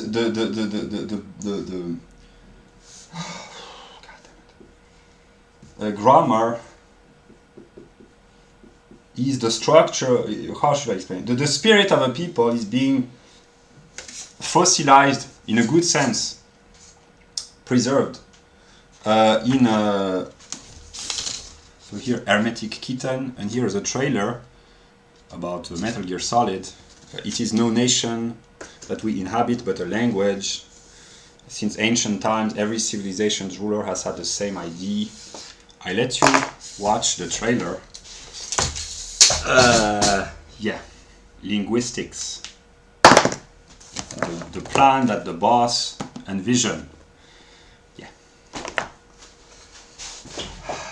Okay, so about language, yeah. Grammar is like the skeleton, the bones, the fossil of a language in a good sense. Namely, it enables to preserve, and one who masters several grammars, several languages, is unconsciously spiritual in the sense that he or she masters the spirit, namely the self-moving principle of the self-organizing principle of a language. And people who can speak different languages, usually they are intelligent. It's not, I mean, there is here Wechselwirkung again. It is because they are very intelligent that they can master 3 or 4 or 5 languages, but it's also because they master, so here it's quantitative determination of IQ, but once someone masters 3, 4, 5 languages, he becomes smart, not in a quantitative aspect of IQ, but in simply the ability to connect, to have a broader perspective on the world.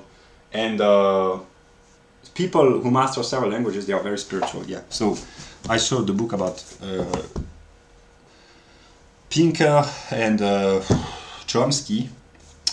The Power of Language and the Liberty of the Mind, an essay on resistance to totalitarian language.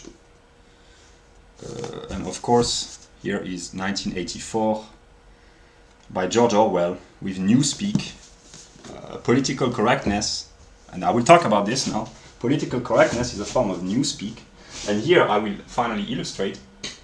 This is, in the case of America, the example of how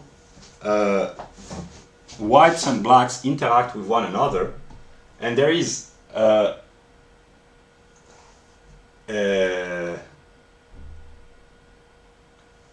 maybe there will be a misunderstanding. I should have explained this earlier, but at this point, you know,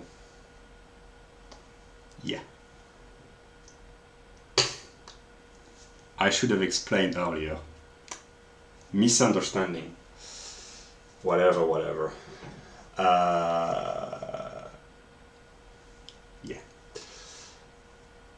In ordinary language, the difference between blacks and whites, this is all the differences of language. White people are called white, black people are called black. This is ordinary language. In scientific anthropology, black people are called negroid. This is not derogatory, this is the scientific name. And white people are called European Caucasoid. It's not derogatory, this is, or Caucasian, but actually the terminology is European Caucasoid.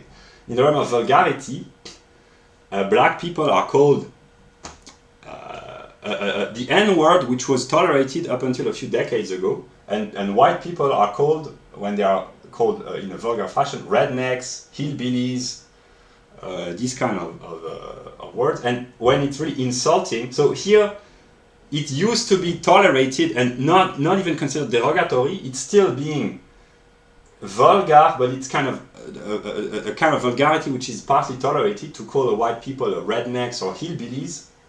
But here we enter the realm really of insults, the N-word, and for white I think it's crackers and white trash. And it's very interesting because, and here, in the realm of logical subtleties, here it's important.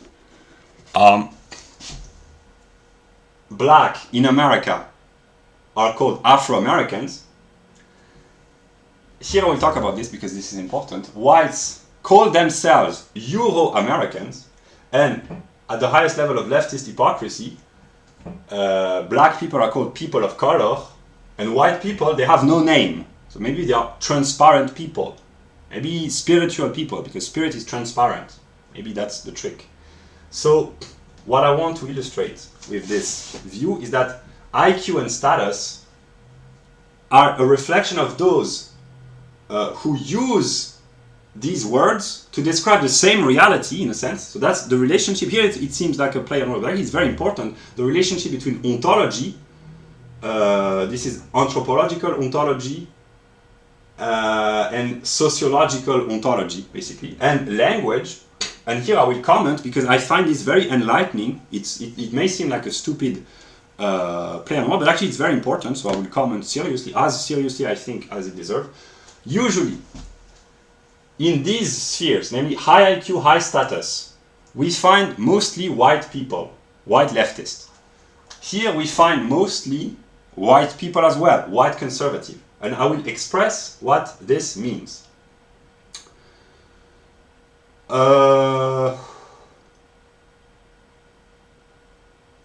Leftist, white leftist, with their political correctness, because we are talking about language and the manipulation of language. When they talk about people of color, they want, here it's connected with the previous moments of the video, which is a logical determination of the encyclopedia, namely allgemeine Selbstbewusstsein, which takes the form of virtue signaling, by calling non-whites people of color.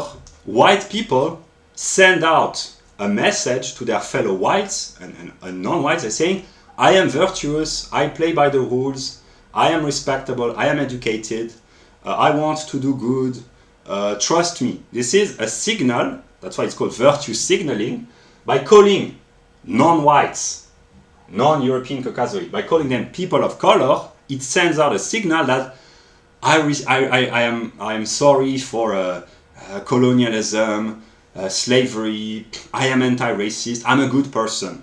But it's kind of hypocrisy, because it's just an etiquette. It's just whether or not they really think that or not, by just using this word, it's just a signal. Whether the interior and the exterior correspond, it's another debate. So that's why I wrote it's mostly leftist hypocrisy. Here, Afro-American, well, it's the historical name under which black people in America have been designated. And there are, here, division, there are Negroids, namely Sub-Saharan African, that's the scientific, neutral, anthropological jargon. There are Sub-Saharan Africans in the US, which are not Afro-Americans. They have come later, after the descendants of the slaves. So there are black people, if we use ordinary language, namely Negroid or Sub-Saharan Africans in the US, which are not Afro-Americans. So here it's a historical determination. Here it's a moral determination within white leftist circles, mostly historical. Here it's common sense. It's just to describe what one sees. And here, Negroid and European Caucasoid, this would be how whites and black and Asian and people of all colors would speak if they spoke like scientists. Like a white person in scientific neutral jargon is a European Caucasoid. An Asian person is a Mongoloid.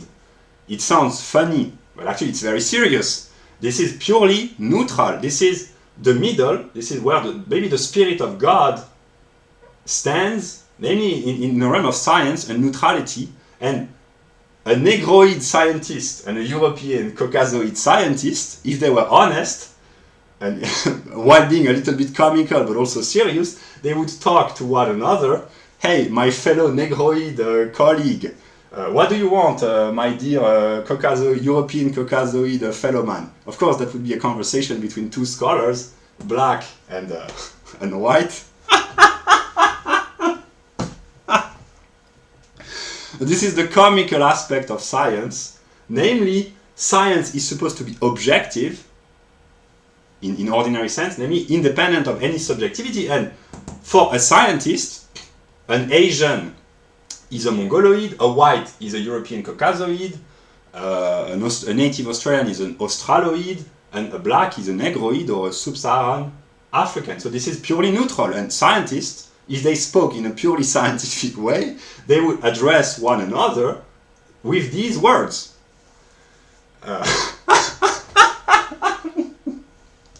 But I laugh because it's the truth. It's the truth. Yeah. Then, vulgarity. Here it's important. Black people, when they trash talk with one another, they use these two words. I know because in their songs, in the rap music, Afro-Americans and even non-American descendants of Africans, they talk with these words in derogatory sense, but if it's among black, it's okay. They can, I mean, it's okay. I don't know what it feels like for a black person to be insulted by another black person, but it's kind of okay if they insult in a derogatory, vulgar way with one another. Like the same goes for whites. I mean here, when basically it's usually high IQ, high status white leftists who are negative when they talk about low IQ, low status white working class. They call them rednecks, hillbillies, crackers. Usually crackers, it's more racial. It's usually a non-white addressing a white as a cracker, or white trash. The high status white, when they talk about the low status white in a derogatory sense, they call them white trash. Eminem made a song, WTP, White Trash Party. It's okay for a white person to insult his fellow whites with derogatory language. Like it's okay for a black person to insult his fellow blacks with derogatory language. And I will explain why. But the problem comes when whites, or any other race, but when a given race use vulgar or insulting language to talk about members of an other race, here it's really negative. When whites use these terms to talk about blacks, or when blacks use these terms to talk about whites, there is tension and conflict and eventually violence, maybe.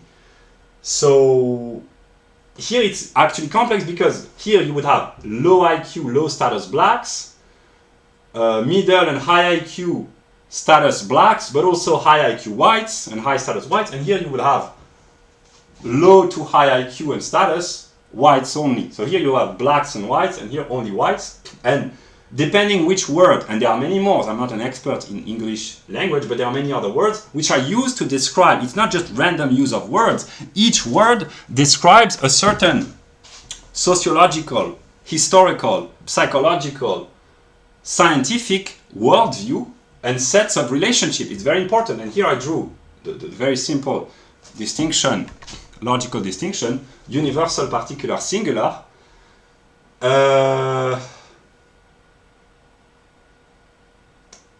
Yeah, because universal would be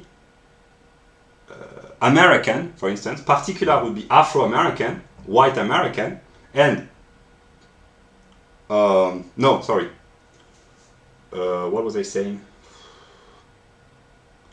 American, what was I saying? I'm getting confused with my categories. Basically what I want to say is that what is closest, when two particulars are closest, they feel more attracted to one another, but also more negativity in a sense. That's why it's okay for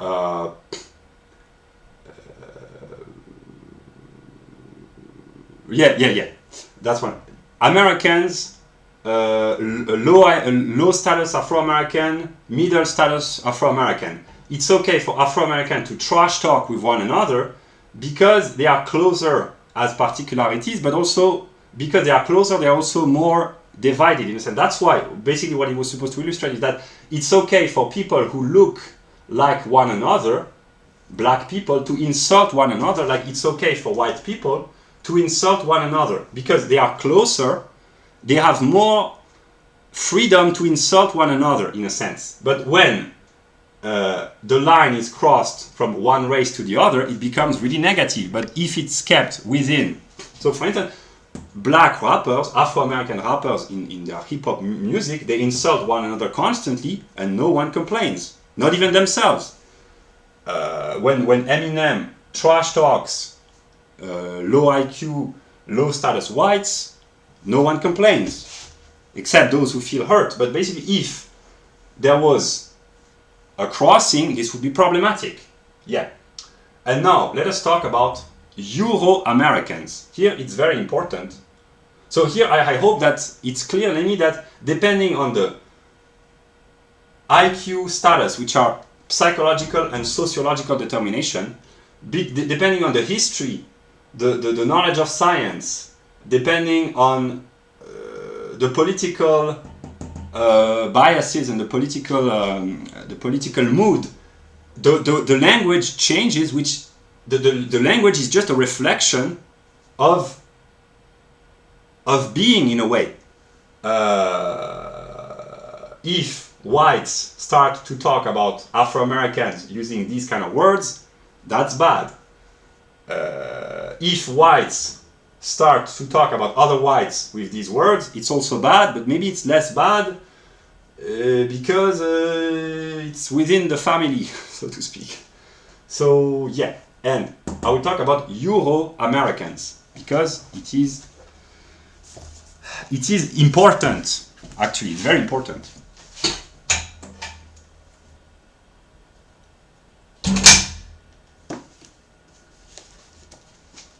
Here's a book by Mr. Duchesne, Mass Immigration, Diversity and the Ethnocide of Euro-Canadians. And here's a book by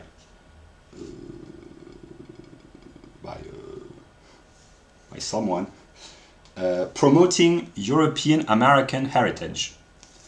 European American, Euro-American, Euro-Canadian. These are new words, as far as I know, which have appeared over the past few years and few decades at most, and I will explain why. It's not random, it's a logical determination. Here is broadly the history of the US, the continuity, the continuum, which can be divided into discrete, the racial history of the US over the past couple of centuries. 19th century, America was mostly white Anglo-Saxon Protestant. Americans were mostly Nordic Anglo-Saxons from England, Scotland, the Netherlands, Northern Germany, Scandinavia, mostly. So WASPs, basically, in the 19th century. So Americans, as members of a community of Objektiver Geist, were mostly, in terms of quantitative proportions, overwhelmingly WASP, which is anthropological and religious, and also, as Max Weber would say, it's also kind of political and economic, because they had the ideas of economic and political ideas, but mostly it's anthropology and religion. So up until the 19th century, America as an institutional country was predominantly WASP. 1865, the end of the Civil War, the liberation, officially, of former slaves, Afro-Americans. They entered the community with the discrimination, the inequality, etc., but they enter America. They were already there, but from a legislative point of view, one might say. I simplify. So Afro-Americans, they were already there, but symbolically, that's the liberation, the beginning of the liberation for blacks in America. End of the 19th century, the immigration policies changes. Up until then, it was restricted to Nordic Europeans. End of the 19th century, there are Irish, Italian, and Eastern Europeans. So that's when Irish Americans and Italian Americans, Irish and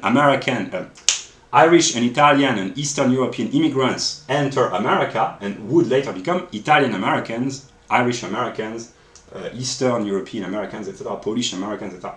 In the 1920s, legislation grants rights to the native population completely. Then there is the ideal and then the reality, but symbolically it's in the 1920s that I think Native Americans, namely the native tribes, the descendants of the native tribes of America, the Amerindians are being set on an equal footing in terms of legislation in the 1920s. And 1965, symbolically, it's the Immigration Act. Immigration is no longer restricted to people of Northern Europe or to people of Europe. It's from people from all over the world, and that's when mostly Hispanic American from Latin America, Mexico, and Central America, and from all over the world eventually enter America. There had already been non-European immigration from Asia, etc. But basically, I drew this in 30 seconds. WASP, Afro-American, Italian and Irish American, Native American, Hispanic American, and then Americans from all over the world. So, what I'm trying to express is that historically, up until the 1960s, 70s, 80s, because there comes a change of quantity, a change of measure. Up until then, America was 85 or 90% white, and white Americans were, I don't know, probably 80% WASP. And I don't know, the measure is not important, but basically, up until this moment, symbolically, America was 85 or 90% white, and the majority of white were WASP. So it was implicit that Americans, in the collective consciousness of, maybe not of Americans themselves, but of other parts of the world, that Americans were white. One did not need to talk about white Americans because the image of the American was the white cowboy, the white conqueror of the West, the white businessman, the white GI, the white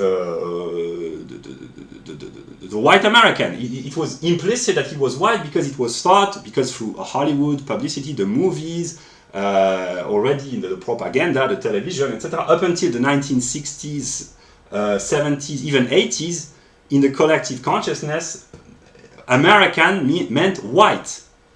WASP even. And then with the Cultural Revolution, the Civil Rights era, it became predominant in the consciousness that there were also Afro-Americans who deserved to be treated equally and Native Americans who had been done wrong by the conquest of their continent, etc., etc. So what has happened is that there were first Americans, which were thought to be implicitly white, and this can be reflected in terms of domination of status, hierarchy, power, economics, etc. It was leftists would agree.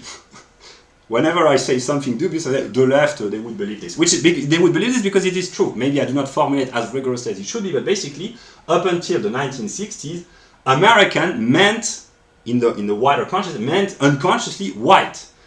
In the 1960s, Afro-Americans and Native Americans, that is the perspective of a foreigner on an empirical level.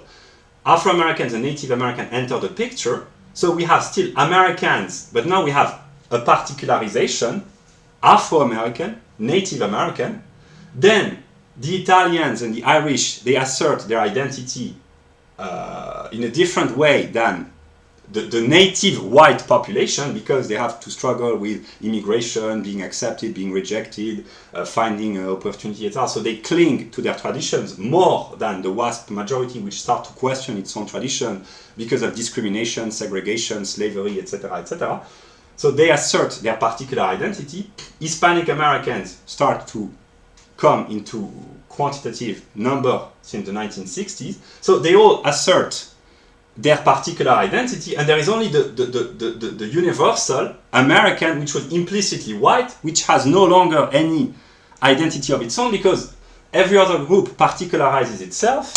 So the white Americans, they understand that if everyone, I mean some of them, some precisely is the determination of particularity. If all the groups in America identify through their particular selves, Afro-American, Native American, Irish American, Italian American, Hispanic American, Latin American, Asian American, Jewish American, whatever, then it's a logical necessity that they should do this as well. And that's why the historical process with the change of measure, when WASP were, I don't know, 80 or 85% of the population, they did not need consciously to assert themselves as Euro-Americans because it was commonly believed, it was natural in a sense. Here's that's a Hegelian joke, precisely. WASP is a determination of nature and of Geist, but it was what was the joke? I said it was natural. Yeah, precisely it was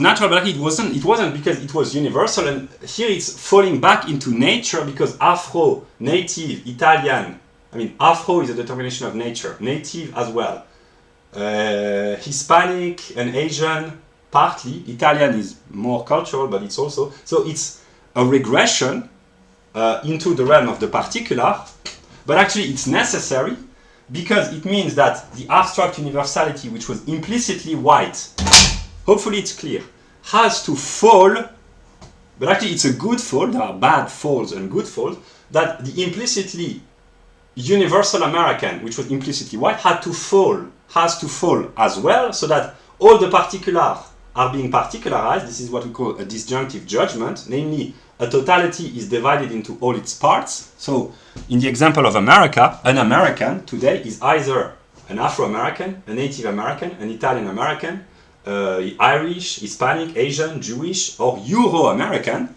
or any other American.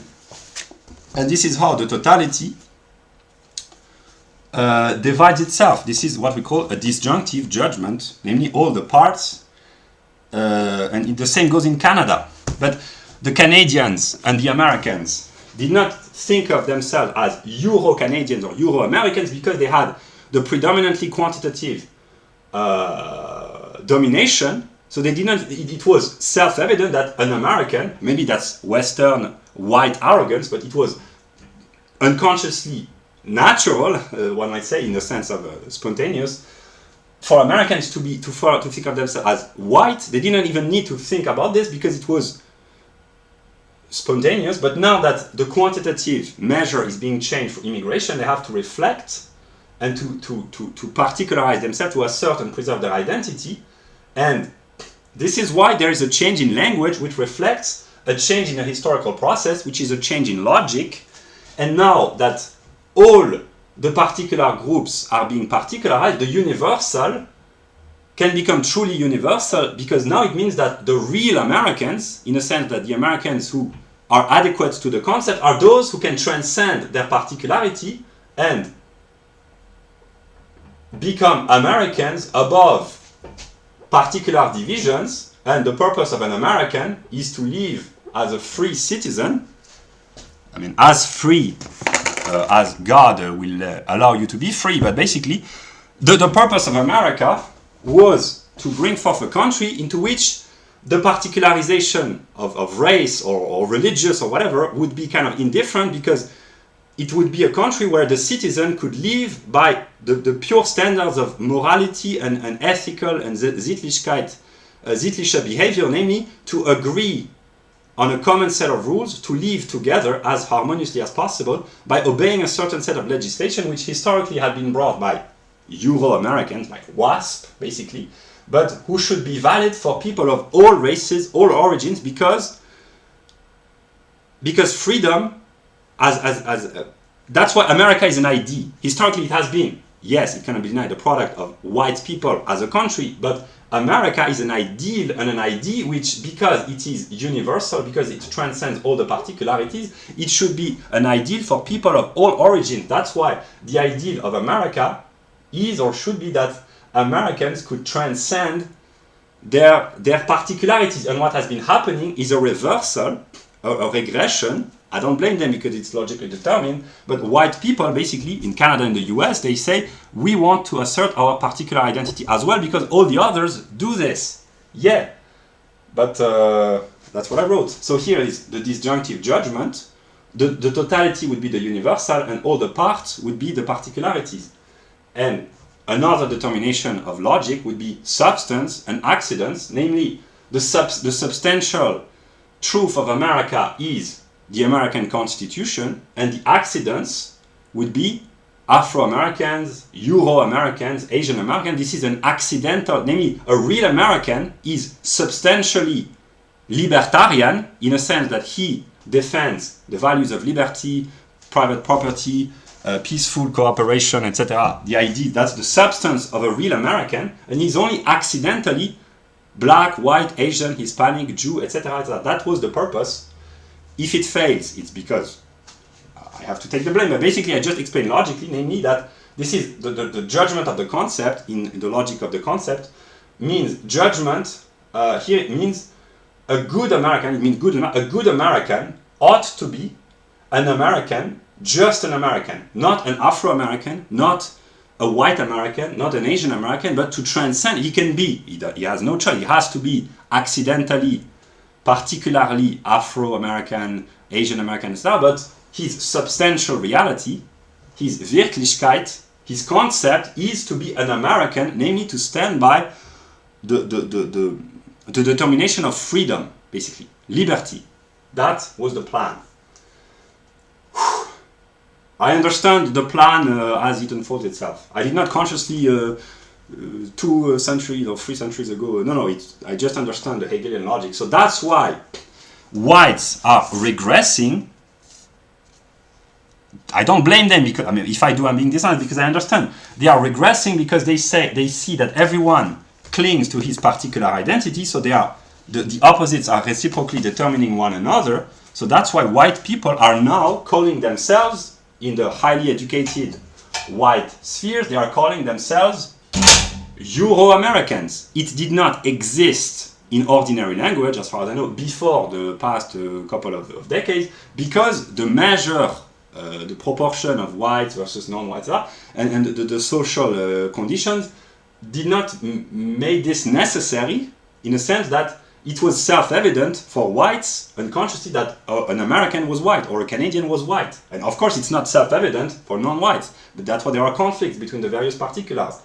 But yeah, that's what I try to explain. So that's why language is very important. And here it's not just some mumbling and twisted manipulation of language by white elites. It reflects, in a sense of the logic of essence, important truth about the political, historical, anthropological, conceptual life of the United States and of Canada. And a change of language reflects a change of being, because language is a reflection of being. And I drew somewhere else the relationship between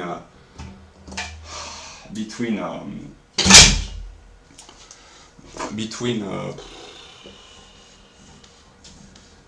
language, logic, and nature, and language is an intermediary between logic and nature. And the best way of elevating oneself toward the true universality, which is God, is to clarify the language, to purify the language, and hopefully I made this clear. But yeah, so that's what I had.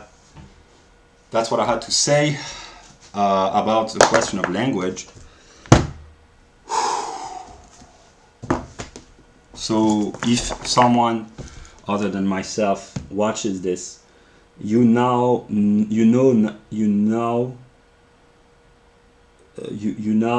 understand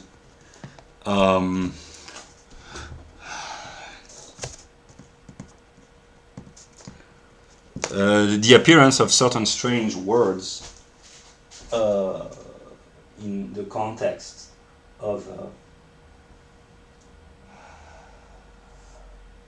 modern life.